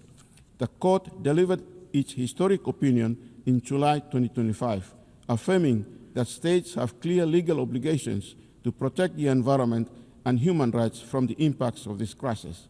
For vulnerable nations, including small island developing states, this opinion is a powerful affirmation of a long-standing call that climate change is an existential threat and that the world has a legal duty to respond. Now that the advisory opinion is rendered, Vanuatu will take a follow-up resolution this year to the UN General Assembly to affirm the findings of the court and propose actions for the opinion to be operationalized. I call upon all the UN member states to support this crucial resolution. Taking climate change to the ICJ via the General Assembly is not a silver bullet for increasing climate action, but only one tool to get us closer to the end goal of a safe planet for humanity. That is why, beyond the ICJ, we are also supporting other tools to battle the existential threat of climate change. We call on all states to join the group of nations proposing to include ecocide as the fifth independent crime of the Rome Statute of the International Criminal Court, and thank the nations of Fiji, Samoa, and the Democratic Republic of Congo for their existing support in this regard. Vanuatu maintains that better prevention of future environmental destruction is as fundamentally important as mitigating and adapting to existing damage. We believe that criminalization of the severest forms of environmental destruction at the international level can and should play a crucial role not only in deterring harm, but also in protecting the rights of present and future generations. The imposition, Madam President, the imposition of cohesive economic measures, including unilateral sanctions against developing countries, is unfair and unjust. It undermines the social and economic development of these countries. Such measures are in violation with the principles enshrined in the Charter of the United Nations. In this respect, we call for the uplift of the economic embargo on the Republic of Cuba. While the United Nations establishes human rights as a fundamental pillar of the organization, human rights challenges continue to persist globally. In the Pacific, the human rights of indigenous people are yet to be adequately addressed and remain a matter of ongoing concern.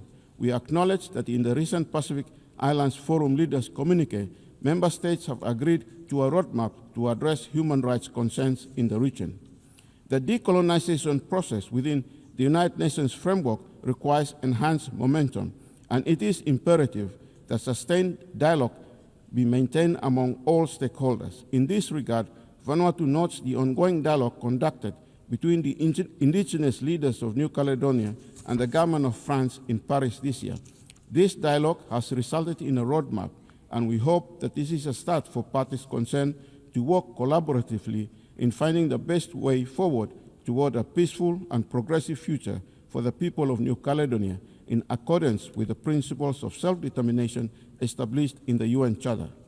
Madam President, 80 years on, the Charter calls us to action to safeguard international peace and security, to strengthen multilateral cooperation, and to ensure that the United Nations continues to serve as a beacon of hope for present and future generations. By returning to the spirit of the Charter, equality of nations, respect for rights, and shared responsibilities, we can meet today's challenges and build a future where no state, large or small, is left behind. Thank you.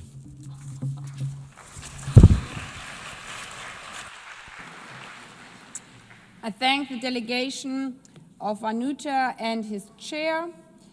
I now give the floor to His Excellency Dionisio da Costa Babo Suarez, chair of the delegation of Timor-Leste.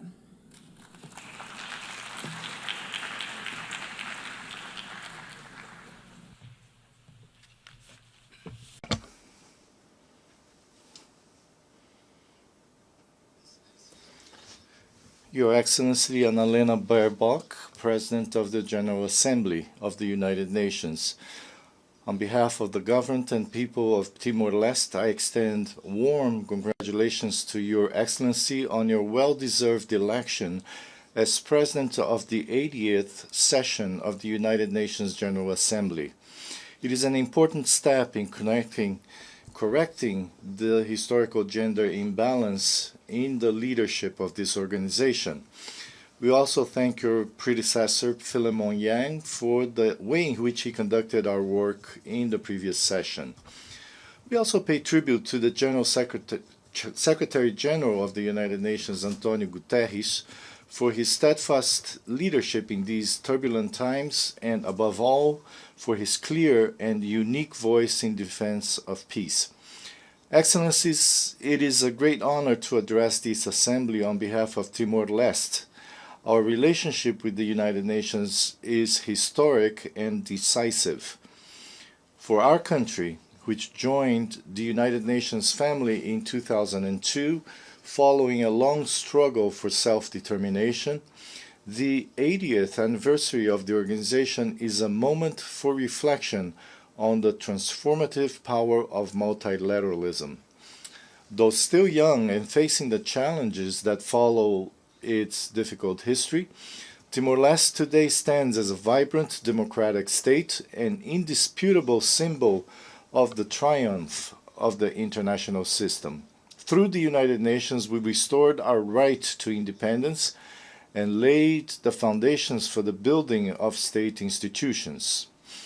Today, this family of nations continues to support us in our sovereign process of development and growth. It is also with the United Nations that we will continue in the international sphere to pursue the paths of peace, freedom, equality among peoples, and the right to self-determination in every corner of the world without exemption. At a time when the world seems to be willingly walking towards self-destruction, marked by international and civil conflicts, humanitarian emergencies, the climate catastrophe, and the resulting deepening of inequalities, Timor-Leste reaffirms our firm conviction that the multilateral system is not a choice, but a necessity. The United Nations emerged 80 years ago as a response to the dangers of isolationism and unilateral interventionism, grounded in the principles of dialogue and the search for collective solutions as instruments for peace, security, and the defense of human rights. The spirit of peace and unity that built this House must be renewed and strengthened in the face of the thousands of victims of today's violence. We all must uphold international law. For small countries like mine, it is the only guarantee of justice, sovereignty, and national independence. It was international law that enabled us to secure sovereignty over our resources following the conciliation process with Australia. It is this system that allowed us to request an advisory opinion from the International Court of Justice on the obligations of states in relation to climate change. This historic opinion determined that the right to a clean, healthy, and sustainable environment is inherent to the enjoyment of human rights. The United Nations continues to play a central role in protecting peoples, responding to humanitarian crises, and mediating conflicts. Rejecting the isolation of states and unilateralism, Timor-Leste calls for the 80th General Assembly to be a turning point in relation to current conflicts. Ladies and gentlemen, deeply concerned by the erosion of international humanitarian law and the suffering of civilians in ongoing conflicts, Timor-Leste calls on all states to renew their commitment to the peaceful settlement of disputes, to respect international law, and to strengthen the role of the United Nations in conflict prevention. Peace and security remain the cornerstone of the Charter of the United Nations. We believe, however, that the UN cannot and must not delay in implementing the urgent reforms that we have all called for. First and foremost, to ensure its effectiveness in defending and guaranteeing human rights and international law, which are being violated before our very eyes in many parts of the world. The urgency of UN reform lies in addressing the structural impediments that prevent it from fulfilling its most basic mission, to protect lives. To strengthen the global architecture for peace, Timor-Leste proposes that the General Assembly be given greater power and authority in security matters to prevent a single member state from paralyzing the entire collective security system of the United Nations.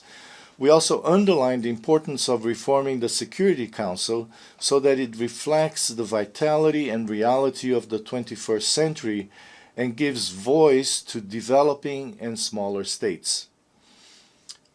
We remain firmly convinced that an expansion of both permanent and non-permanent membership is necessary to reflect contemporary geopolitical realities.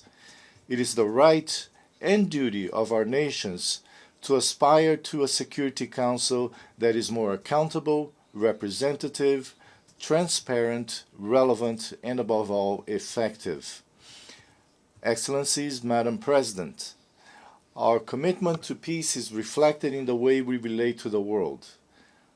Through political, diplomatic coordination and multilateral cooperation within the community of Portuguese-speaking countries, Timor-Leste joins the collective effort to promote harmony, solidarity, and inclusion, contributing to global and regional challenges. As a member of the G7+, Timor-Leste has brought its own experience of post-conflict stability to influence the global agenda for peace and sustainable development, inspiring coordinated action and diplomacy based on sharing and exchange, with the aim of transforming fragility into resilience. At the 6th Ministerial Meeting of the G7+, held in April 2025 in Dili, Timor-Leste, and fellow conflict-affected countries renewed their commitment to peace-building, resilience, and sustainable development. Excellencies, ladies and gentlemen, achieving the 17 Sustainable Development Goals and fulfilling the 2030 Agenda must be a priority for all. We are, however, concerned that many of the targets to which we have committed ourselves remain far from being achieved. Timor-Leste formally acceded to the World Trade Organization in 2024, and after a committed path towards fulfilling all eligibility criteria, will, on the 26th of October, become a full member of the Association of Southeast Asian Nations, another milestone in our nation-building journey. This is a moment of great significance for national economic development, regional integration, and international recognition, and one of which we are very proud. Timor-Leste has aligned the SDGs with its Strategic Development Plan 2011-2030 and has made notable progress through effective and targeted public policies. With the current government, we are also initiating the energy transition towards renewable energy production and establishing a consolidated policy on the blue economy.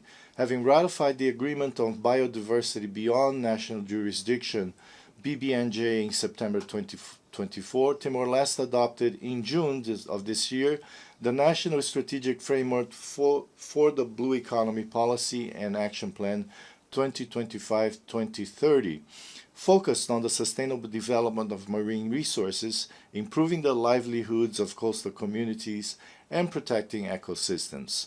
Nonetheless, the achievement of the SDGs does not depend solely on the individual will of each nation.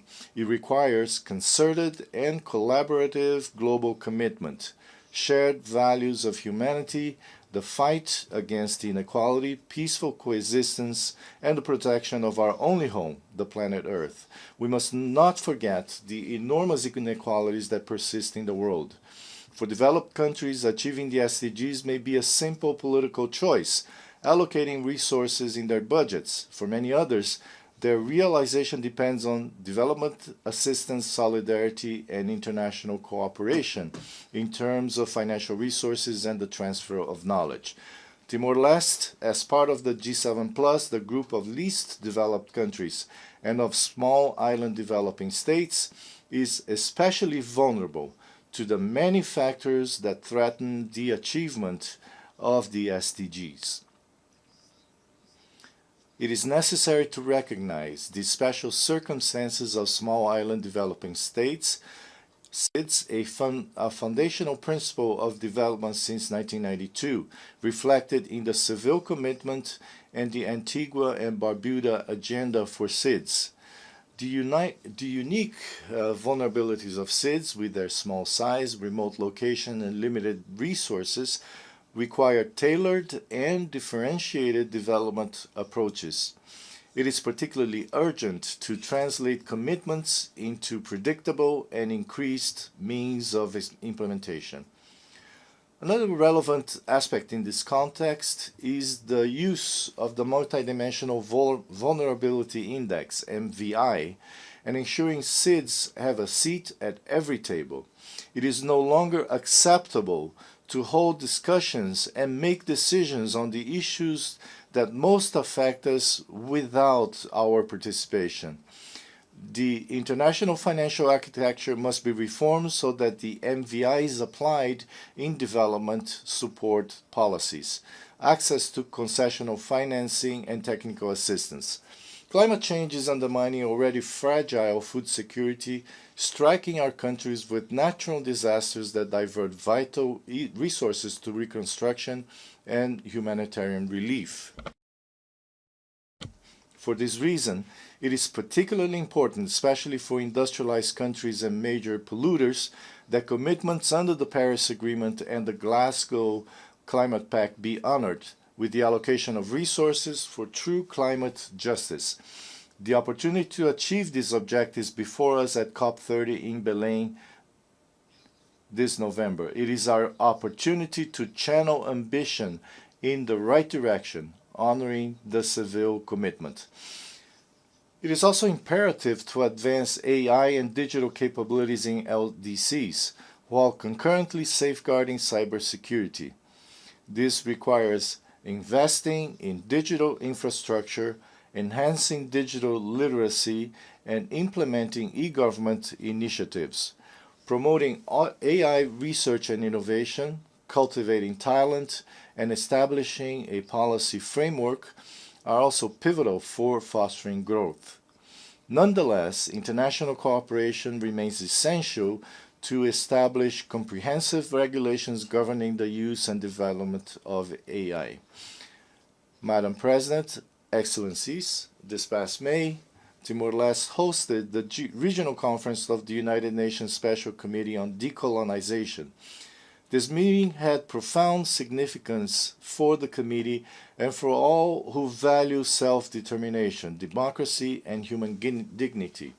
Holding this conference for the first time on Timorese soil allowed participants to witness our example as a success story and to renew collective hope for freedom and solidarity, reaffirming the crucial role of the United Nations in defending peoples. That same week in Dili, we hosted the first Asia-Pacific Solidarity Conference for Western Sahara. The voice of the Sahrawi people, silenced for half a century on the international stage, needs and deserves our attention and our collective strategic action.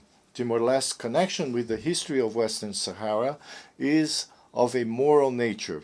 In the words of our Prime Minister, Kai Rala Xanana Guzmão, the suffering of the Sahrawi people was a lesson for Timor-Leste when we decided our own popular consultation since the postponement in 1992 of the referendum promised to Western Sahara marked all those who dreamed of independence.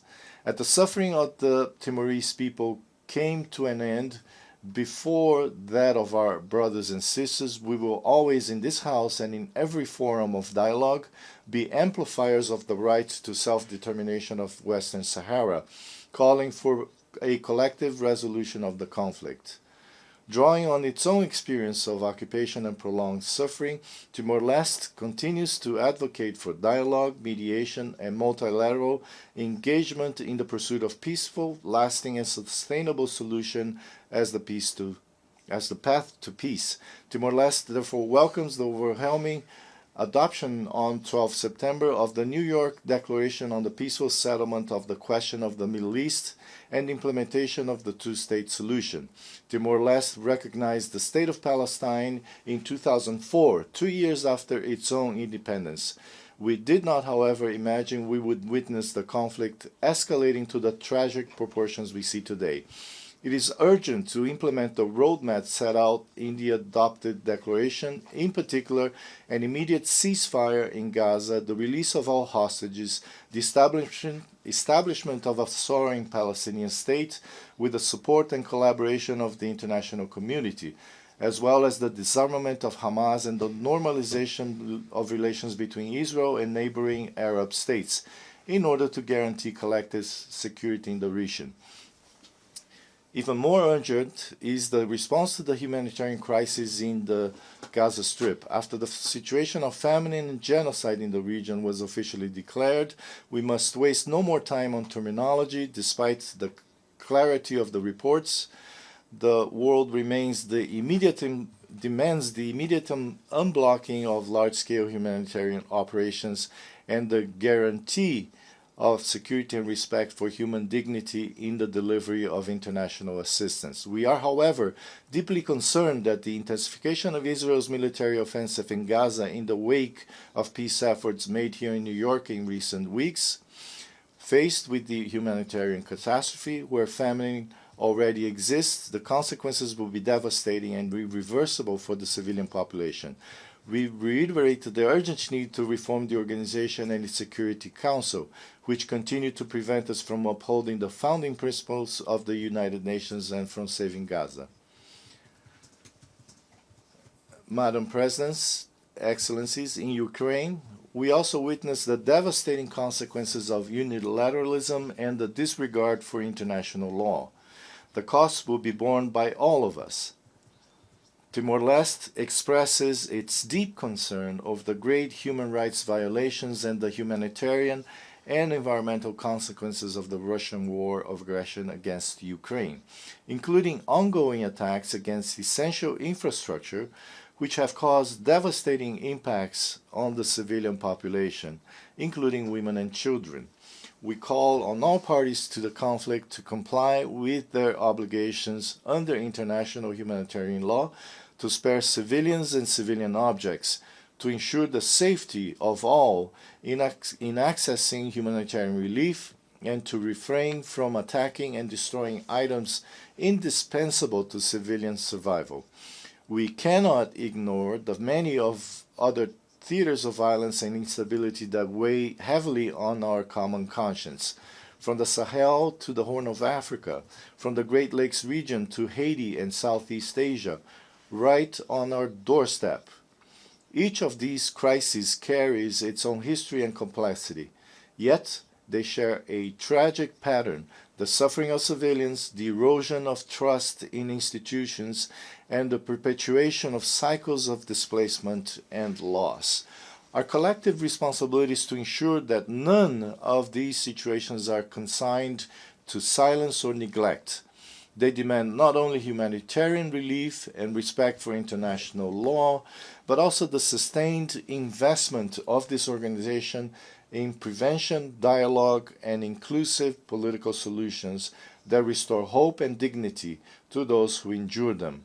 There can be no justice without accountability. At a time when violations of international law, including international humanitarian law and acts of aggression, are on the rise, it is urgent that we all promote and defend our institutions and their work. We are deeply concerned by the imposition of sanctions on judges and other elected officials of the International Criminal Court, and we call for their immediate lifting.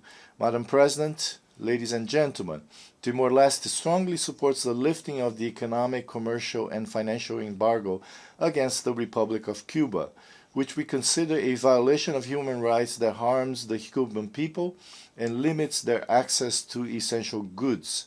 Cuba is one of Timor-Leste's strongest partners in the health sector, having trained more than 1,000 professionals and provided direct assistance to our patients in hospitals. With its active role in development assistance and in promoting peace, we consider Cuba's inclusion on the list of state sponsors of terrorism entirely unjustified and therefore call for its immediate removal from the list. In the same spirit, we are also concerned by the imposition of unilateral coercive measures, such as those currently applied to Venezuela.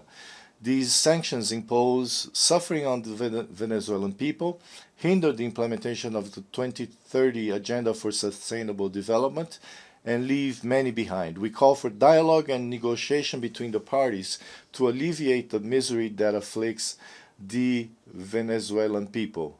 Excellencies, Madam President, to conclude, this 80th session of the General Assembly reminds us that the United Nations, though imperfect, remains our greatest common instrument for peace and collective progress.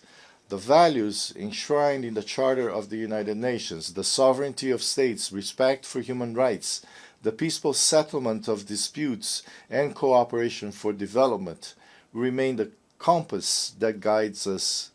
Let us therefore renew our commitment to multilateralism, not as an abstract principle, but as a daily practice of listening, compromise, and joint action. Timor-Leste, through its hard-won independence, stands as proof that when the international community acts with unity and determination, even the smallest and most fragile states can take their rightful place in the family of nations. As demonstrated by the race to ratify the Agreement of Biodiversity Beyond National Jurisdiction, which will enter into force on 17th January 2026, it is in multilateralism, in respect for international law, and in inclusive dialogue among all of us that hope resides for a better world for generations to come. Thank you very much.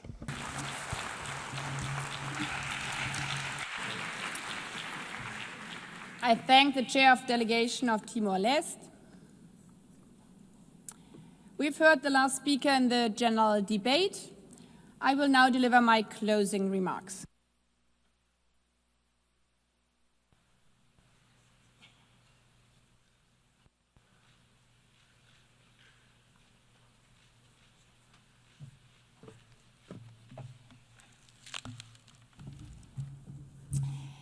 Excellencies, ladies and gentlemen.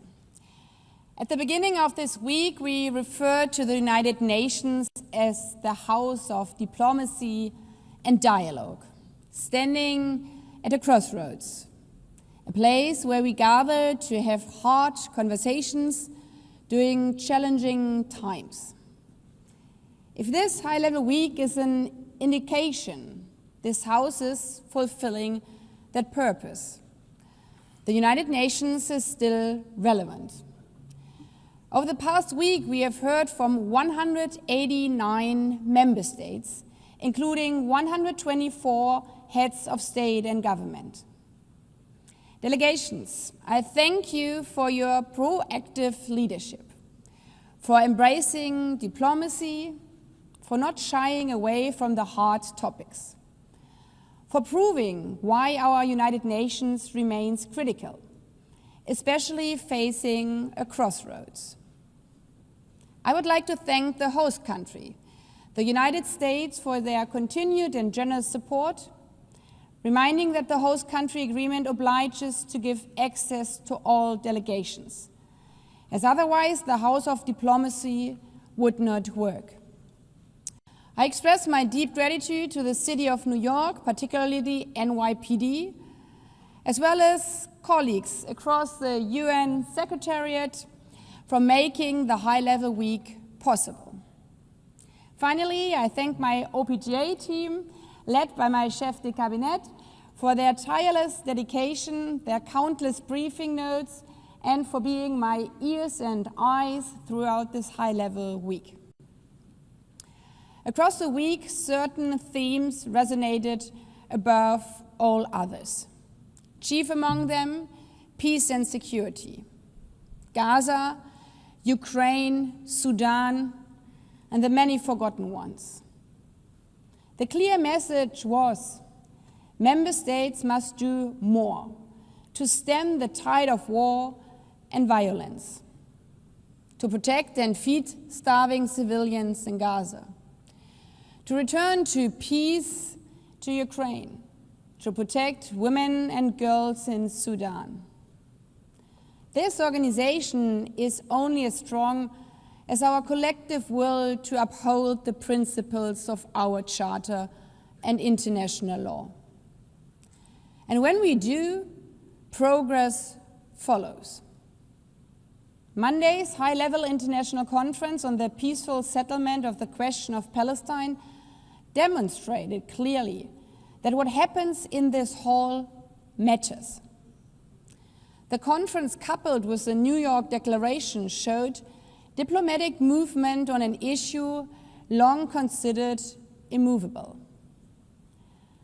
But while we are gaining traction politically, on the ground, the situation remains catastrophic and unacceptable.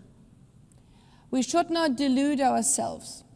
The real test now is whether the momentum generated here can be translated into tangible, short-term measures in and for Gaza. An immediate ceasefire, a surge in humanitarian aid for the civilians, the immediate release of the remaining hostages, and lay the foundation for a peaceful, long-term perspective, the realization of the two-state solution. The only way to achieve lasting peace, security, and dignity for both Israelis and Palestinians. The Charter is not only a blueprint for peace, it's also a vision for shared progress across every pillar. Dozens of delegations spoke on the impacts of climate change and the ticking clock we face in delivering on the Sustainable Development Goals by 2030. That clock does not stop while we are here in this room. I don't know if you were in the hall, but as the Prime Minister of the Bahamas was delivering his remarks here, his country back home was bracing for the landfall of the cyclone Nene. It's happening now.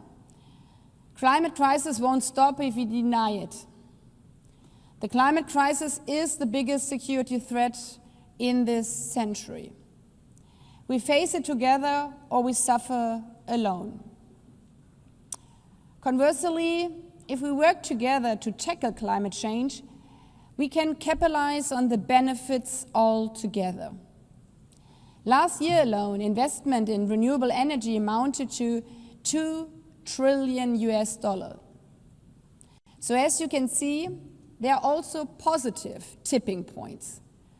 Looking at the amount invested in renewable energy, there's no way back, as no investor wants stranded investments. And thus I commend member states who joined the UN Climate Summit and pledged stronger, more ambitious climate targets in the light of COP30 in Berlin. However, we are still not as far as we need to be, and financing is the clear obstacle. Financial reform was mentioned repeatedly throughout the general debate and discussed in detail during the first biennial summit for a sustainable, inclusive and resilient global economy. The commitment made in 2015, repeated last year in the Pact for the Future, must be met. To build resilience for countries facing ruinous climate consequences, we need to unlock financing. The technology is there, the need is there, we now have to match it.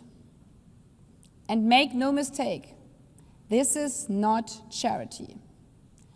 Addressing these borderless challenges and financing sustainable development is an investment in our collective future. Investing into green technologies and fighting the climate crisis is our best security protection. Excellencies, I would also like to take this opportunity to commend delegations for engaging in sometimes challenging discussions around SDG-related issues, including the high-level meeting on non-communicable diseases and mental health, the 30th anniversary of the World Programme of Action on Youth, and the Global Dialogue on Artificial Intelligence. The discussion on AI in particular lent only further credence on the argument that we are better together. Few of us would be comfortable leaving the benefits or risk of this immense resource in the hands of a few. The opportunities are vast, as we discussed all together, from farmers accessing plans for resilient seeds, to city planning, to disaster risk management. AI is a tool that must be harnessed for all of humankind, equally in a controlled manner. This last point bears repeating, as the risks of AI are becoming only more prevalent, and age-old biases are being perpetuated by algorithm. As you can see, for example, when 99% of sexual-related deepfakes are targeting women and girls. Yet, as we also heard and saw on Monday's celebration of 30 years since Beijing, when female leaders spoke, one after the other, there's power in joining forces, in taking the right course at the crossroads, and doing the right thing.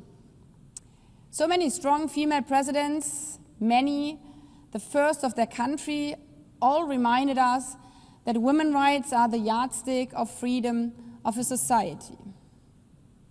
If women are not free, eventually no one will be free. But the opposite is also true. If women are free, finally everyone will be free. If women are not represented equally or participate equally in societies, economies perform worse. Some estimates note that closing the gender gap would add 7 trillion to the global GDP. And a few words through applause from this audience as often as that of the mention of a future possible Madam Secretary General.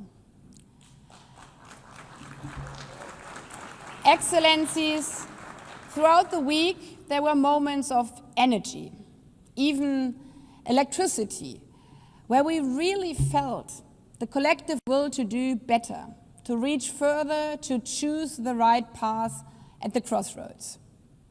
It's an energy that reminds us that this institution indeed matters, that we need it more than ever, an energy that also proclaims now is the time to grow and change.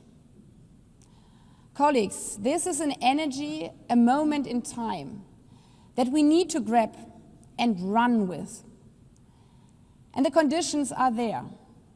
Indeed, UN80 and the reform agenda was, as they say, the hot topic throughout the week. The Secretary General's report on mandate implementation review, the revised budget and his proposals for structural changes and programmatic realignments offer us a concrete pathway to make this institution better, stronger, more effective, fit for purpose. But this is not only about trimming budgets. It's about strengthening delivery. It is about priorities. For that reason, it is important that delegations take the discussions here back to their capitals. Discuss also back home in national parliaments how every government can constructively support and implement these processes in a way that make this institution work better, deliver better. For all of us, but especially for those who still look to the streaming blue flag as a sign of hope, even in the darkest hours. For those who have the benefit of living in peace and social security, and, as recent surveys showed, even in spite of all global narratives, still value the benefits and necessities of the UN. On this point, I would like to thank the many delegations who responded to my call for positive reflection on the UN's 80th anniversary. We have heard dozens of statements infused with this theme of better together, of countries who freed themselves from colonialism to join as an independent state the family of nations, of countries like my own who reunified because of the international community, of countries who sought support from the UN for mediation, for peacekeeping, for democratic reform, for aid and relief. Even if we have not always succeeded, but the point is that we have always tried. Excellencies, these examples highlight specifically why this organization was created: to tackle the problems no country alone can solve, to support others in their times of need. This week's general debate, with strong engagements and impassioned words, showed that we are capable of finding the strength to lift up our common leadership, to find collective solutions, and to take the right path at the crossroads. Let us go forward in this spirit. As also outlined in our just launched year-long campaign, let us be inspired by the legacy of our past and daring for a better future that is better together, unafraid, unbroken, united. I thank you.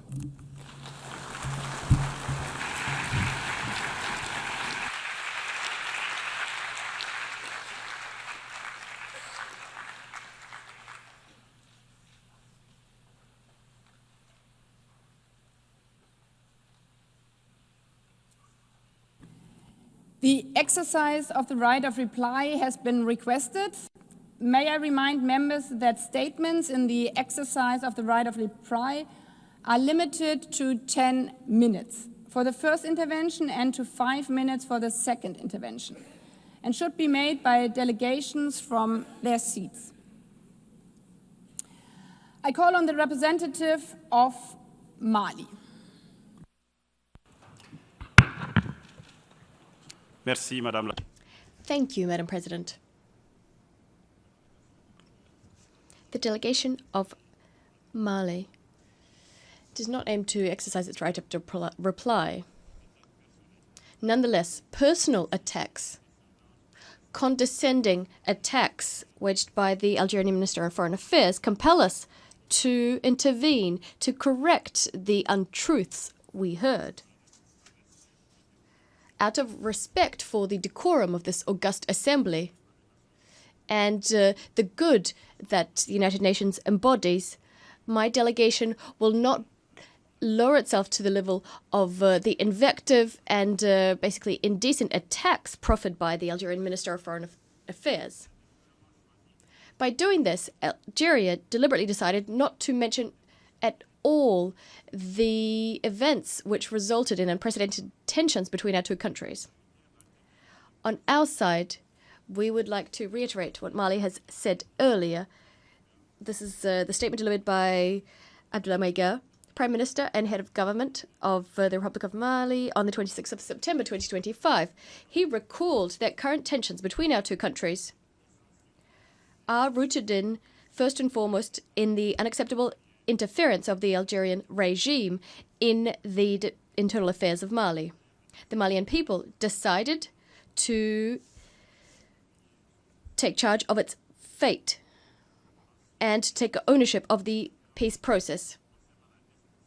There were then disputes regarding the destruction by the Algerian armed defense forces of surveillance and reconnaissance drones of the Malian armed and security forces in the night between the 35th of March and the 1st of April 2025. A few hours after the incident transpired, the Malian government learnt from the press of a communique issued by the Ministry of Foreign Affairs of Algeria claiming ownership for the destruction of a drone which purportedly violated Algerian airspace 2 kilometers. In order to conduct an in-depth investigation, the Malian authorities requested from the Algerian authorities to provide them the evidence underpinning their allegations. Over 72 hours later, no satisfactory follow-up was provided by the Algerian party. Following our own investigations and on the basis of scientific proof that was published on the 6th of April 2025 in a communique, the government of Mali drew a conclusion of which it is absolutely certain.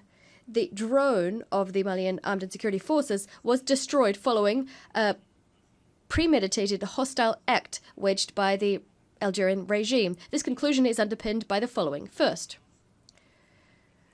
the guilty silence of the regime in Algeria and its refusal to cooperate. Second, specific data about the trajectory of the aircraft recorded by our systems unambiguously proves that the drone never left the airspace of the Republic of Mali. What's more is liaison with the drone and location information, all of it is located on Malian national territory. As I'm sure you understand, these allegations of supposed violation of Algerian airspace are absolutely absurd in light of the above. After all, the debris of the drone was found within Malian territory, over 9 kilometers from the Algerian border. How could it have ended up there if it was within Algerian territory, 2 kilometers within? This violates the laws of physics. It's simply impossible. It's simply impossible for the drone to have ended up there.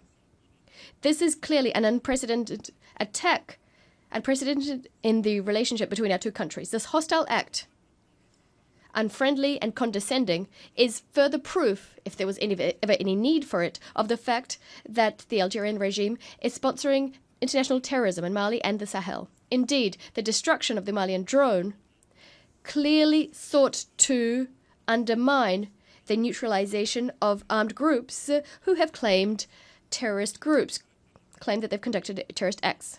Faced with these attacks and a refusal to cooperate on the part of the Algerian regime, the government of the Republic of Mali decided to institute proceedings with the International Court of Justice. Regrettably, even though it's unsurprising, it's regrettable that the Algerian regime refused to recognize the jurisdiction of the ICJ. As a way of defending itself, the Algerian regime claims to respect this international jurisdiction. It's easy to see that this Malian drone that was shot down is a source of embarrassment for the junta in Algeria.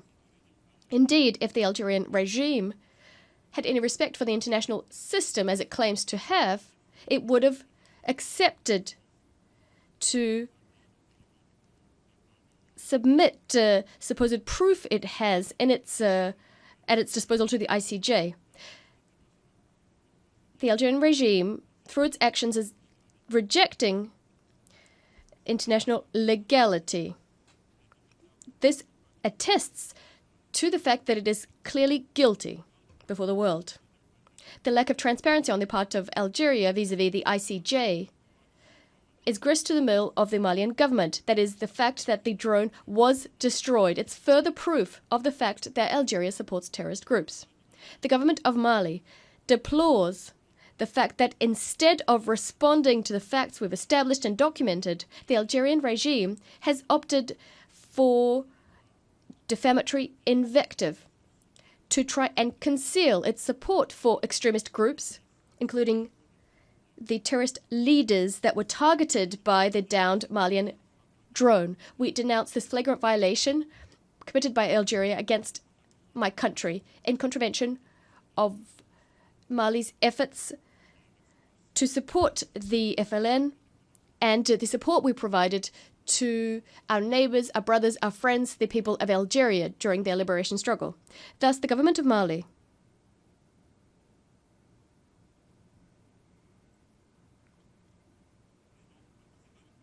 As a consequence, the government of Mali reaffirms its call for the Algerian regime to put an end to this unacceptable interference in the domestic affairs of Mali, as well as its support to terrorist groups which are destabilizing the Sahel. The Algerian regime would be better served to focus its efforts on its own contradictions and the government's challenges, which are vast and from which it has been distracted. We call on the Algerian regime to change its approach and to improve its relations with neighbors working in good faith for stability, collective security, and sustainable development in the region in full respect for the sovereignty of states. By way of conclusion, I'd like to reassure you that the Malian government will spare no effort in defending our national territory and ensuring that we protect our people and our property. I thank you. I call on the representative of Morocco, followed by Algeria. Merci, Madame la Présidente. Thank you, Madam President.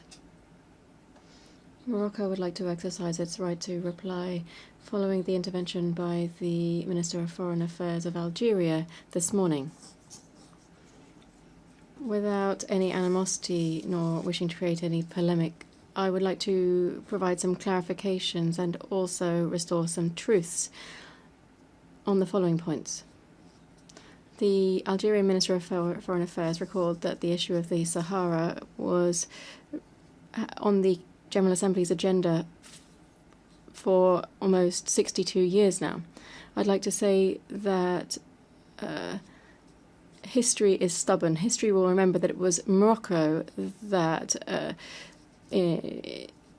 listed the issue of Sahara on the decolonization list.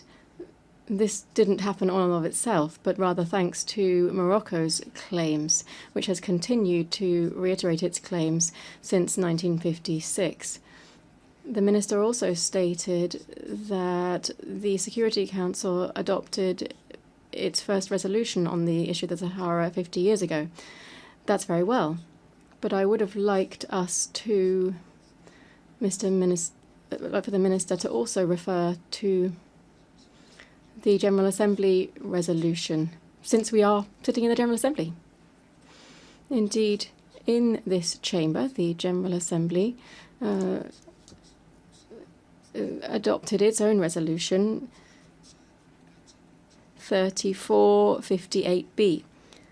This took note of the Madrid Agreement that brought an end to the Spanish colonization of our southern provinces. 3. The minister stated that MINURSO was created 34 years ago. Very well, that's true also. But the issue of the Moroccan Sahara doesn't stop at the creation of MINURSO, nor did it start with the creation of MINURSO. It cannot be reduced to the establishment of MINURSO either. The history of the Moroccan Sahara must be integrated into everything that has happened around and what happened after the establishment of MINURSO. That is the decision of the Security Council to put to one side all of the resolutions concerning the Sahara as they related to MINURSO by proclaiming the political solution for the settlement of this dispute. That was 21 years ago. And above all, the Security Council has done ever since 2007, adopted a resolution over the last 18 years that reiterates the preeminence of the Moroccan autonomy plan, which it believes is serious and credible. 4. I'd like to thank the Minister of Foreign Affairs who talked about realities imposed on the Moroccan Sahara. The reality in Moroccan Sahara today is billions of investment. It is peace. It is stability. It is the longest bridge in Africa, a highway from the north to the south of the Sahara. It's universities in every city, hospitals, university hospitals, the deepest port in Africa, Atlantic port in Africa. It is freedoms, elections, a free culture, civic participation of the Sahara population in all political, cultural and economic activities of the region, and above all, the emancipation of young people who are just as active in the north and the south of Morocco in our political, cultural and economic life. These are the realities of the Sahara. And I just wanted to add, since we are in a diplomatic forum here, our reality is that we have 30 consulates in the Moroccan Sahara. That means that we also have some recognition. There is investment, billions of dollars of investment. And I'd just like to recall here that the United States have instructed their development agencies, their investment agencies, their companies to invest in Moroccan Sahara, because irrespective of the view that you might take on the status of Morocco, there is one right which is irreversible, that is the right to development. And the right to development means in Morocco that we invest in depth for prosperity, for development, and to ensure hospitals, schools, roads, security for our population. The right to development isn't just the responsibility of the state concerned, but also it is an international responsibility of our partners. Hence the decision of Europeans, Americans this week, and other partners, particularly large multinationals who are interested in the Saharan development for the benefit of our Saharan population. The fifth observation that I'd like to share following the intervention of His Excellency the Foreign Affairs Minister of Algeria. Algeria is currently sitting in the Security Council, but the Sahara is not currently being addressed as a matter solely of decolonization. The Security Council addresses this as a matter of peace and security, and above all, in the context of the peaceful settlement of disputes. I'd like to thank him for addressing this issue. Sixth remark that I'd like to share. His Excellency the Minister asked 5 questions, fundamental questions for the settlement of this dispute. That's all very well. But what question did he never asked? Algeria is saying that it is not a party setting conditions and fundamentals for the settlement of this dispute. On what grounds, if it's not a party to this? We welcome the fact that Algeria can now say, okay, these are the conditions for the settlement of this dispute. We hope that today's statement can be extended and reflected on the other side of this building in the Security Council, so that we can fully engage in a political process and ensure that we have participation in the round table to relaunch a political process and to reach the settlement of this dispute, which has gone on all too long. 7th point. I'd like to say that I cannot conclude on a negative note here. I'd like to conclude in echoing the message of His Majesty the King that was stated on the 30th of July last, that was addressed towards our neighbour Algeria. His Majesty the King reiterated the international momentum and support of more than 120 countries that support the Moroccan autonomy plan, the dozens of countries that have recognized Moroccan Institute, and the members of the Security Council that have reiterated either the Moroccan autonomy plan as more than 2/3 of the EU members that are in favour of the initiative for the definitive settlement of this issue. His Majesty the King, when he referred to all of these outcomes, said, and I quote His Majesty the King, that this is a favourable position towards law and legitimacy, inspires us. It pushes us further towards a quest for a consensus-based solution that would save face for all parties, where there are not winners or losers. That's the end of the quote of His Majesty the King. Thank you very much. I call on the representative of Algeria. شكرا سيدة رئيس. Thank you, Madam President. My delegation has asked for the floor to respond to the statements by 2 delegations in this hall as they exercise their right of reply. First, concerning Mali. We are surprised. This is our first comment. We are surprised.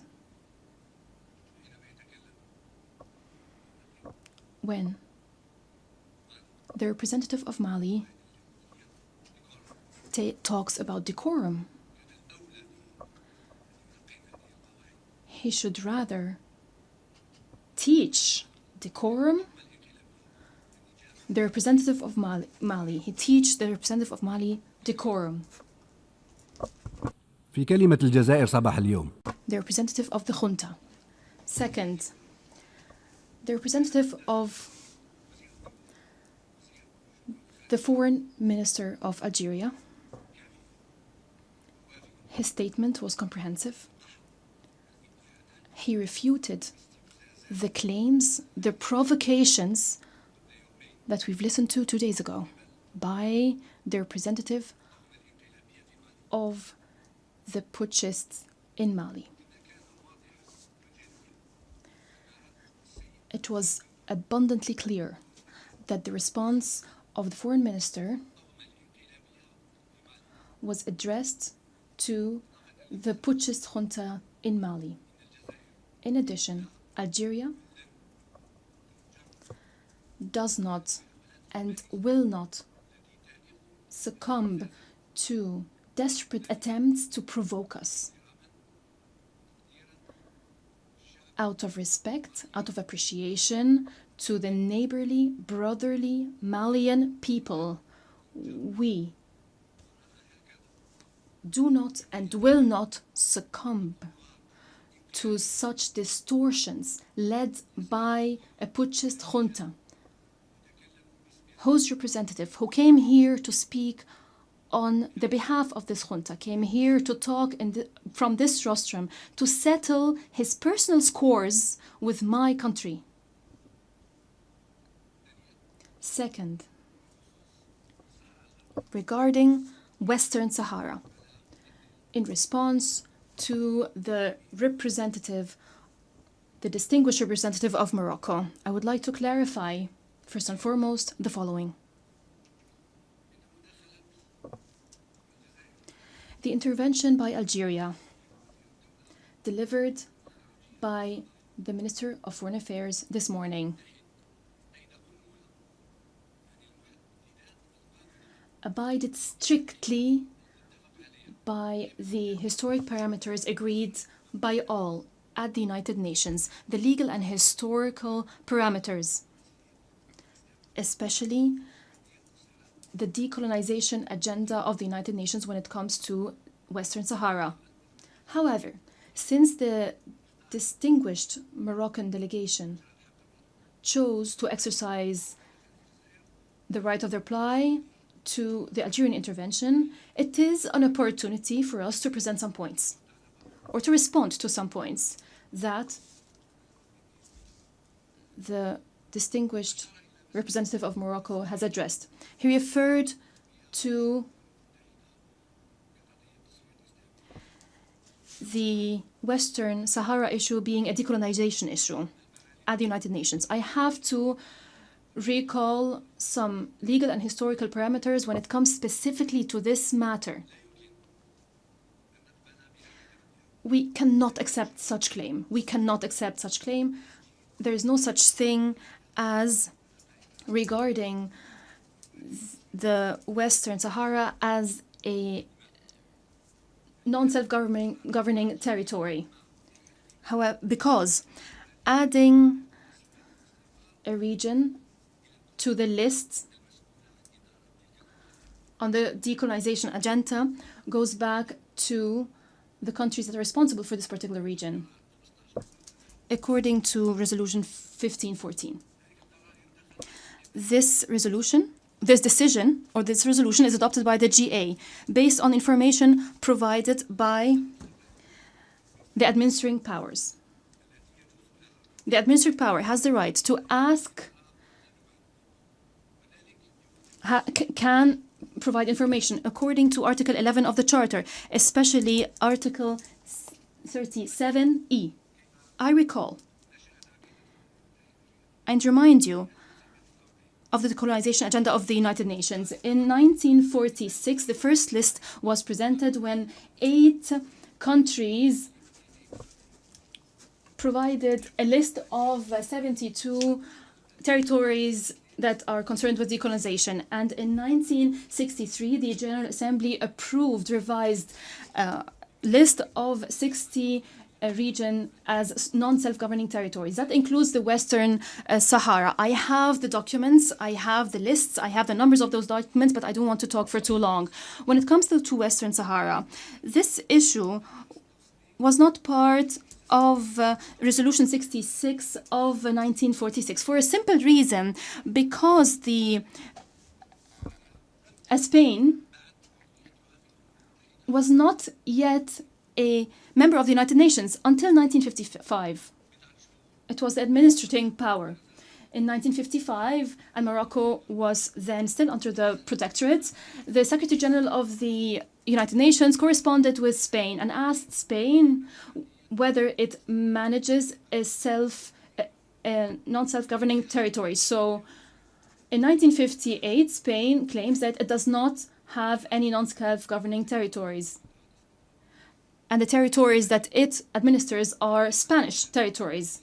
Spain did not provide any information on this territory under Article 73 until 1960, where there was a draft resolution in the Fourth Committee to consider the issue of Western Sahara. And I have the statement by the administering power, the statement delivered back then. Before the establishment of C24, the information provided by the administering power on Western Sahara, this information has already been sent to the Information Committee, which was a predecessor of the C24, and that was in 1961. When the Committee of Information was dismantled and the C24 took its place,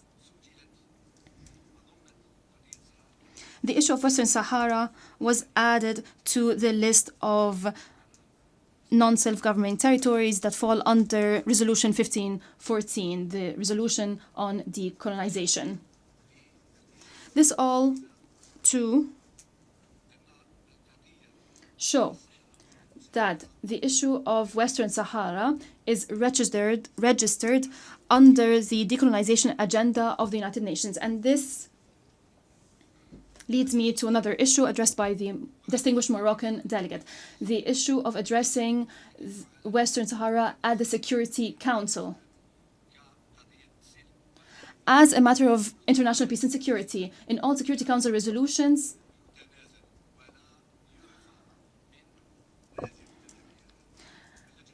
it is stated that the Fourth Committee, the C24, and the General Assembly shall continue to consider the Western Sahara issue as a decolonization issue. All Security Council resolutions stress this matter. A final point, since the Moroccan delegation has referred to how Algeria considers the Western Sahara issue and why we even consider this issue. We are a responsible member of the United Nations. Algeria addresses all just causes. Second, Algeria is a neighboring country, and it is concerned with what transpires in neighboring countries. We must, it is our duty as a responsible member in the United Nations, we must respond, we must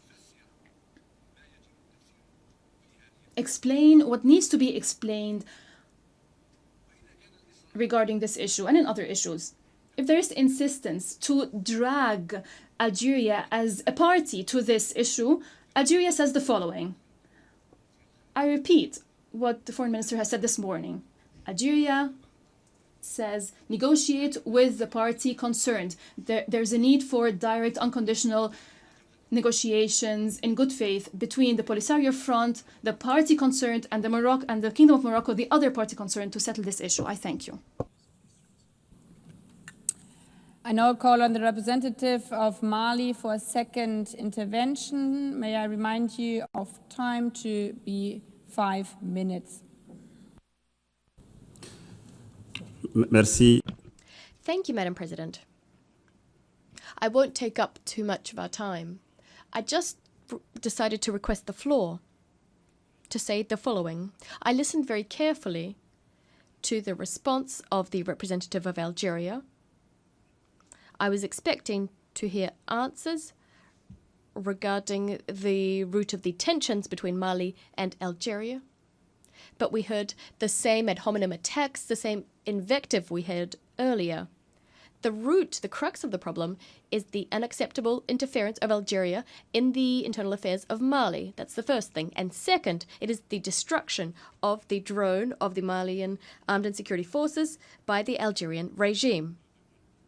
So I do have two requests for my Algerian counterpart. The first being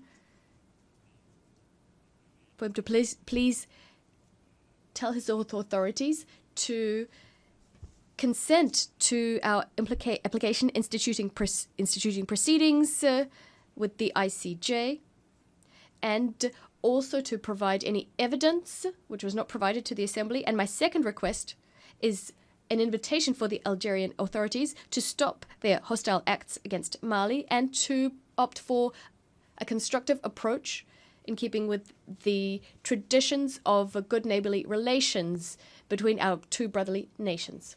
I thank you very much, Madam President.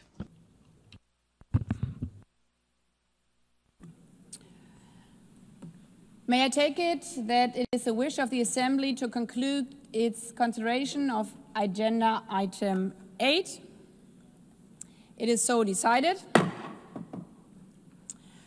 I would like to thank all of you, all delegations again, for this year's high-level week. I wish you a good day. The meeting is adjourned.